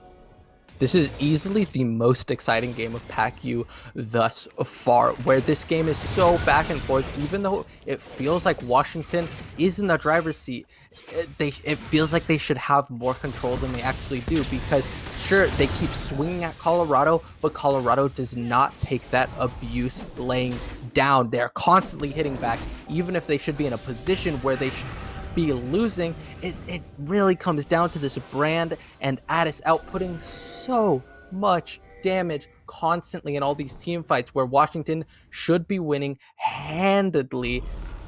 Colorado just keeps coming back and gives them a run for their money. Yeah, but they come back one more time onto Columbus Mori as they're waiting in the bush. That Denver's going to range through as Cyrus he finds out the kill on the opposing support, but they walked into the rest of the University of Washington now, and now the curtain call going to pick up the kill onto the Brand. First with Sam, only going to be needed onto 1 opponent. Addis is going to be the only one able to keep Colorado in this game, and now Daniel using that increased movement speed to dive in onto these last 2 opponents. Has the taunt and is not able to connect onto the carry, but it is not even needed, as the Ocean Soul is keeping their health bars topped off, and Rax is all by himself to try to defend this base, and now Kha'Zix is tearing him apart with that Duskblade. 1 final kill going to be picked up by Oshawott. The ace going to be finished off by the University of Washington, and as the game starts to get left, that's going to be a best of 3 victory, 2-1. University of Washington clawing back from a game 1 deficit in a huge way. Washington impressed with this comp, and all I want to say is that this game feels like a little bit of redemption, because I called that Washington got super outdrafted last game. Washington defied expectations, but then they took Colorado's comp and proved that it was just so good with the Amumu and the Galio. But I also want to mention that Amumu pick in the top, sure, it got beat up for the first early levels, but the second Amumu hit level 9, had that full had that maxed Amumu tiers where you started doing so much damage. Had before Sunfire Aegis even came out, completely flipped the lane around, got complete advantage in the top lane, and it was just so good. Beautifully played by Washington, and a great draft. Oh yeah, there's nothing more savage than beating your opponent with the draft that they had in the previous game, and Washington showing up in a big way in Game 3. Even after such a commanding Game 2 victory, they still showed us that they had even more in their pockets. And like you said, that Amumu top, such a great adjustment. You'd think it's going into the jungle, and you think that's going to lock up a slightly weaker early game jungler that Colorado can try to exploit, but a great adjustment to bring it into the top lane. And that's all thanks to Seiko, who was so familiar with the champion that it looked like he had such great opportunities with the Curse of the Sad Mummy, using his abilities so well, the bandage toss, even knowing the limits in that lane to abuse the Shen and prevent him from using that Stand United and try to even out these bot lane plays. It was all down to him. He absolutely showed up in a huge way this game. But I also want to mention how great of a job Carson and Addis together did of trying to claw that game back, trying to make those early game advantages happen. And they did. They started a lot of skirmishes, and in a lot of situations, Colorado wound up on top.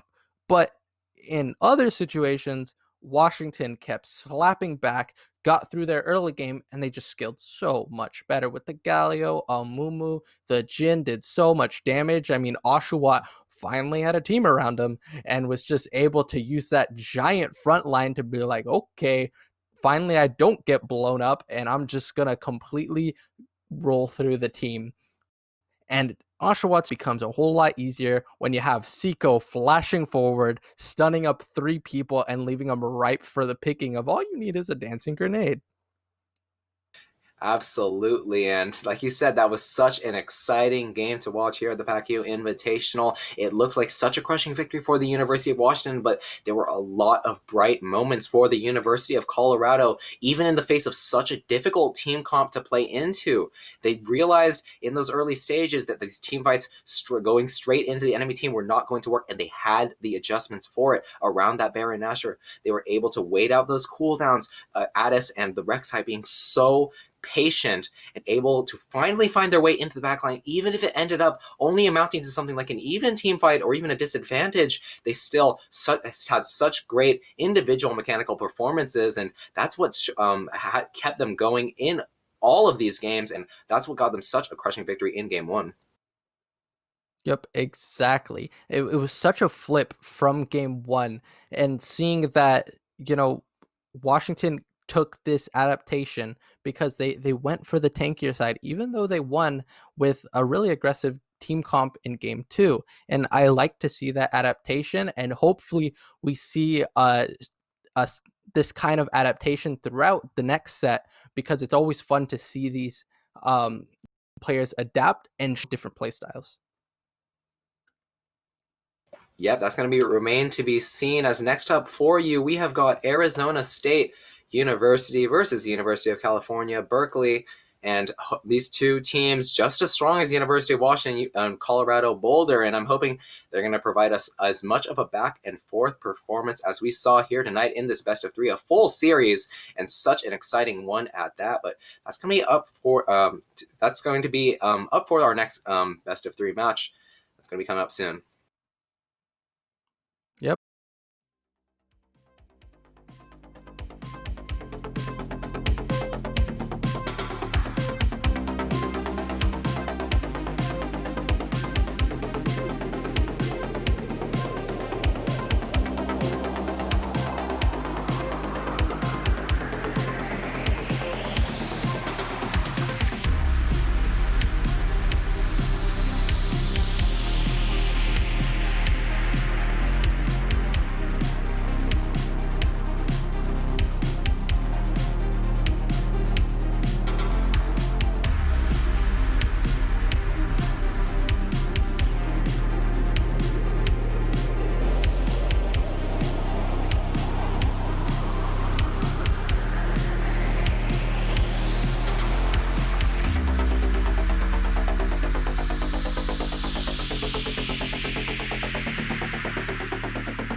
Welcome back, everybody, to PACU as we are about to get into set two, where we're going to watch Arizona State University face off against University of California, Berkeley, where we have seen Arizona State before, where they have a really aggressive play style where they want to make things happen very quickly. So I will assume that we're going to see a lot of abuse of maybe lethality items as maybe they pick assassins or early game AD carries, really looking to dive people as soon as possible. And Berkeley feeling like an immovable object throughout PACU, where they haven't dropped any of their showcase matches, and we'll see if this carries forward as they're going against the aggressive Arizona State.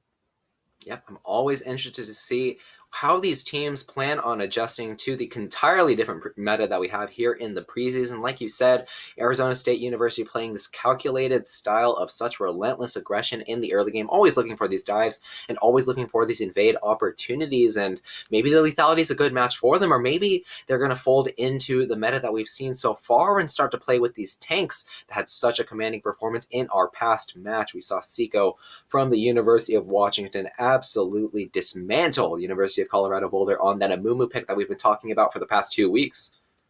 Yep, exactly. Tanks, tanks, tanks. It's all about tanks. They're so strong and so easy to play. But as we saw in game two of our last set, is that maybe we can find these wins with the assassins, but it requires a very calculated playstyle and finding people out of position.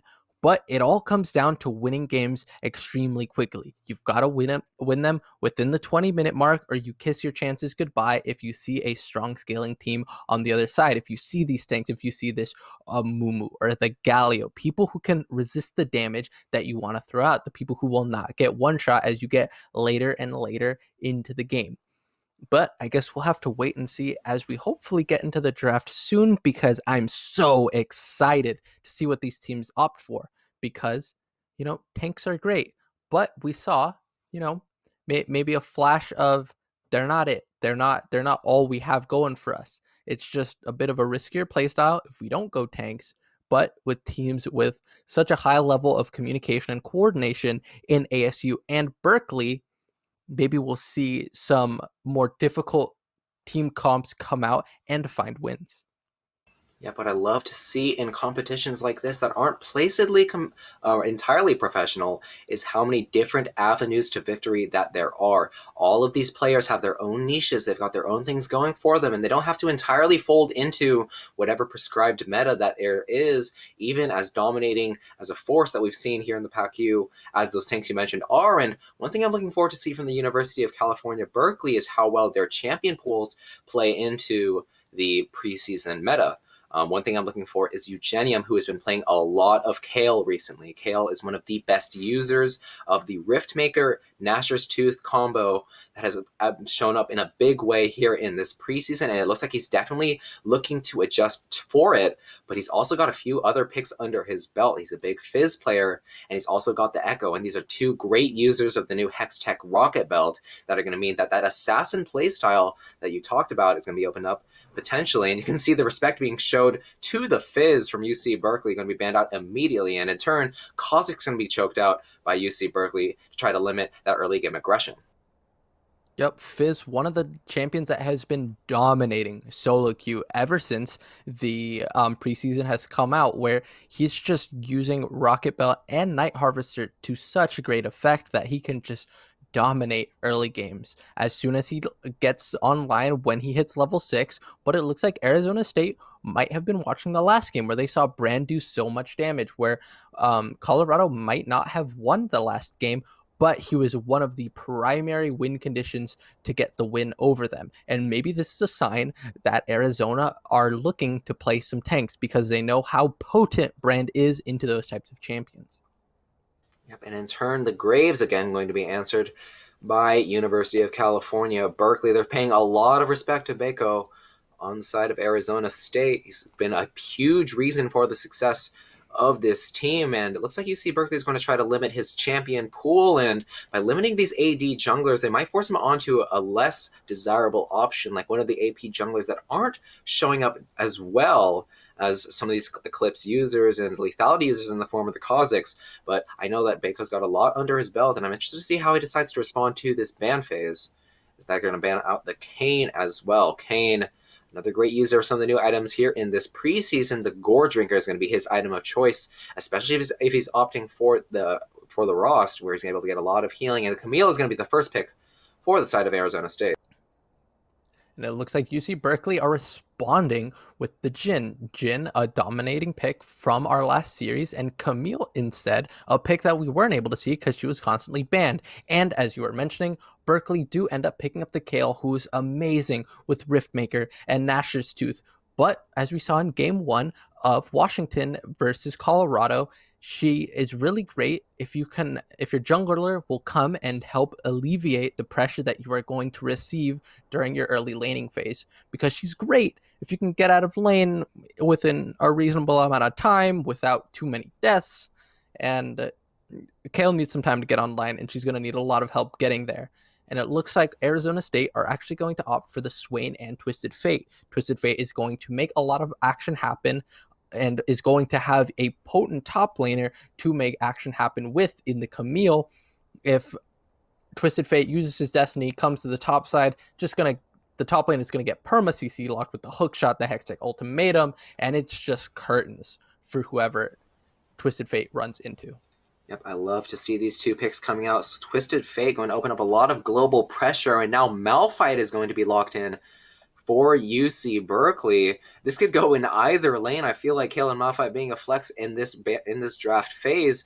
I know that Eugenium is a big player of both the Kale and the Malphite, and it's interesting to see how they decide to distribute these two picks as the draft goes forward. But like you mentioned, that Camille pick earlier, it's the first time we're seeing it tonight, and if it was ever going to come out, it's going to be in Arizona State versus UC Berkeley, as Fire Theft on ASU and Unstoppable on UC Berkeley are both huge Camille mains, and it's going to be a hotly contested pick in this coming series. But Leona and Nautilus going to be banned out on each side, trying to limit a lot of these aggressive all-in supporting picks. Pantheon following with that theme. And finally, Elise is going to be taken away from UC Berkeley. Rex acquired the jungler of UC Berkeley. He's got two really big junglers under his belt. He's got the Nidalee and he's got the Elise, and while EP junglers are not as good as performing as some of the other picks like the tanks and the lethality users, they're still able to use that Night Harvester in conjunction with the Dark Harvest to provide a lot of burst damage, provided that they can reach the item in time. I'm curious to see what support comes out for Arizona State, because I can assume that this Swain is actually going to be played in the AD carry role because it's one of the great answers into the Jhin. He can put up so much damage in the early game and can really put down the enemy laner, and it really plays into Arizona's playstyle where they want to get these advantages early and close out games fast and calculated.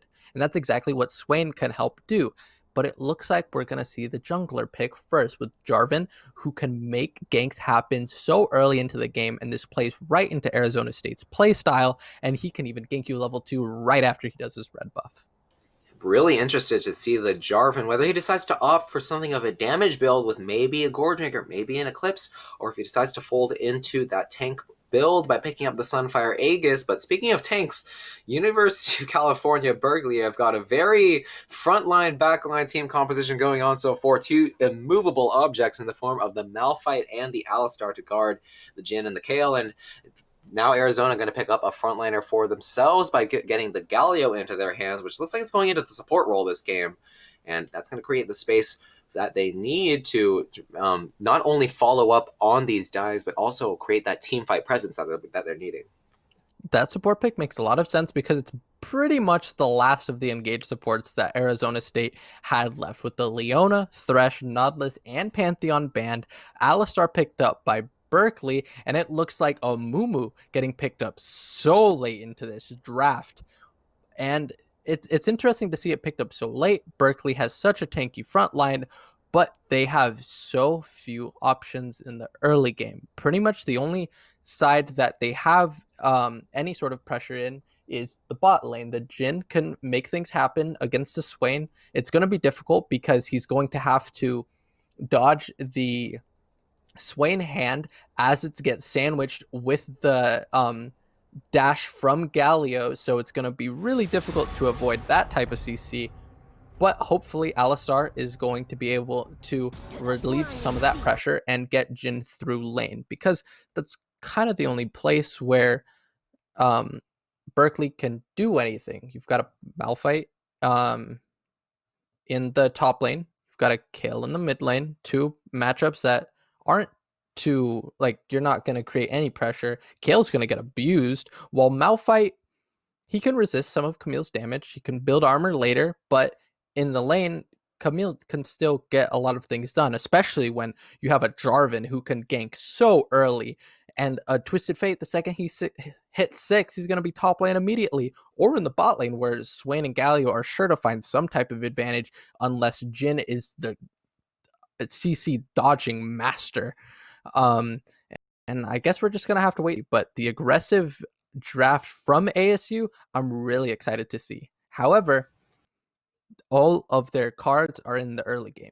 If they mess up anywhere, if they start feeding into Berkeley's plan where they start giving them an advantage because they misplay, well, that's curtains for ASU really fast. Yeah, like you said, a lot of the early game going to pivot around this bot lane, especially for the Amumu. That's the only setup he's got provided for him, but it is a lot of setup to work with. Alistar and Jhin, a fantastic combo where once that headbutt pulverize connects, Jin's able to follow up in the deadly flourish, and if Amumu is there in position, the bandage toss is going to reign true as well, and I can't imagine that spells anything but a kill. But of course, a lot of volatility in that bot lane between the Swain Galio, who've got a lot of crowd control between themselves, and Swain, he plays very well into the Jhin between the crowd control that he's able to provide and that damage he has in the early game.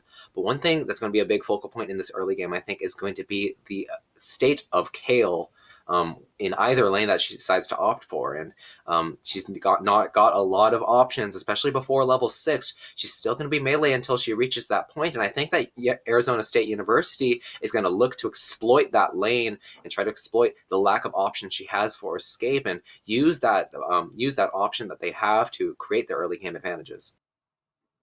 Yep, exactly.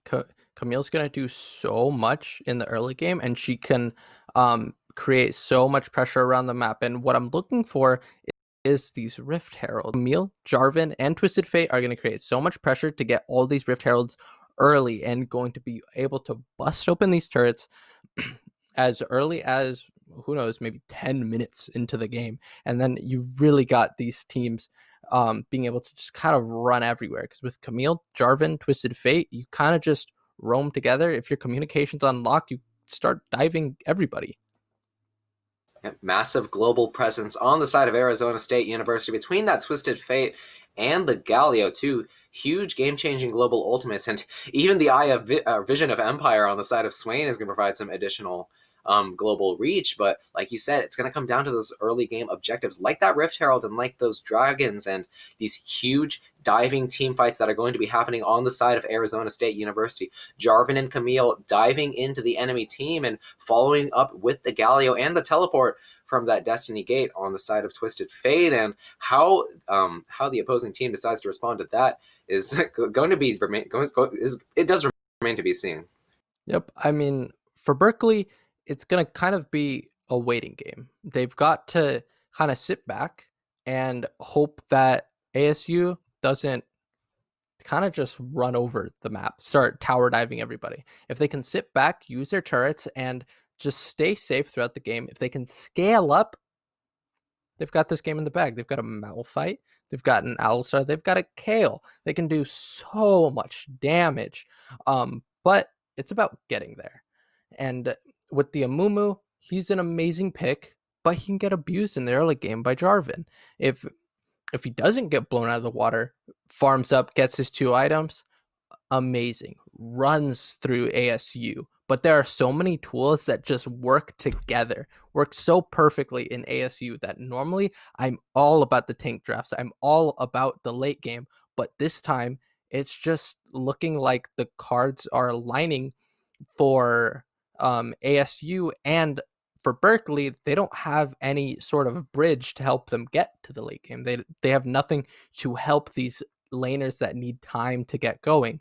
They don't have a jungler who can really respond to what ASU want to do and provide relief. Yep, it's going to take a lot of safe play in the early game to get to that point. And like you said, if those tanks are able to reach those item breakpoints that they need to become unkillable and be that front line that these two immobile damage dealers need to enable them to play the game, then it's going to be in Berkeley's hands. But we've seen how well Arizona State is able to play with their early game aggression, how they're able to find these dives and these opportunities, and especially how they're able to exploit a draft like this where the Amumu isn't offering a lot in the early game, especially with very little tools to work with in the form of his solo lanes. And I think if it does get to the point where Arizona State's team comp starts to get off the ground, then it's going to be really difficult in these team fights to be the Jin or to be the Kale when you've got Jarvan and Camille diving into you and being followed up with that Galio. It's going to be very difficult for them to get away from, and it's going to take a lot of calculated play. Yeah, exactly. That you just pointed out my exact issue with Berkeley's draft is that they have amazing scalers all across the board. But the problem is that the Malphite and the Kale need a jungler to help them resist their laning phase, but they drafted a jungler who needs strong lanes to help that jungler resist the early game. And if all three of them are weak, they have a bot lane who has a chance to get ahead, but it's kind of toe for toe. And if Swain ever hits a grab, it's over for Jin.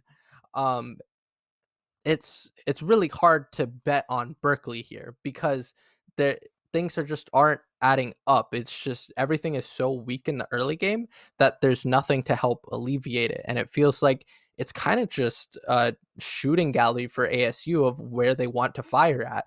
Do they want to blow up top lane, jungle, mid? Why not all of them? And they can just kind of run over the first 15 minutes. And we've seen ASU do it before. So I've got an idea that they can do it again. Yeah, Team Comp looking a little bleak for UC Berkeley, but like you said, they've yet to drop a match here at the PACU Invitational, and anything can happen in these show matches, especially in the first game of this series. And um, we saw from University of Washington earlier tonight that even with something like an Amumu Galio core they've got to work with, you can still start to create those early game advantages, even with just individual mechanical prowess. And I think there are those windows that they have in the form of the bot lane, in the form of the level 6 Malphite, that they can maybe look for these opportunities where Arizona State might not be expecting them because of their early game oriented draft. Yep, they're just going to be around every corner, and that's just kind of what it is. ASU, it's kind of just their map to run over, and we'll have to see if it happens as we hopefully get into the game soon, because there are only so many things we could talk about when we just know the champions and not what they're actually doing in the game yet. So, uh, who was the bot lane? Oh, we have an Alistar for Berkeley's support. I mean, there are things he can try and make happen. He can help create some relief for Amumu when Jarvan inevitably invades him. He can bonk him away, I guess. But then you've got the Galio to bonk away also, and the Swain and the Twisted Fate. Um, so I guess we'll have to see when we get into the game. Yep, I'd really like to see this Swain pick. It's, again, one of those things that we haven't seen very much before in Season 10, but really enabled by these new items and also by the meta that's been created by these new items. Jin, one of the premier picks of this preseason in the bot lane because of how well he's able to use the Eclipse, whereas a lot of those crit-reliant ADCs are having a hard time because of the reduced damage that they've been provided, but in response to that, there's Swain who's able to exploit Jin's immobility, use that Vision of Empire, use that Claw to try to get him when he's keeping himself rooted during the Curtain's Call, perhaps. And there's also a lot of follow-up on both of these supports, the Alistar as well, to follow up on the Jin and maybe try to answer back in the ball lane in a lot of these fights. And I'm hoping to see a lot of scrappy action down there. Yep, I mean the Swain pick super exciting because in the first week and a half or 2 weeks of preseason, we've been seeing this data come up that Swain is doing so well in the bot lane in all of these solo queue games. However, we've yet to see him in a sort of coordinated setting.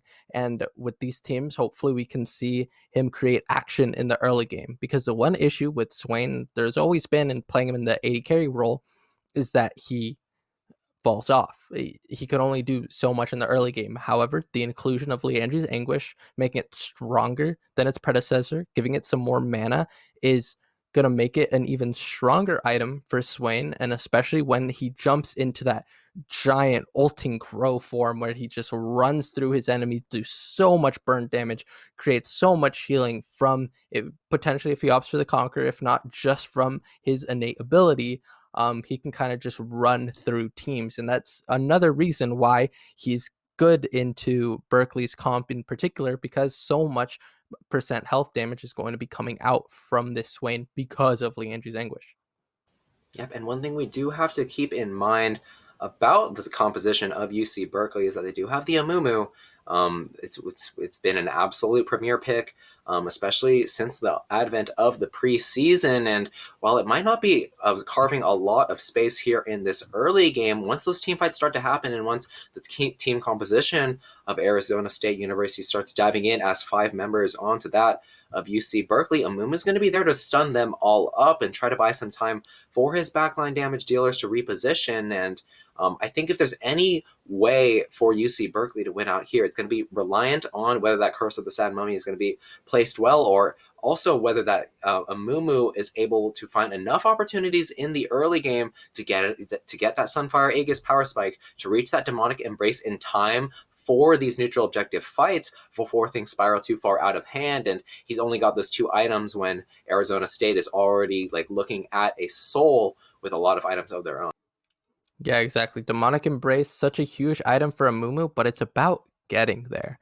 And again, like we've mentioned a lot of times now, ASU is going to have so much action in the early game, and it looks like we're getting into the game a little bit. Oh yeah, a lot of action already. That's going to be a first blood as we get right into the game. Marks Lennon, flash 4th shot. It looked like Pseudo was kiting towards his opponents there. He was looking really low, but it looks like he didn't have a lot of respect for his opponent. But Jin primed with the 4th shot just in time to land that first blood for himself. And like you said, a lot of early game action. This is what we want to see. Health bar so low just as we're getting into the game. And even a lot of action here in the top lane as these two are trading back and forth.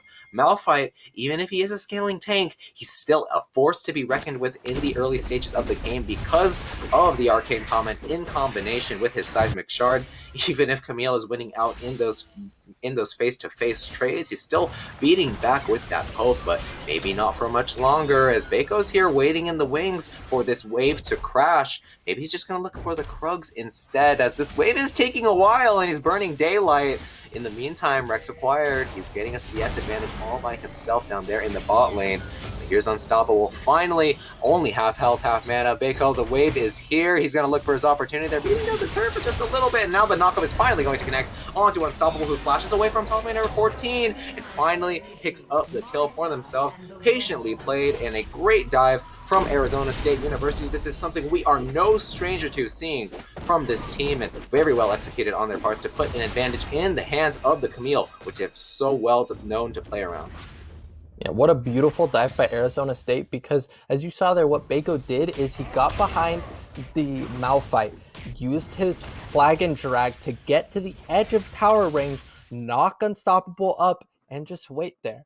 Tank a shot or two so that Camille can go all in without a care in the world, and then backs out before he can die, and then Yep, there's that early game aggression once again as Baco, once he's done in the top lane, is going down immediately into the mid lane. We talked about how he's going to be looking to exploit that immobile mid laner in the form of the Kale, and there it is, forcing out the flash with that flag and drag. But it's going to cost the flash of himself and of Cat on Thy Roof there in the mid lane. Flash for flash in the mid lane, and still Rex required. While that top lane gank was happening, he was getting a lot of advantages by stealing away those bot lane camps, and maybe now he's looking for either some more camps or just for maybe some vision control as he breaks away the vision plant. Unstoppable starting to crash the wave in, but it looks like since University of California, Berkeley know that Baco is on his way back from basing, they don't want to look for the dive, even with this wave state, as they know it can be followed up on and potentially result in a double kill with how much outplay potential there is on this Camille.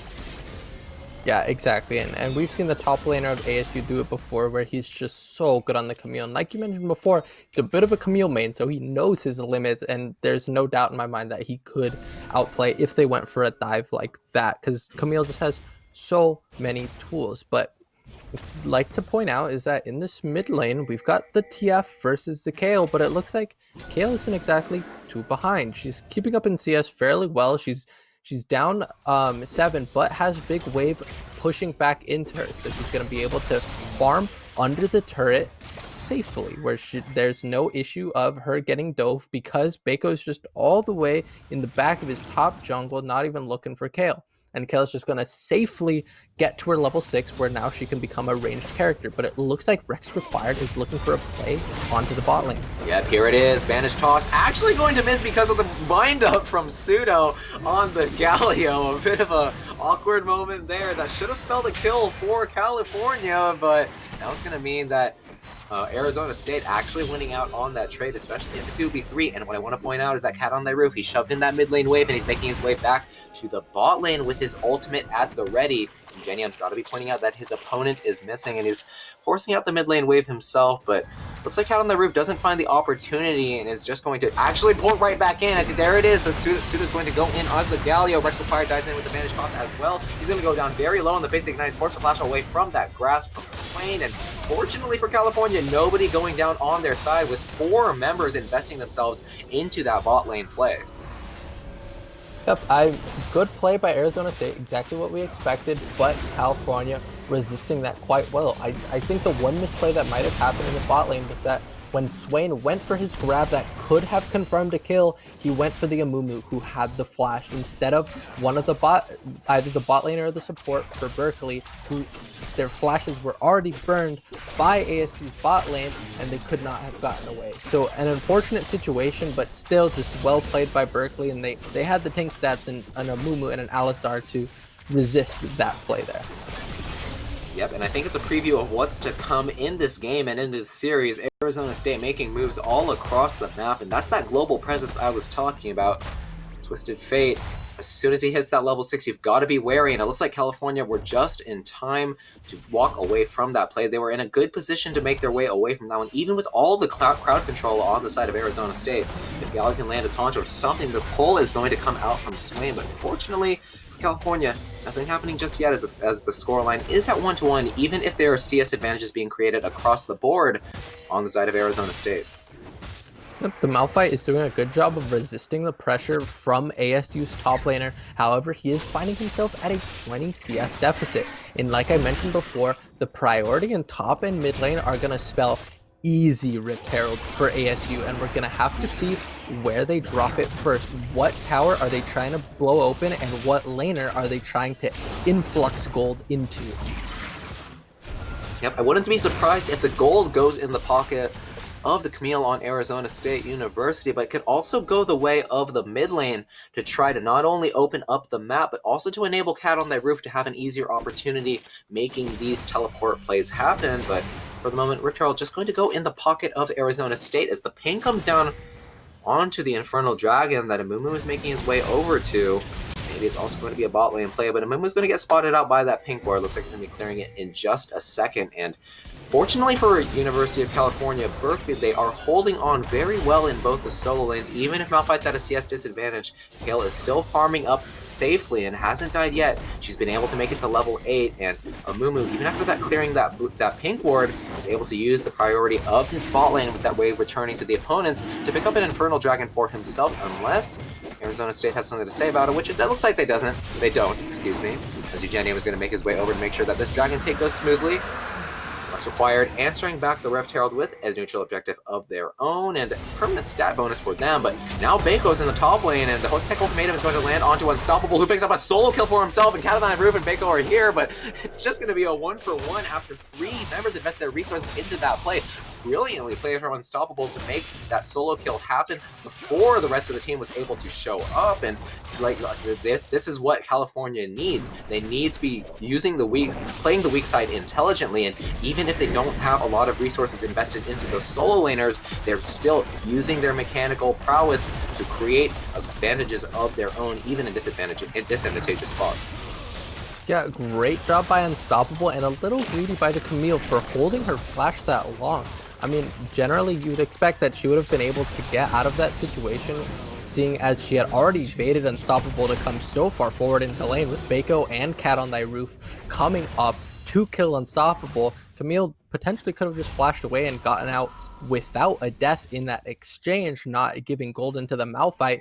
But again, it is just a Malphite. It's not someone who can, I suppose, single-handedly run over the game if he gets some gold, but he's going to make the job of Arizona State so much more difficult as if he's able to get this Aegis and other tank items online quicker than normal.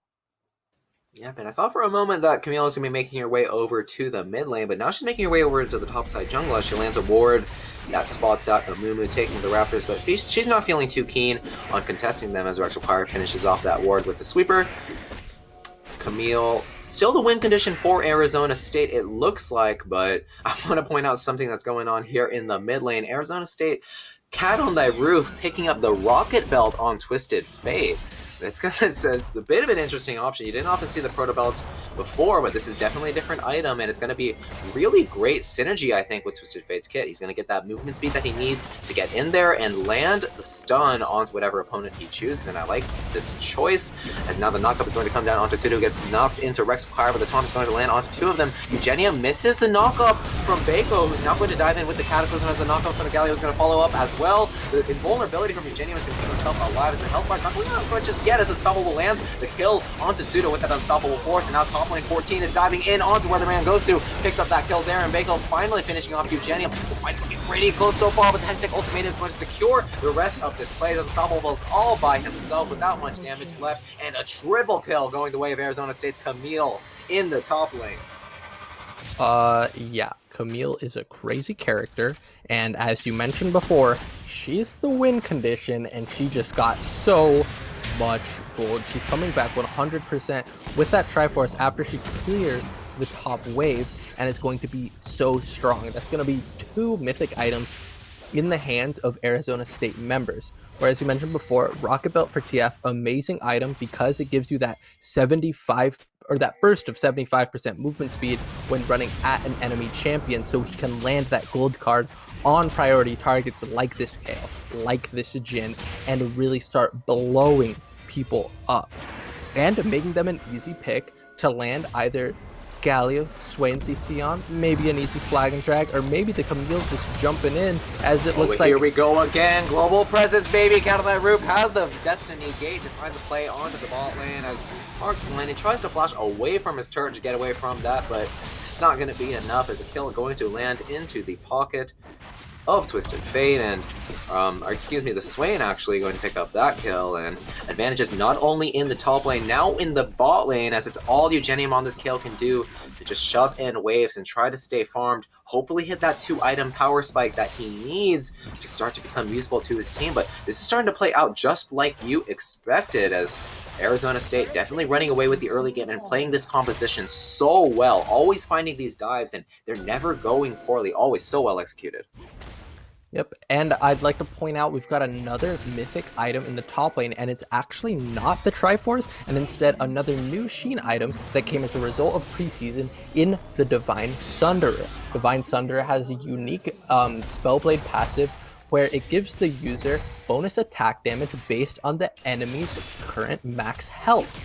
And on top of that, Camille's going to get healing. I'm gonna have to cut you off right there, as Bako's actually on top of Weatherman Gosu, is forced to use that ultimate to break away from that crowd control. But Cataline Roof is not done here. Top lane 14 is here to dive on with the hook shot, as Bako finishes off Eugenium in the mid lane, who moved his way over to try to help out Alistar, but was not paying attention to the roam from top laner 14, who has all the opportunities in the world to shove in those waves and look for those roaming plays. This is what top lane needs to look like. You don't just greedily use your resources to keep shoving waves into the enemy turret. You have to move around the map and create advantages for the rest of your team. And now Wudo is using that ultimate to burn down Mark's lane, and the taunt is going to assure that this kill is going the way of Arizona State. Even if Rexapire isn't going to go down as well, that is still a wonderful exchange for Arizona State all across the board, as now they're going to pick up the Cloud Dragon for themselves and even things up as far as the neutral objectives go. But the gold advantage is hugely in their favor. This is exactly what I expected from Arizona State. Maybe a little bit later than I expected. Oh, it looks like top laner 14 going for another trade into Unstoppable, but probably not going to get the kill just yet because, I mean, he's Malphite. He's so tanky. But like I was mentioning, this is what I mentioned. Oh, speaking of not getting the kill, it was not just yet. He was just waiting for the hook shot cooldown, and then the Hextech ultimatum not going to flash away from just in time, and Unstoppable trying to pick up the kill, but the hook shot is good, and that's going to be a shutdown going the way of Unstoppable. Once again, playing the weak side so well. Top laner 14 getting a bit antsy on that Camille, wanting to use the advantage that he has here in this early game to continue to snowball his lead, but not respecting the power of this Malphite, not only to resist the damage, but also to keep top laner 14 locked up under that turret. He flashed the Hextech ultimatum to drag his opponent under that turret, and that was exactly what he needed to pick up the shutdown and try to even out this gold advantage in the top lane. Yep, great job by Malphite. That looked like such a dire state for him because he got hit by the second proc of the Camille Q plus the Divine Thunder damage. His health evaporated, but it wasn't enough for top laner 14 to get that kill and get out alive. But as I was mentioning before, Camille, gets healing off of that Divine Thunder based on that bonus attack damage, and even that wasn't enough when fighting the Malphite. But now we're getting even more mythic items online where the Swain now has the Lianji's Anguish. He's going to be burning through these tanks of Berkeley, and they might build resistances, they might build health, but that's all going to evaporate when they run into Voodoo in these fights. I love the mythic items that we're seeing out of Arizona State, but we're going to have to keep that on hold for a little while as Cat on Thy Roof has the play in the bot lane once again. Destiny Gate full health here in the bot lane play as the Vanish Shot going to connect onto him, but it just Rex required if Weatherman goes through the personal side. Mummy's going to connect to us here with the 3-man taunt. Eugenium there on time to pick up the kill onto Cat on Thy Roof, but Rex Required is staying alive with that Divine Judgment, and Widow is keeping the chase up with the demonic form, but now he might have bitten off more than he could chew as he was not respecting the damage that Eugenium had with that Nashor Steel, with the taunt is going to be flashed away from Pseudo, and now Pseudo is going to hand up yet another kill to the mid laner of California. 4-2-0 in the mid lane. If there was ever a way back into the game, it's going to be through this Kale, who is that late game threat that they need, but Baco using the Rift Herald in the meantime to open up the map even more than it already was in the mid lane, but all things considered, a great bot lane play on the side of California. Yep, California really responding well to that global presence of Cat on Thy Roof because he's just been teleporting everywhere.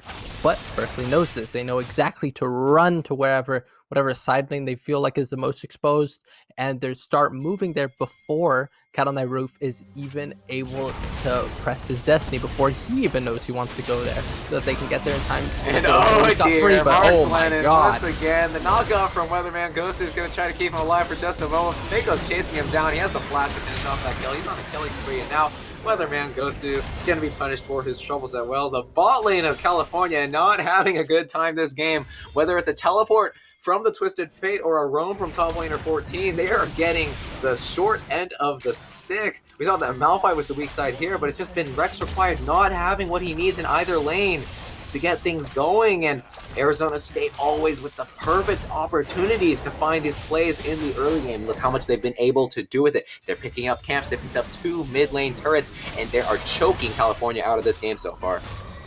Yep, exactly. This is what I expected from Arizona State.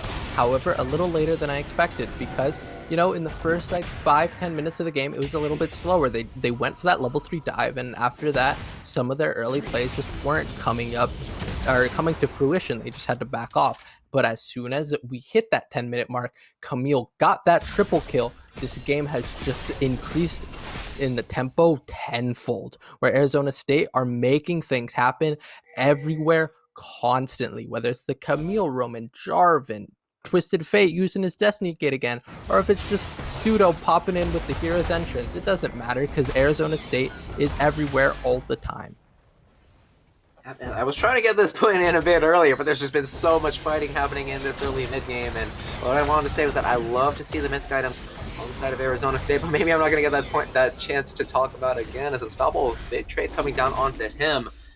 Like I was saying, Sunfire Egg is going to come out for Baco on this Jarving. It's not going to be scaling the best as a damage dealer, but maybe Unstoppable is going to be trying to scale into the Camille, but Weatherman Gosu does not have a lot of tankiness even with that ultimate available, and Pseudo and top laner 14 are making it happen. Unstoppable not able to find his way into that plane, but finally Eugenium joining the battle as top laner 14 gets away with murder behind the turret as he dives in with the hookshot. Pseudo going to be the sacrificial lamb for his top laner, as that's all that California is going to get, as Mark Lennon dying once again behind 2 turrets.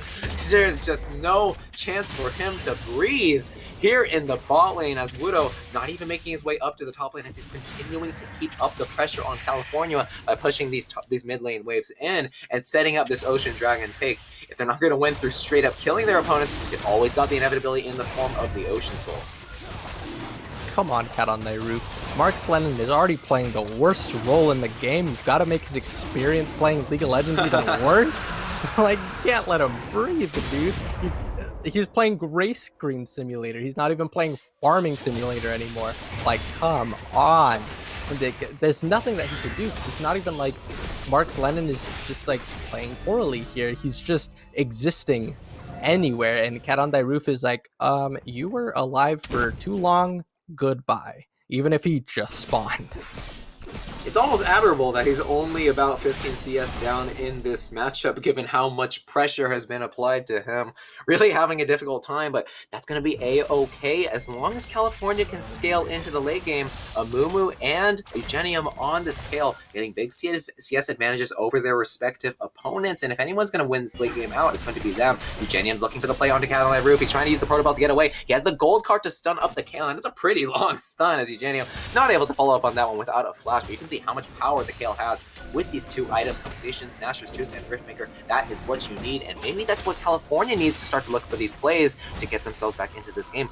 Marcus Required 2, he's pretty high up in CS, but does he have the items that he needs? I know he's got the Sunfire Aegis, but maybe without that second item completion, he's not going to be enough, as Baco, he's got Knight's Vow in addition to that item, and look how Arizona State is playing so aggressive in their opponent's jungle, as Eugenium, he knows that he can't do a lot at this stage in the game. He's just got to wait for his teammates to try to stick things out on their own as he continues to scale, but maybe Arizona State isn't going to let them have that opportunity. They're posturing for the Baron, and maybe they're posturing for another play here in this jungle. Both junglers waiting in opposing bushes, and the flag going to spot out Rex Required, but Baco not going to bite on it quite just yet. Knows that they probably need the Camille to win out on these fights, and Camille going to do very well into these tanks, not only because of her true damage, but because of the percent health damage in the form of the Divine Sunder. And look how far ahead she is compared to Unstoppable, who's been also playing the weak side in addition to his fellow side laner. Down nearly 60 CS as Camille starts to work on her 3rd item. She's going to be a menace, and it's going to be very hard for California not only to lock her down, but even to kill her. There's just so much in favor of Arizona State right now. It's just one of those positions where they're doing such an amazing job of choking out Berkeley that it's hard to see a win condition other than this Kale just all of a sudden 1v5ing a fight. But sure, maybe you killed the Camille, maybe you killed the Twisted Fate or somebody, but it's hard to see a world where this Kale kills all of them before dying. Yeah, but maybe Kale's going to try to keep herself alive in the face of top laner 14. Not even at 3 items yet, as he's applying so much pressure in the bot lane. And this is the setup that Arizona State's looking for. Camille forcing the hand of California, drawing at least 2 members if they want to keep those turrets alive. But maybe Baco is going to try to force the rest of the team into their hands, as now the stun is going to land onto Weatherman Gosu, gets pulled in, and now finally top laner 14 is joining the fight, and Alistar going to go down eventually. The rest of his team knowing that they cannot join him in that fight, and that's going to mean that they have to give up this Baron Nashor unless they're trying to make the hero play happen. They've got a Mumu ult, they've got Malphite ult, they've got the Divine Judgment as well from the Kale. Maybe this is what they need to try to look for the steal, but Arizona State knows there's one way to box this play, and that's why they're keeping Pseudo there. to zone away the opponents on the side of California. Cat on the Roof also has the stun, but here's the bandage toss to go down onto Pseudo. Maybe they're going to look for the kill, but it's going to be Arizona State trying to force the hand of this team fight as Rental Fire goes down very low. He's got the opportunity to put it on the turn of the Sad Mummy. He's going to try to put it up and does not have the time just yet. Look how tanky the members of Arizona State are as they just continue to run down California. Genia was able to pick up one kill onto the Twisted Fate, but that's all it is going to be as the Jarvan and the Twisted Fate go down. But Arizona State winning big, even if they don't get the Dragon, as they're going to continue to set up the Dragon take that is coming up in just a second. That fight there looked really great for Berkeley for a second because they had people wrapped up. It looked like Kale and Amumu were about to start doing so much damage to the group of Arizona members that got stunned up together. But then Top Lane 14 just kind of rolls up, says, hey, I'm a fed Camille, come here, and then just dominates the rest of the fight. There's so little that Berkeley can do at this point because we just saw a fight where Kale was in a perfect position, outputting as much damage as she could, and it was nowhere near enough. All she could do was kill the Jarvan, and that was it. She came nowhere near killing the other members, and it's looking really bad for Berkeley at this point. I do have to commend them though, because in the previous series that we had between Colorado and the University of Washington, the game was actually already over at this rate. 26 minutes, actually higher than the average time that we've seen so far, and California's done a great job, I think, of playing to their win conditions. You can see Eugenium is 2 levels up on his opponent. They've been giving him all the solo XP, but oh my goodness, Cat on the Roof. Protobell into the stun, into the follow-up from Widow. She's continuing to find these picks even after the laning phase, and it feels like California have nowhere to go on this map. Arizona don't even need the Baron Nashor to continue to force California out of this game. All they need is the advantages that they've created throughout the early game. You can see how strong Swain is, Camille is, they're all at 3 items, even Cat on Thy Roof, as he's taking a more supportive role to the rest of this game. He still has the Banshee's Veil as well. 3 items all across the board. Meanwhile, California just don't have the access to the resources. That's going to mean that they can't access this Baron Nashor even as they know it's being taken. They're just going to have to sit back and bide their time, maybe look for a miracle team fight down the line. I mean, yeah, miracle is the perfect word for it because that's what it's going to take. Because, I mean, we are at the pivotal moment right now where Eugenium has done everything he can to get up to a position where he can carry the game. We've got the Riftmaker, the Nashor's Tooth, a QSS, and so close to a Rabadon's Death Cap. This Kale has now hit level 16. This is basically the dream scenario for Kale when it comes to damage output, what she can do on her own. But you're also staring down such a strong Arizona State team right now with so much pick potential, so much dive onto this Kale. If they can kill this Kale, it's easy win for Arizona State here. However, if Eugenium can play this fight perfectly, avoid all the pressure. Hold on a second. Wait, and the Camille going all the way into the double. The Nexus turret as Unstoppable goes down very low. Top Lane 14 buddy might have had a solo kill in the face of 5 people, but Alpha's could have healed himself up in the fountain, but the rest of the team is going to be forced away as the inhibitor goes down. That is double inhibitors down in the favor of Arizona State. Like you were mentioning, if anything's going to happen, it has to be right here.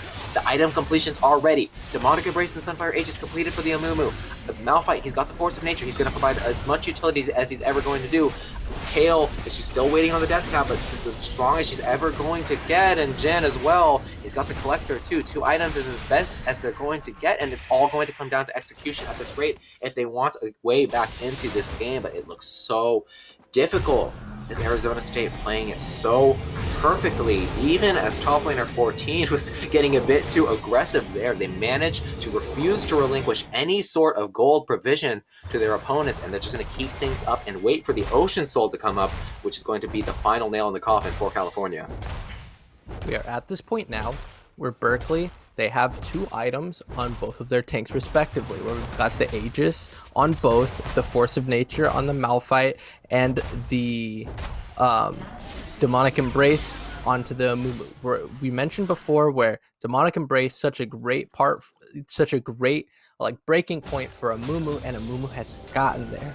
We've got the Death Cap now onto the Kale, but we've got a Yeah, pick. we've got the Hex Deck Ultimatum coming out onto two members. Weatherman goes to keeping himself alive with the damage reduction, but it looks like Rex Pirate isn't able to flash away from this one. He lands the stun onto two. He's keeping himself alive, but the true damage is huge. Takes out the shutdown onto the opposing top laner. Suitors all by himself, keeping himself alive with the aftershock. Finally, is Swain and the Twisted Fate join themselves in the fight. They're keeping themselves alive. Swain is very powerful. He's putting out the sustained damage onto his opponent. The Eugenium is full health here. He's going to get knocked up though, and finally trying to pick up one last kill. He has the Omni Vamp from his item, the Riftmaker, to keep himself alive and pick up a quadra kill into the ace for Berkeley. That was it. That was the miracle team fight that they needed.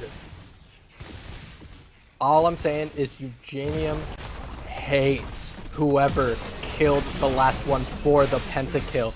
But even then, Eugenium did so much right there, where Eugenium just output so much damage, stayed so safe behind his front line.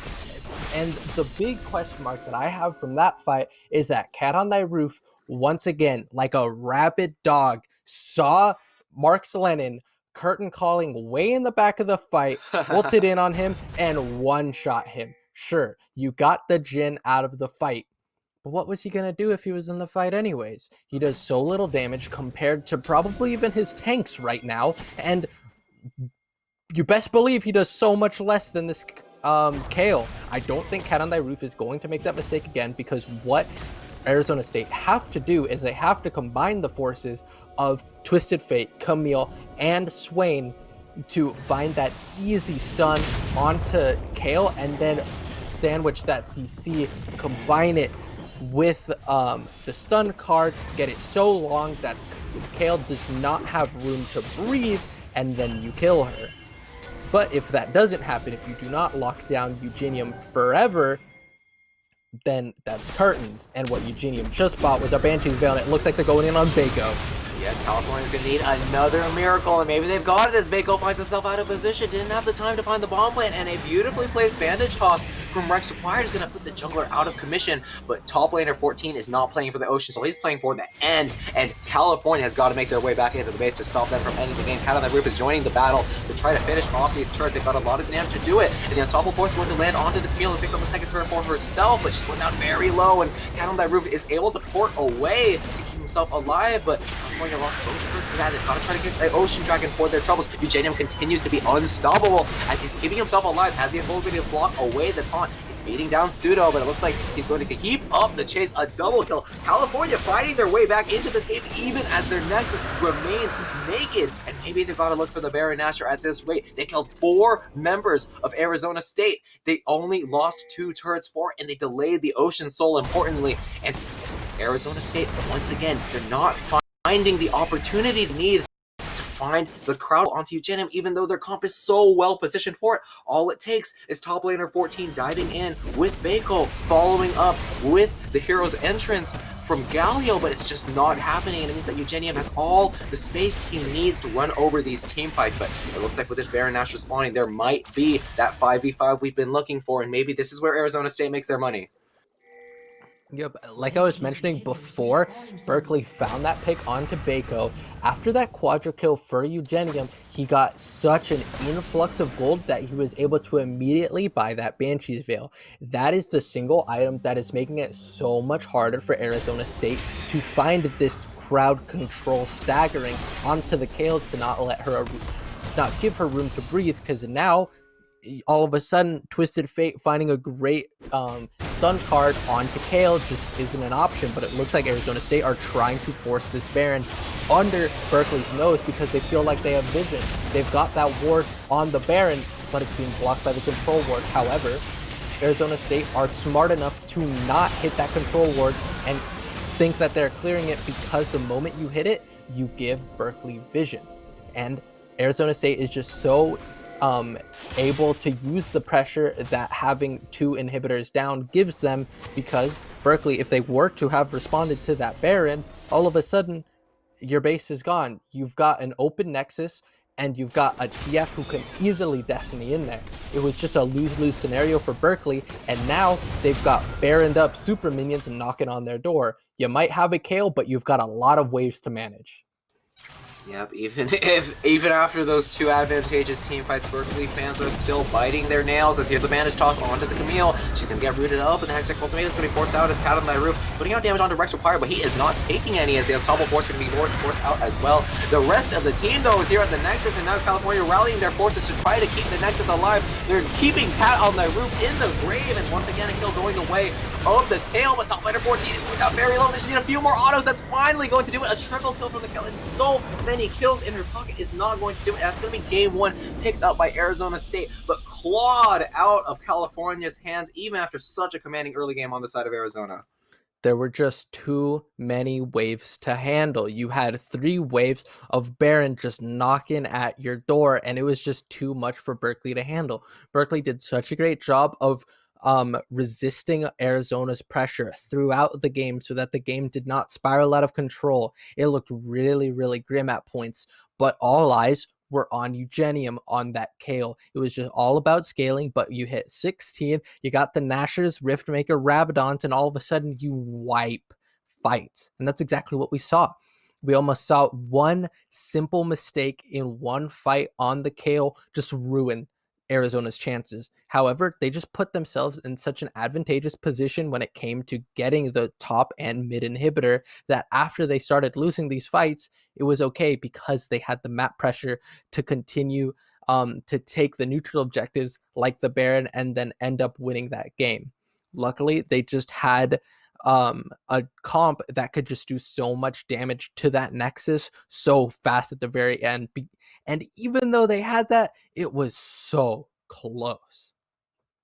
Oh yeah, I loved to see both of those teams' performances. I think we saw a showcase of both of their strengths in the early game. Arizona State constantly making those plays, always finding the looks with the Twisted Fate ultimate, and always following up beautifully to make sure that California just couldn't find anything at all in that early game. They were practically playing a 4v5 because of how far behind the Jin was put, because of how much pressure they applied in that bot lane.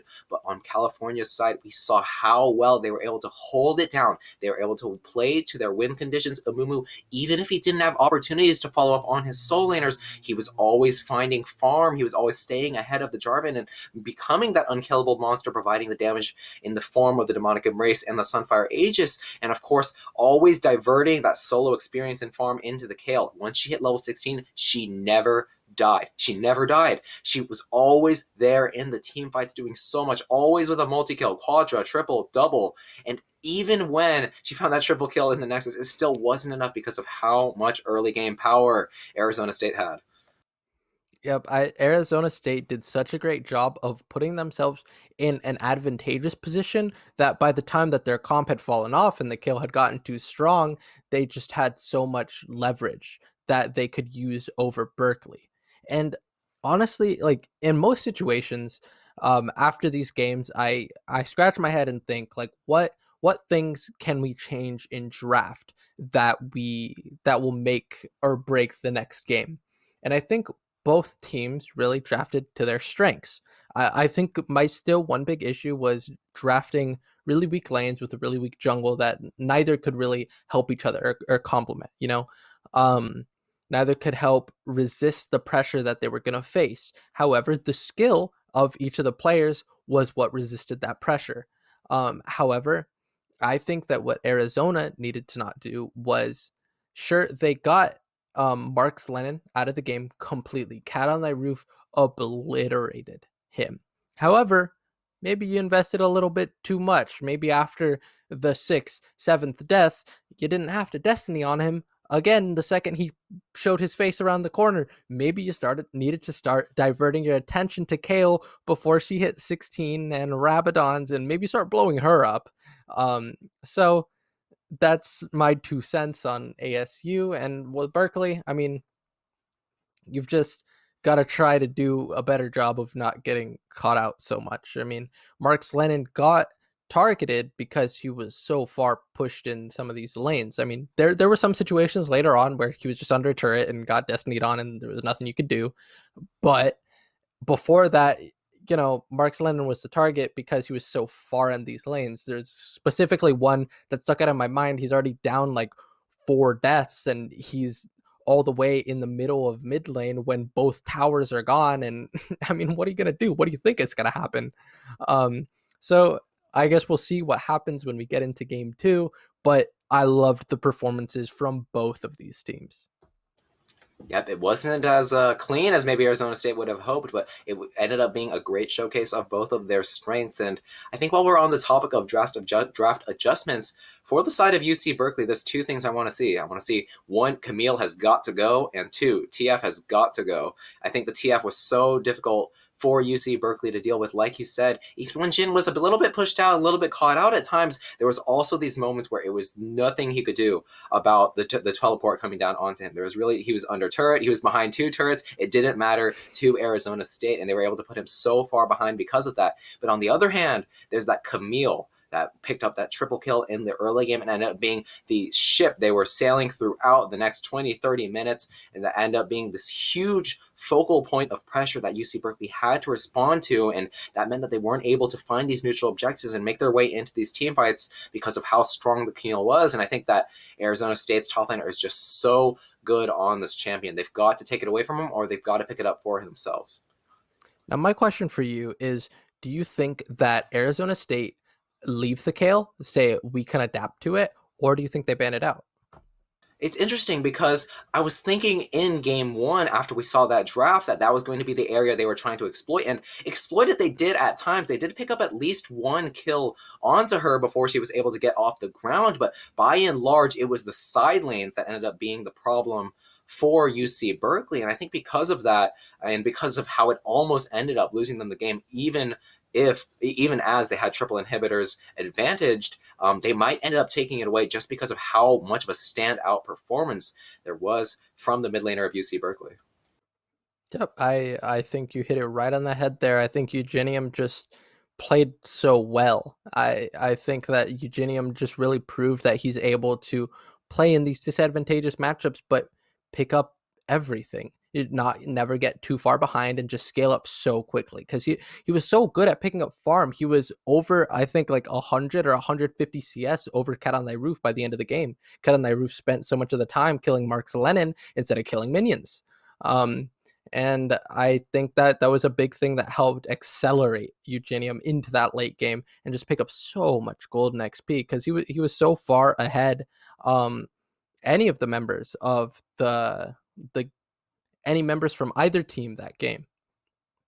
Yep, and maybe they do leave the Kale open because it does tend to play into their early game plan, right? Like where they're trying to find these early opportunities. And a mid laner like that who isn't doing a lot in the early game doesn't have that roaming power to match the Twisted Fate. Maybe that's exactly what they want, to secure another huge early game victory for themselves and close out the game, maybe more handedly this time. But another overall adjustment I want to see on the side of UC Berkeley is maybe pivoting more towards the early game and fighting Arizona State where they want these plays to happen, because with these picks it's just not enough. But we did see a lot of bright moments, right? We saw Malphite able to pick up a kill here and there, even in the face of three members of Arizona State, and maybe on a more aggressive pick in the bot lane, that could be what they need to match the roaming power of the Twisted Fate. Yep. Another change I want to see is, I want Berkeley to draft a jungler who has a faster level 1 clear, because ASU is diving level 3. They just are. They are going to do it, and you need someone who can clear fast enough, who can meet Bako where he dives. Like, he's just gonna do it, man. Like, he is a blood hungry jungler. He doesn't care who you are. He's diving you with top laner 14 or in the bot lane. It doesn't matter where, and you have to predict where he's going. So please match that, or the game spirals, or at least the early game spirals, just like last time. Yep, and I think once UC Berkeley is able to shore up that early game, we saw how well they were not only able to stick things out at a disadvantageous position, but play to their win condition by finding farm and finding experience wherever they could and funneling it into the right members. And I think because of that strength of theirs, then if they have something of an even early game, then the game is really going to swing into their favor, especially if they have a team fighting composition like what they just did. But like you said, maybe what it takes is an adjustment in the jungle champion pool. Maybe a more aggressive jungler, something like the Graves, which was banned out earlier, but maybe it also takes some more intelligent pathing, knowing that Beiko is going to be looking for these dives and always keeping tabs on him and being there wherever they need to be. Yep, exactly. It's really going to come down to the jungle matchup because Baco enables the rest of his team so well. And if you can shut him down, then all of a sudden ASU's early game plan starts crumbling. But that's a tall task for Berkeley to do. And hopefully they're up for the challenge because it would be awesome to see someone really go toe to toe with ASU in the early game, not just wait to scale. Because if they did fight back a little bit more in the early game, if they had champions that could, and then still allowed the Kale to get into the late game, we might have seen a very different ending to game one. Yep, and like you've mentioned, if anyone's going to do it, it's going to be this formerly undefeated, UC Berkeley team to try to match Arizona State. I love to see these two teams duking it out, and whether UC Berkeley is able to make that adjustment. And I think they do have the options for it because Rex Required, he isn't traditionally a tank player, but I think he folded into it because of how strong the pick is. And I think he did a reasonably well job, at least once the mid game started, but he's also got a lot of early game picks under his belt. He's got the Nidalee, he's got the Elise, he's got things like Rek'Sai and Lee Sin that are able to be those early game playmakers to match Baco. And hopefully UC Berkeley is able to make that adjustment, or maybe they're going to stick to their guns and try to play that scaling team composition once again, but a bit more tightened up, and maybe with a lot with less of those like really deathly options on the opposing team, like the Twisted Fate that was so hard to follow up against. Yep, that Twisted Fate was a menace in game one. Cat on thy roof. I mean, Mark Lennon's going to have nightmares about him. He just came around every corner, and he was just so good, especially with that Rocket Belt tech, where he was able to find those key stun cards no matter how many flashes or how much movement speed his target had to try and get away. He just kept running because he knew he could move faster. Yeah, on the other hand, Eugenium, whether that kill gets taken away from him, I think he still has options under his belt, especially as far as tightening up that early game. Things like the Fizz and like the Echo, these assassin options that are able to fight Arizona State University, maybe that's what they need. But of course, they still need that inevitable option, and maybe that's got to be unstoppable if they can get their hands on it on the blue side on this Camille. Or maybe that's going to be in the hands of their AD carry, who was having a bit of a rough time in that first game, but if he can have less of the pressure onto him and maybe on to something of a more aggressive solo laner, then if he can get things going for himself, then maybe he really is the carry that UC Berkeley needs. Oh man, and like watching Unstoppable go toe to toe with a top laner that has more tools to go up against top laner 14, that would be great because he made so many magic plays while playing weak side on the Malphite. He found multiple solo kills onto top laner 14, and with a pick that could really take advantage of those kills, I think Berkeley can really run away with it because we've been talking a lot about how well Eugenium how well Eugenium played, but Unstoppable was really a hidden gem for Berkeley. Yep, and it looks like in the meantime, Game 2 not going to be coming quite just yet, as we are going to go on break, and hopefully that's going to give them enough time for both of these teams to make the correct adjustments that they need. Arizona State to tighten up in that mid-game execution, and UC Berkeley to fight back in the early game.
out of Berkeley is the Twisted Fate, someone that we saw Arizona State dominate game 1 with. And we're response of the Fizz ban again from Arizona State. We're targeting Eugenium here because Fizz is such a great champion in Eugenium's pool, someone that he can dominate the early game with if he were able to get his hands on it. Berkeley responding with another Kha'Zix ban. Kha'Zix is someone who has been dominating the preseason and someone that they banned first time in game 1 against Arizona State. Yep. It looks like Arizona State is deciding to ban out the Kale. They decided that, Kale is abusable in the early game, but we're not even going to get Eugenium the chance. We're not even going to give ourselves the chance to mess it up. And we're just going to get her right out of here because Eugenium just played too darn well on this champion. Yeah, and look at the bans on Arizona State. It's definitely a testament to the story of game 1, which was how well Eugenium was able to play even in the midst of the rest of his team crumble around him. But now UC Berkeley going to make the adjustments we were hoping for. Twisted Fate and Camille both going to be taken away as they pick themselves up the Graves. That's going to be that early game option we were hoping for, as opposed to something like the Amumu, which is still waiting to scale up and hit those item spikes. But in response is going to be the Lilia. This is a matchup we've seen over and over again, not only at PACU Invitational, but also at the World Championships. Both of them very farm-heavy junglers that are able to keep up pace with each other and find a lot of opportunities in the early game. And it looks like so far we're going to have a lot more of a fight now in the early game, which is definitely something I'm looking forward to.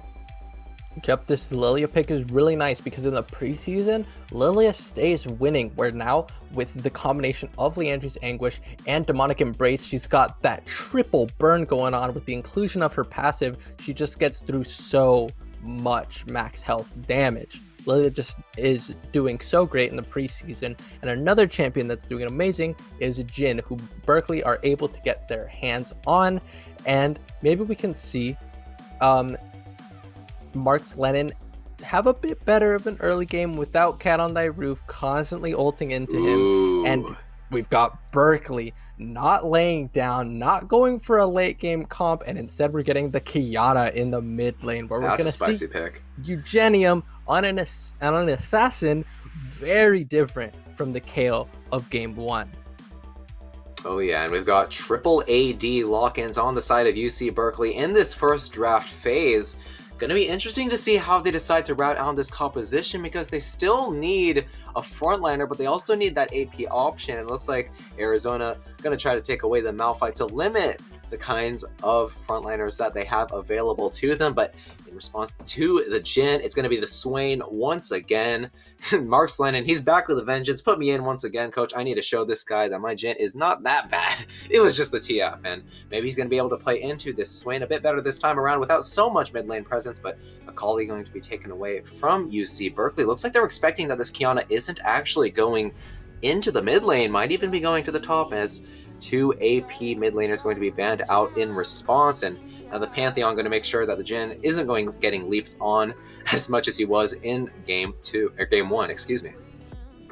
Yep, 2 potent AP picks that Berkeley could have used to round out their comp, because even if the Kiana does go into the mid lane, both Akali and Sylas can be played in the top lane for Berkeley to get a much more aggressive composition. Because at this point, with the Graves in the jungle, the Kiana in the mid lane, it's gonna look really tough for Berkeley to try and cut through anything, especially when you're staring down a Malphite, because he's just gonna build so much armor. My big question mark. Speaking of cutting through, Malphite is now facing down a triple AD composition that is going to be rounded out by the Mordekaiser.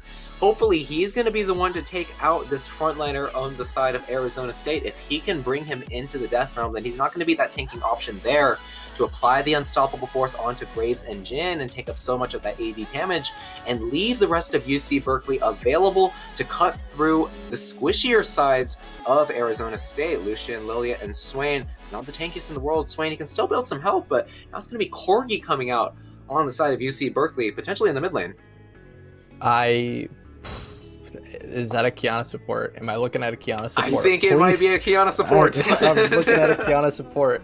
This is crazy. This is something I would have never expected to see. I mean, I guess she's got a root when she pulls like water element. I see her played so little that I have zero idea what any of her abilities are called. but we're just gonna call it the like element thing. Um, but actually, this is just okay. We're not looking at a Kiana support. This is actually a mistake on the image here. It's Oh, not a thank you. Corki. It's a Nautilus. Everybody, false Ah. alarm. We're not going full crazy here in this draft. And it looks like Arizona State, with their final pick, are opting to go for the Thresh, an aggressive option for Arizona State's probably Swain bot lane once again, because that Lucian pick, I'd imagine, is going into the mid lane. He'll have a good matchup into the Kiana where he can provide so much pressure with his piercing light. And get so much range on that poke ability to just whittle Kiana down so that she's too low to all in the Lucian. Oh, And and I am going to understand that it's actually the Nautilus instead of the Corki. I see now. I thought for yeah, a moment it was the Nautilus instead of the Kiana, but fortunately things starting to make a lot more sense as now it's going to be Kiana versus Lucian in the mid lane. And Kiana, she's one of the weaker laners available in the mid lane. She has a really hard time, especially before level 3. Um, she, her abilities not working in conjunction until they start until she starts to gain more levels, and I think Lucian's definitely going to take big advantage of that. But it's going to be a totally different play style than we've seen from Eugenium on the Kale, as he's now on an assassin pick, which we know he has prowess on, but is it going to be enough in the face of such an aggressive laner like the Lucian, and especially with the jungle pressure from Arizona State? yep. Regardless, we're gonna see a very different look for not only Eugenium but for Cat on Thy Roof, because this time he's not looking to just shove out lanes and fight in the sideways. We're looking for if he can create these advantages against his mid lane opponent on his own when when he's staring down a very volatile matchup in the Kiana, because Kiana's gonna be weak for a moment. But then, as soon as she hits level 3, she's all of a sudden has all of her options to try and burst down someone as squishy as a Lucian.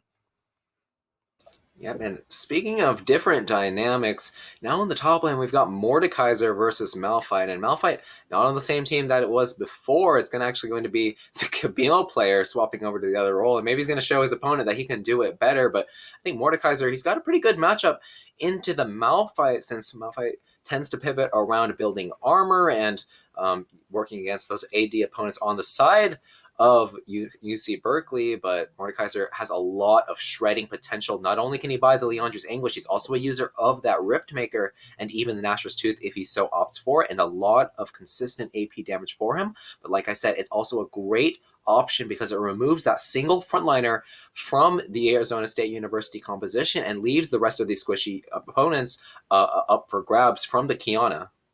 Yep, Mordekaiser was the perfect pick in this draft because he fills multiple niches for Berkeley's team and is just a really great way to round out their comp. But again, super great pickup by Arizona State with that Malphite. Just he's going to have a field day with the majority 80 damage that's staring him down. And if he can get through that lane, team fights are going to be hell. Yep, and we've covered mid, we've covered top, but once again, bot lane. It's got the Jin versus Swain lane once again, but this time around, there's no Twisted Fate to be diving down onto him as he's just trying to hit those minions, and maybe things are going to be looking a little better this time. And of course, he does have that follow-up option in the form of the Nautilus. If he can land that Dredge line, there's a lot of CC between the two of them, and maybe locking up a kill, especially with the presence of their jungler, but of course, Arizona State University holding down very well in the bot lane, formerly before, even without the presence of their mid laner and their jungler. Yep. Regardless, all in all, we're going to see a very different look specifically from Berkeley's team as a whole. We're not looking to just scale up and just play it safe. They're trying to go tit for tat with this ASU team comp. And we're going to see if this is a look that Berkeley can actually excel in. We've seen them play so calculated and reserved, and ASU is just defined by this type of game. But is this something that Berkeley are actually really good at? Are they great at making these early game plays happen? Or are they just trying to be Arizona and instead trying to beat them at their game when maybe ASU are just able to play that game better? Yep, regardless of how they decide to play out this game, I love to see adjustments like this so in tune with how the previous game played out. And I'd also love to see different sides of these teams showing. We saw that scaling, team fighting power of the UC Berkeley team in game one. And now we're going to see maybe whether they're going to fight Arizona State on their own terms. And of course, maybe whether they're going to be in the driver's seat with this Kiana versus Lucian matchup, as well as the Mordekaiser against the Malphite. Both of them a lot more able to carve some solo lane pressure. Yep, that solo lane pressure going to be very exciting to see how that works out, because that's exactly how ASU won the first game, where we saw top laner 14 get so much pressure in those side lanes and push those waves out, get the towers. Maybe we can see Berkeley come in with a response and play that very same playstyle back at ASU. Yep, and once again, I think it is going to come down to those jungle matchups, and there are adjustments in the draft, but are there going to be adjustments in the gameplay, as hopefully the jungler of UC Berkeley is going to be there to match the dives that are absolutely coming down from Bako. He's got to be heads up. He's got to know where his opponent is going to be, which of these side lanes he's going to try to attack, and I think he does have more options to work with this game, and even with the Jhin and the Alistar in game one providing a lot of setup for him, he just didn't have a lot of options on other sides of the map, and maybe this time's going to look a lot better for him. Yep, I really hope that we can see a redemption for Mark Lennon here. I just not only just him to like play well, even if he's a star player this game, I just wanted to see him allowed to play the game. Cat on Thy Roof just made that impossible last game. It was just he was just bullying. He was bullying him on the Rift. Like there's no other way to put it. And hopefully Mark Lennon, he's able to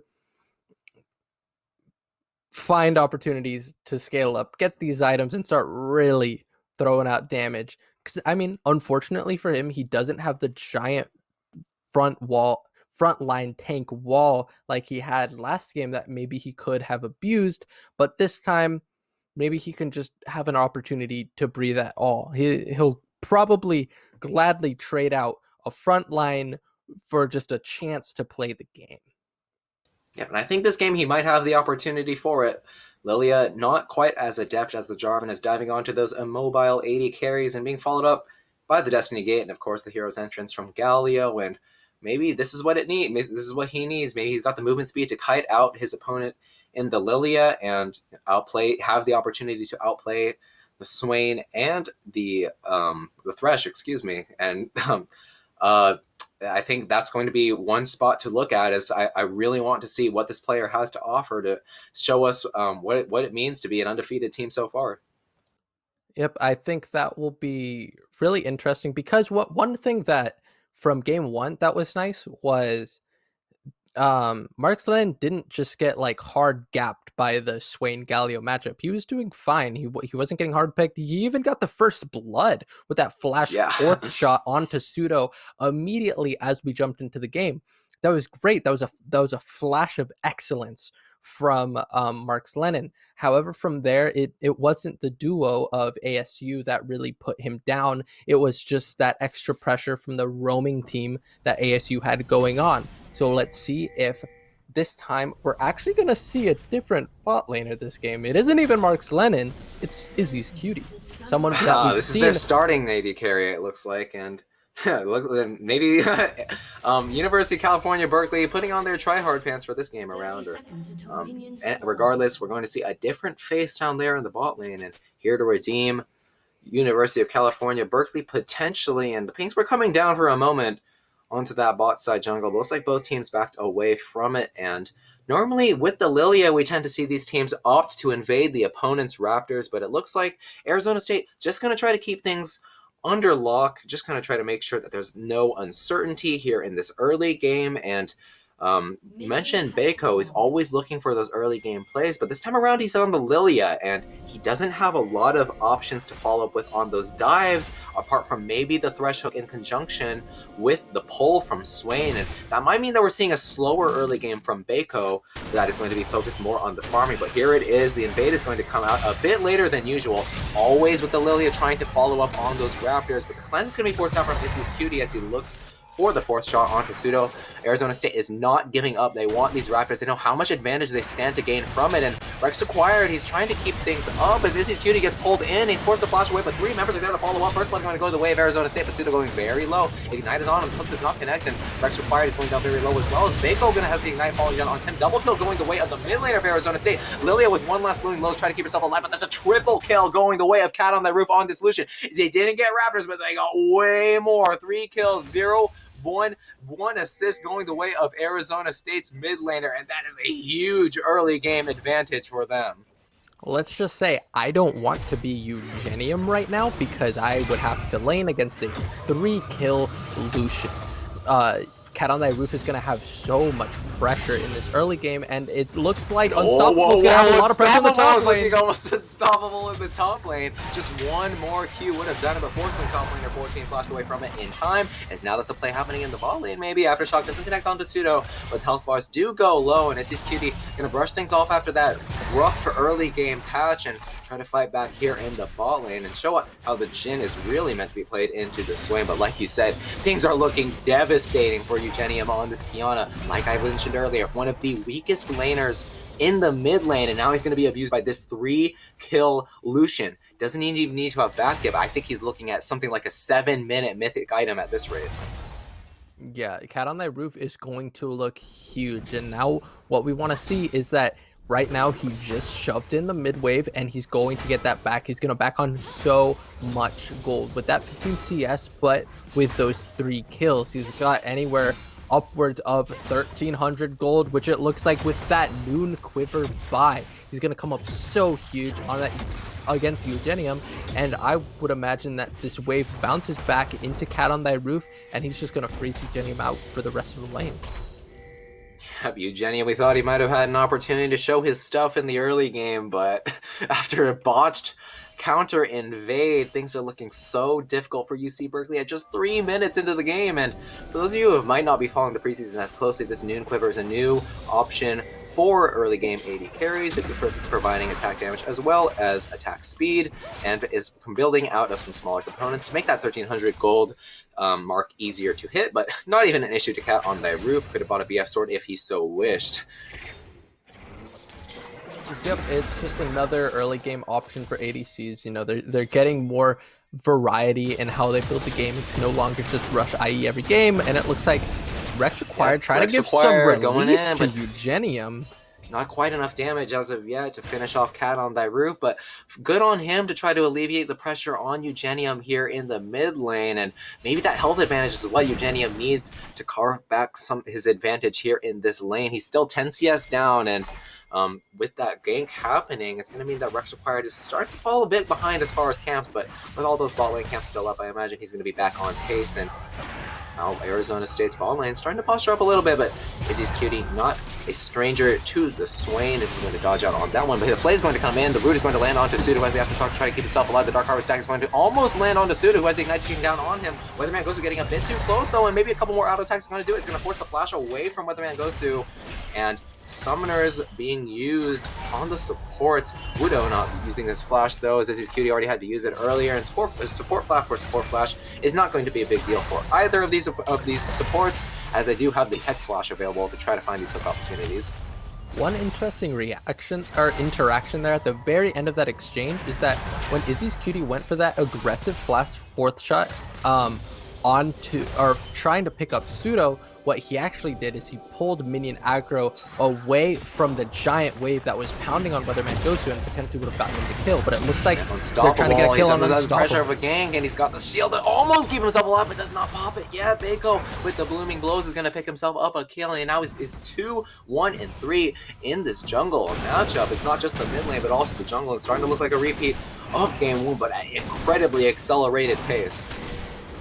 Yep, I mean, what you gonna do? You said that Bako could not get stuff happening in the early game on this Lilia pick, but it looks like it's trying to prove you wrong with already 2, 1, and 3 on the Lilia scoreline. Doesn't matter if he doesn't have Lilting Lullaby, he can just run at you anyways, because he's got a ton of damage out of that burn passive. great look from him to exploit Unstoppable, who felt he had the advantage in that top lane and was shoving out because of it, and really great use of the movement speed available to him, and now he's got a big advantage in the jungle, not only in CS, but as far as kills go as well, and he's picked up the early Dark Seal as well, had enough gold from it because of that early game fight, and that's going to help the snowball to grow even more out of control, as California, all they can do in response is pick up the dragon.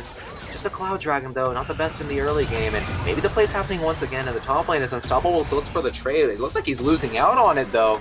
Double Ruby Crystal and the Null Magic Mantle from top laner 14 make it pretty difficult for Unstoppable, and he's keeping up the trades. Maybe trying to bait Unstoppable into overcommitting, but looks like Baco's just going to head back to base and pick up the Lost Chanter as well as the Seeker's Arm Guard. Seeker's Arm Guard not building into a Mythic, but it's going to mean that this early game matchup is going to go even more in his favor and make it very difficult for the Graves to contest him at any angle.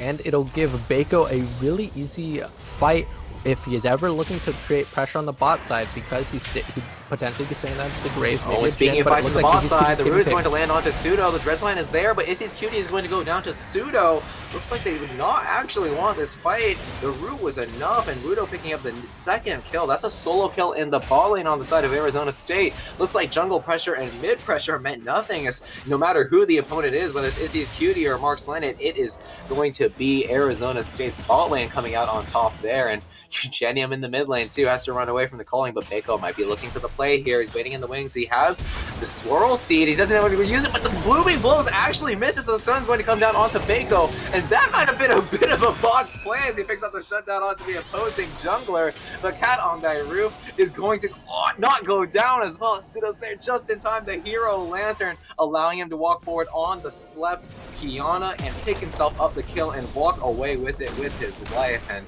fortunately, though, Eugenium still in a 1-for-1, going to pick up the kill onto Baco, but you can see how much hubris Arizona State is playing with, and they're getting away with it, looks like, so far. Yeah, Pseudo was just in the right place at the right time to make sure that that play wasn't completely botched, because sure, Baco went down, but at least they picked up a kill for their efforts. Onto back onto Baco, actually. Cat on the Roof didn't actually pick up that kill. Maybe the burn's still ticking or something. But Pseudo was able to save Cat on the Roof so that... Oh my goodness. Top laner 14. A well-placed backline ward is going to mean the teleport is going to come down before California even has a chance to react. They were pushed up, but they were walking right into the clutches of Arizona State, and they're unstoppable force. And once again, 2 kills going the way of Arizona State in the bot lane. 0-6. UC Berkeley's bot lane. We thought they might have had the redemption run on their hands, but things are rapidly spiraling out of control and all across the map. Yeah, this is crazy. Because, I mean, sure, Mark's Lennon got picked a bunch, but I mean, it looks like it's not looking too great for Izzy's Cutie either, where they might be pressing up a little too hard, feeling like they're stronger than they actually are. Because they're playing a little disrespectful in this lane. They keep stepping up for all these aggressive trades, and they're just getting picked out for it. I mean, that ward in the backline for ASU was just so perfectly placed. I mean, he places a ward in the center of lane on the back half. That was just such a great preparation by ASU, knowing that they want to start these kinds of plays.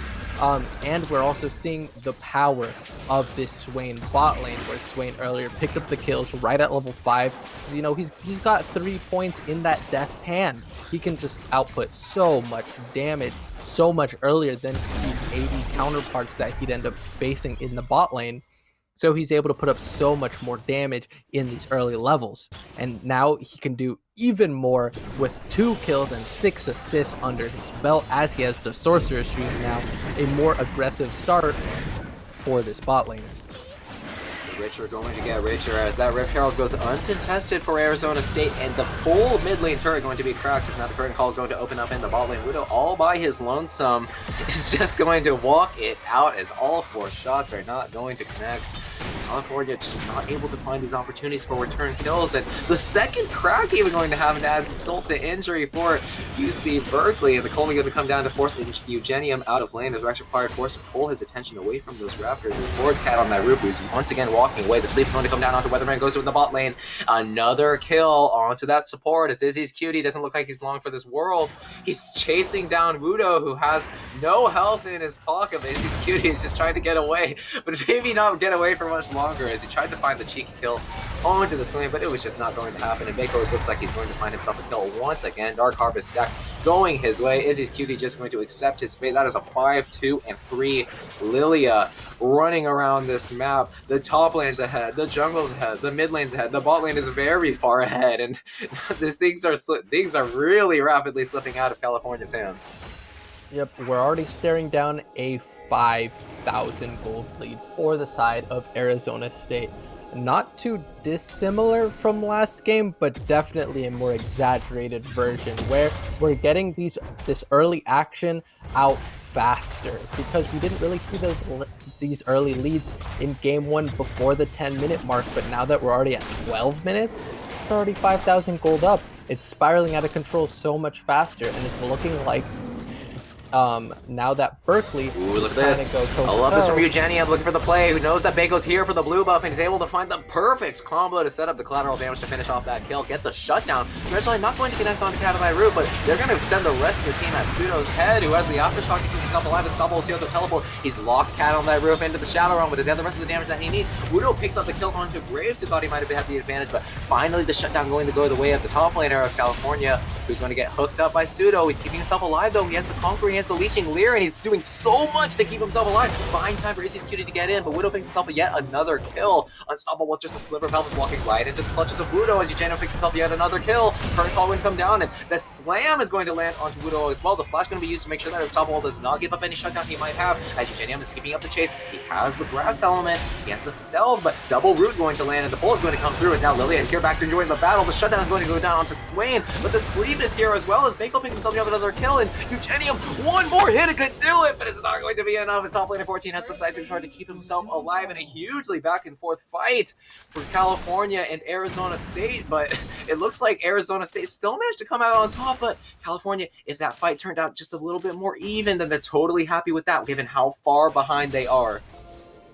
Berkeley found Arizona State in such a disadvantageous position. They caught them out. They caught them out with their pants down.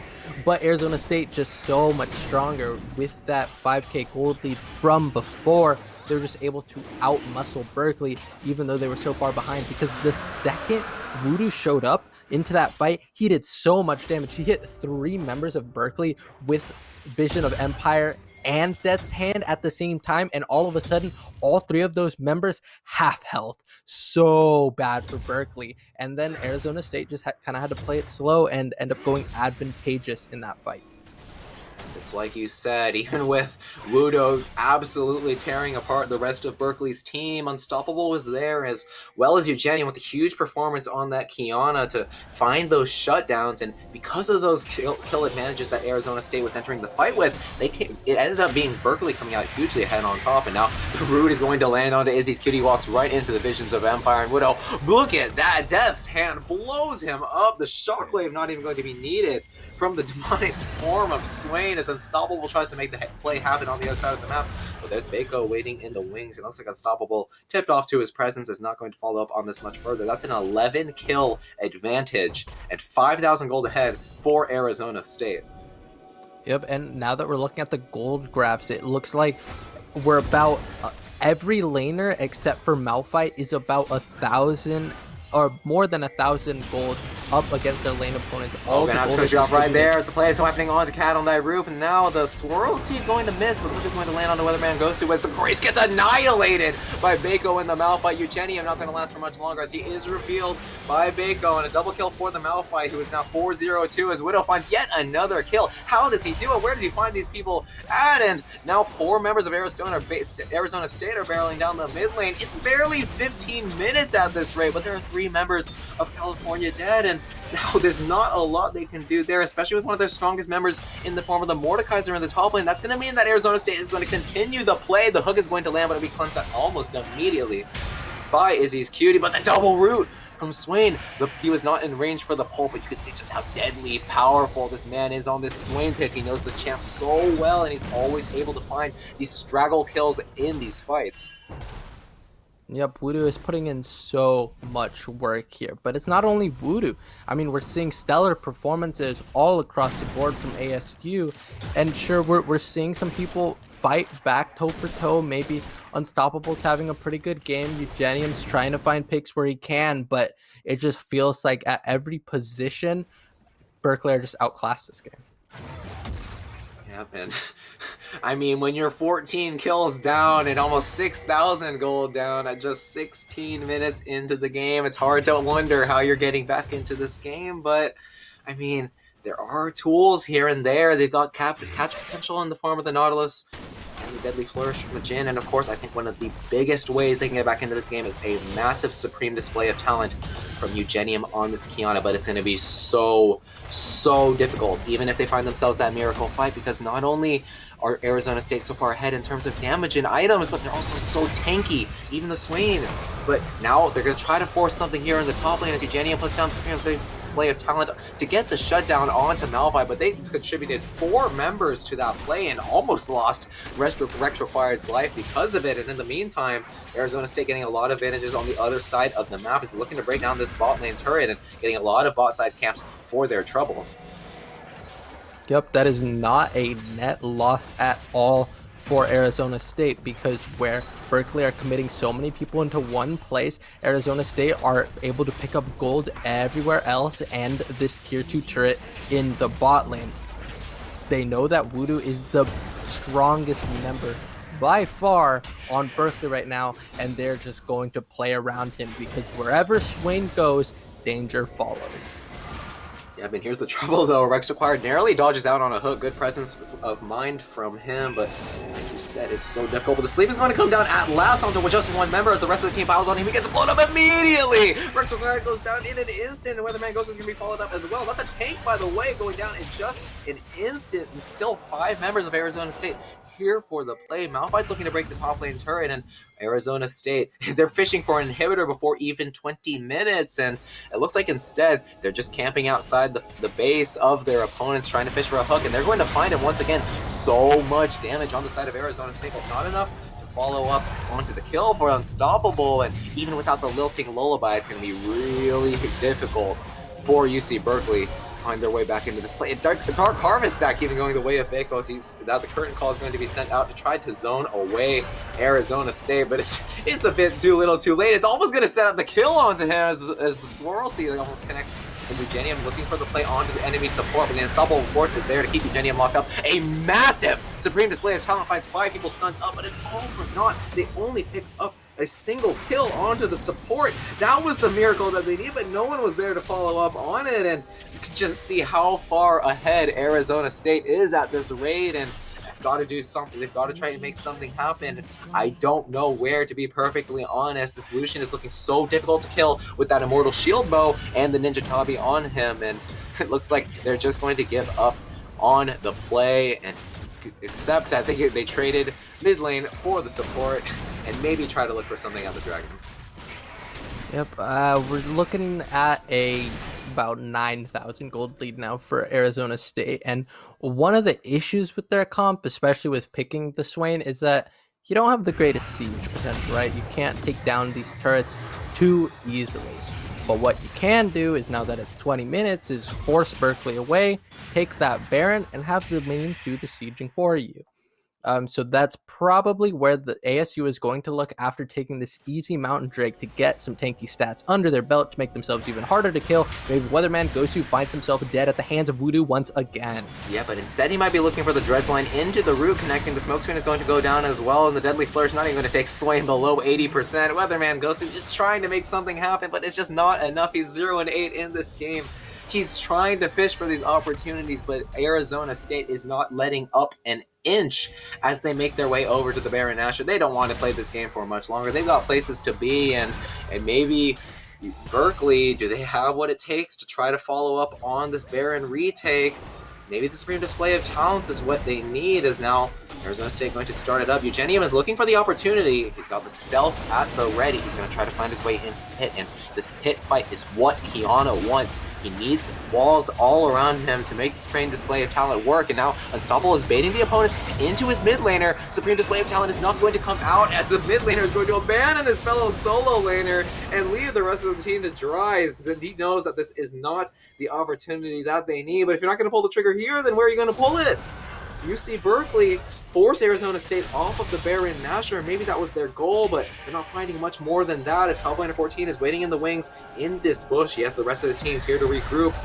And now Berkeley, they're actually funneled into the river. They might have found themselves in a very, very bad spot. Count Night Roof is looking through the mid-lane jungle. The Unstoppable Force is going to land onto Weatherman Gozu and Eugenium, backing away with the rest of his team. They're trying to get themselves back to base and maybe fishing for a better opportunity for this fight, but Kutroff's finally going to come out and bring the rest of the team to safety. As top laner 14, he's staring down Berkeley. He doesn't have the Unstoppable Force, but he has a very big body, and Arizona State is not letting up at all. They're keeping up the aggression, and they're trying to force Berkeley to respond to this Baron Nashor that's going to start it up once again after Bako is based. Genium, he's been holding the Supreme Display of Talent, and Nautilus is here again. It's a 5v5 once again. Genium, it's all going to come down to him. I think this is it. This might be what he needs. He's got the rocket, but he does not land the stun. He lands it onto the bush. At least top laner 14 and Widow, though, not getting a lot of damage done to them, is now Rex Required going to go down to Big Po eventually, as the rest of the team fighting it out in the top side jungle, and it looks very bad for UC Berkeley. They're able to get a shutdown onto the Swain, and this is Cutie. He's going down very low. The health bars are so low, but that is what it means to be so far ahead. The item disparity showing its stuff and how low the health bars of Arizona State are. They win the fight handedly. It's so close on UC Berkeley's side, but it looks like that's going to spell an inhibitor, and maybe even more than that, as Arizona State continues to barrel down the base with these low health bars.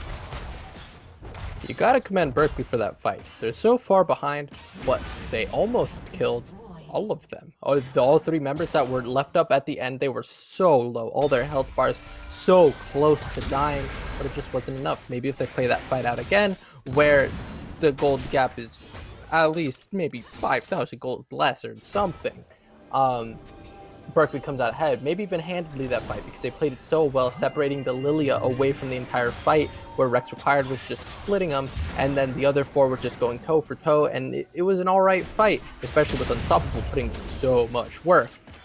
But it just didn't turn up, because again, we're in the position where ASU is just so far ahead, and Pseudo finds another pick. Weatherman Gosu finds himself once again at the rock outcropping outside the red jungle, and is going to get hooked up once again. And Power Q going to land onto the Thresh, but it looks like it's not going to mean much more, as Eugenium gets locked up by the root. Unstoppable is going down very low, and a double sleep going to get cleansed out by at least one member of Berkeley, but Unstoppable is going to be dead in a moment. Bako is dominating this game, and Izzy's Cutie is getting chased down by the rest of Arizona State. He's trying to use that movement speed to keep himself alive, but he's not going to contain a rock and a vision of Empire, as that is going to be the ace once again for Arizona State, and finally the game going their way. The question in game one for Arizona State was, are they going to be able to tighten up this mid game? And they don't even need to if they absolutely curb stomp the early game like we've seen in this game too, and they're going to net themselves maybe one kill for UC Berkeley. His other man goes who looks for a cheeky dredge line, but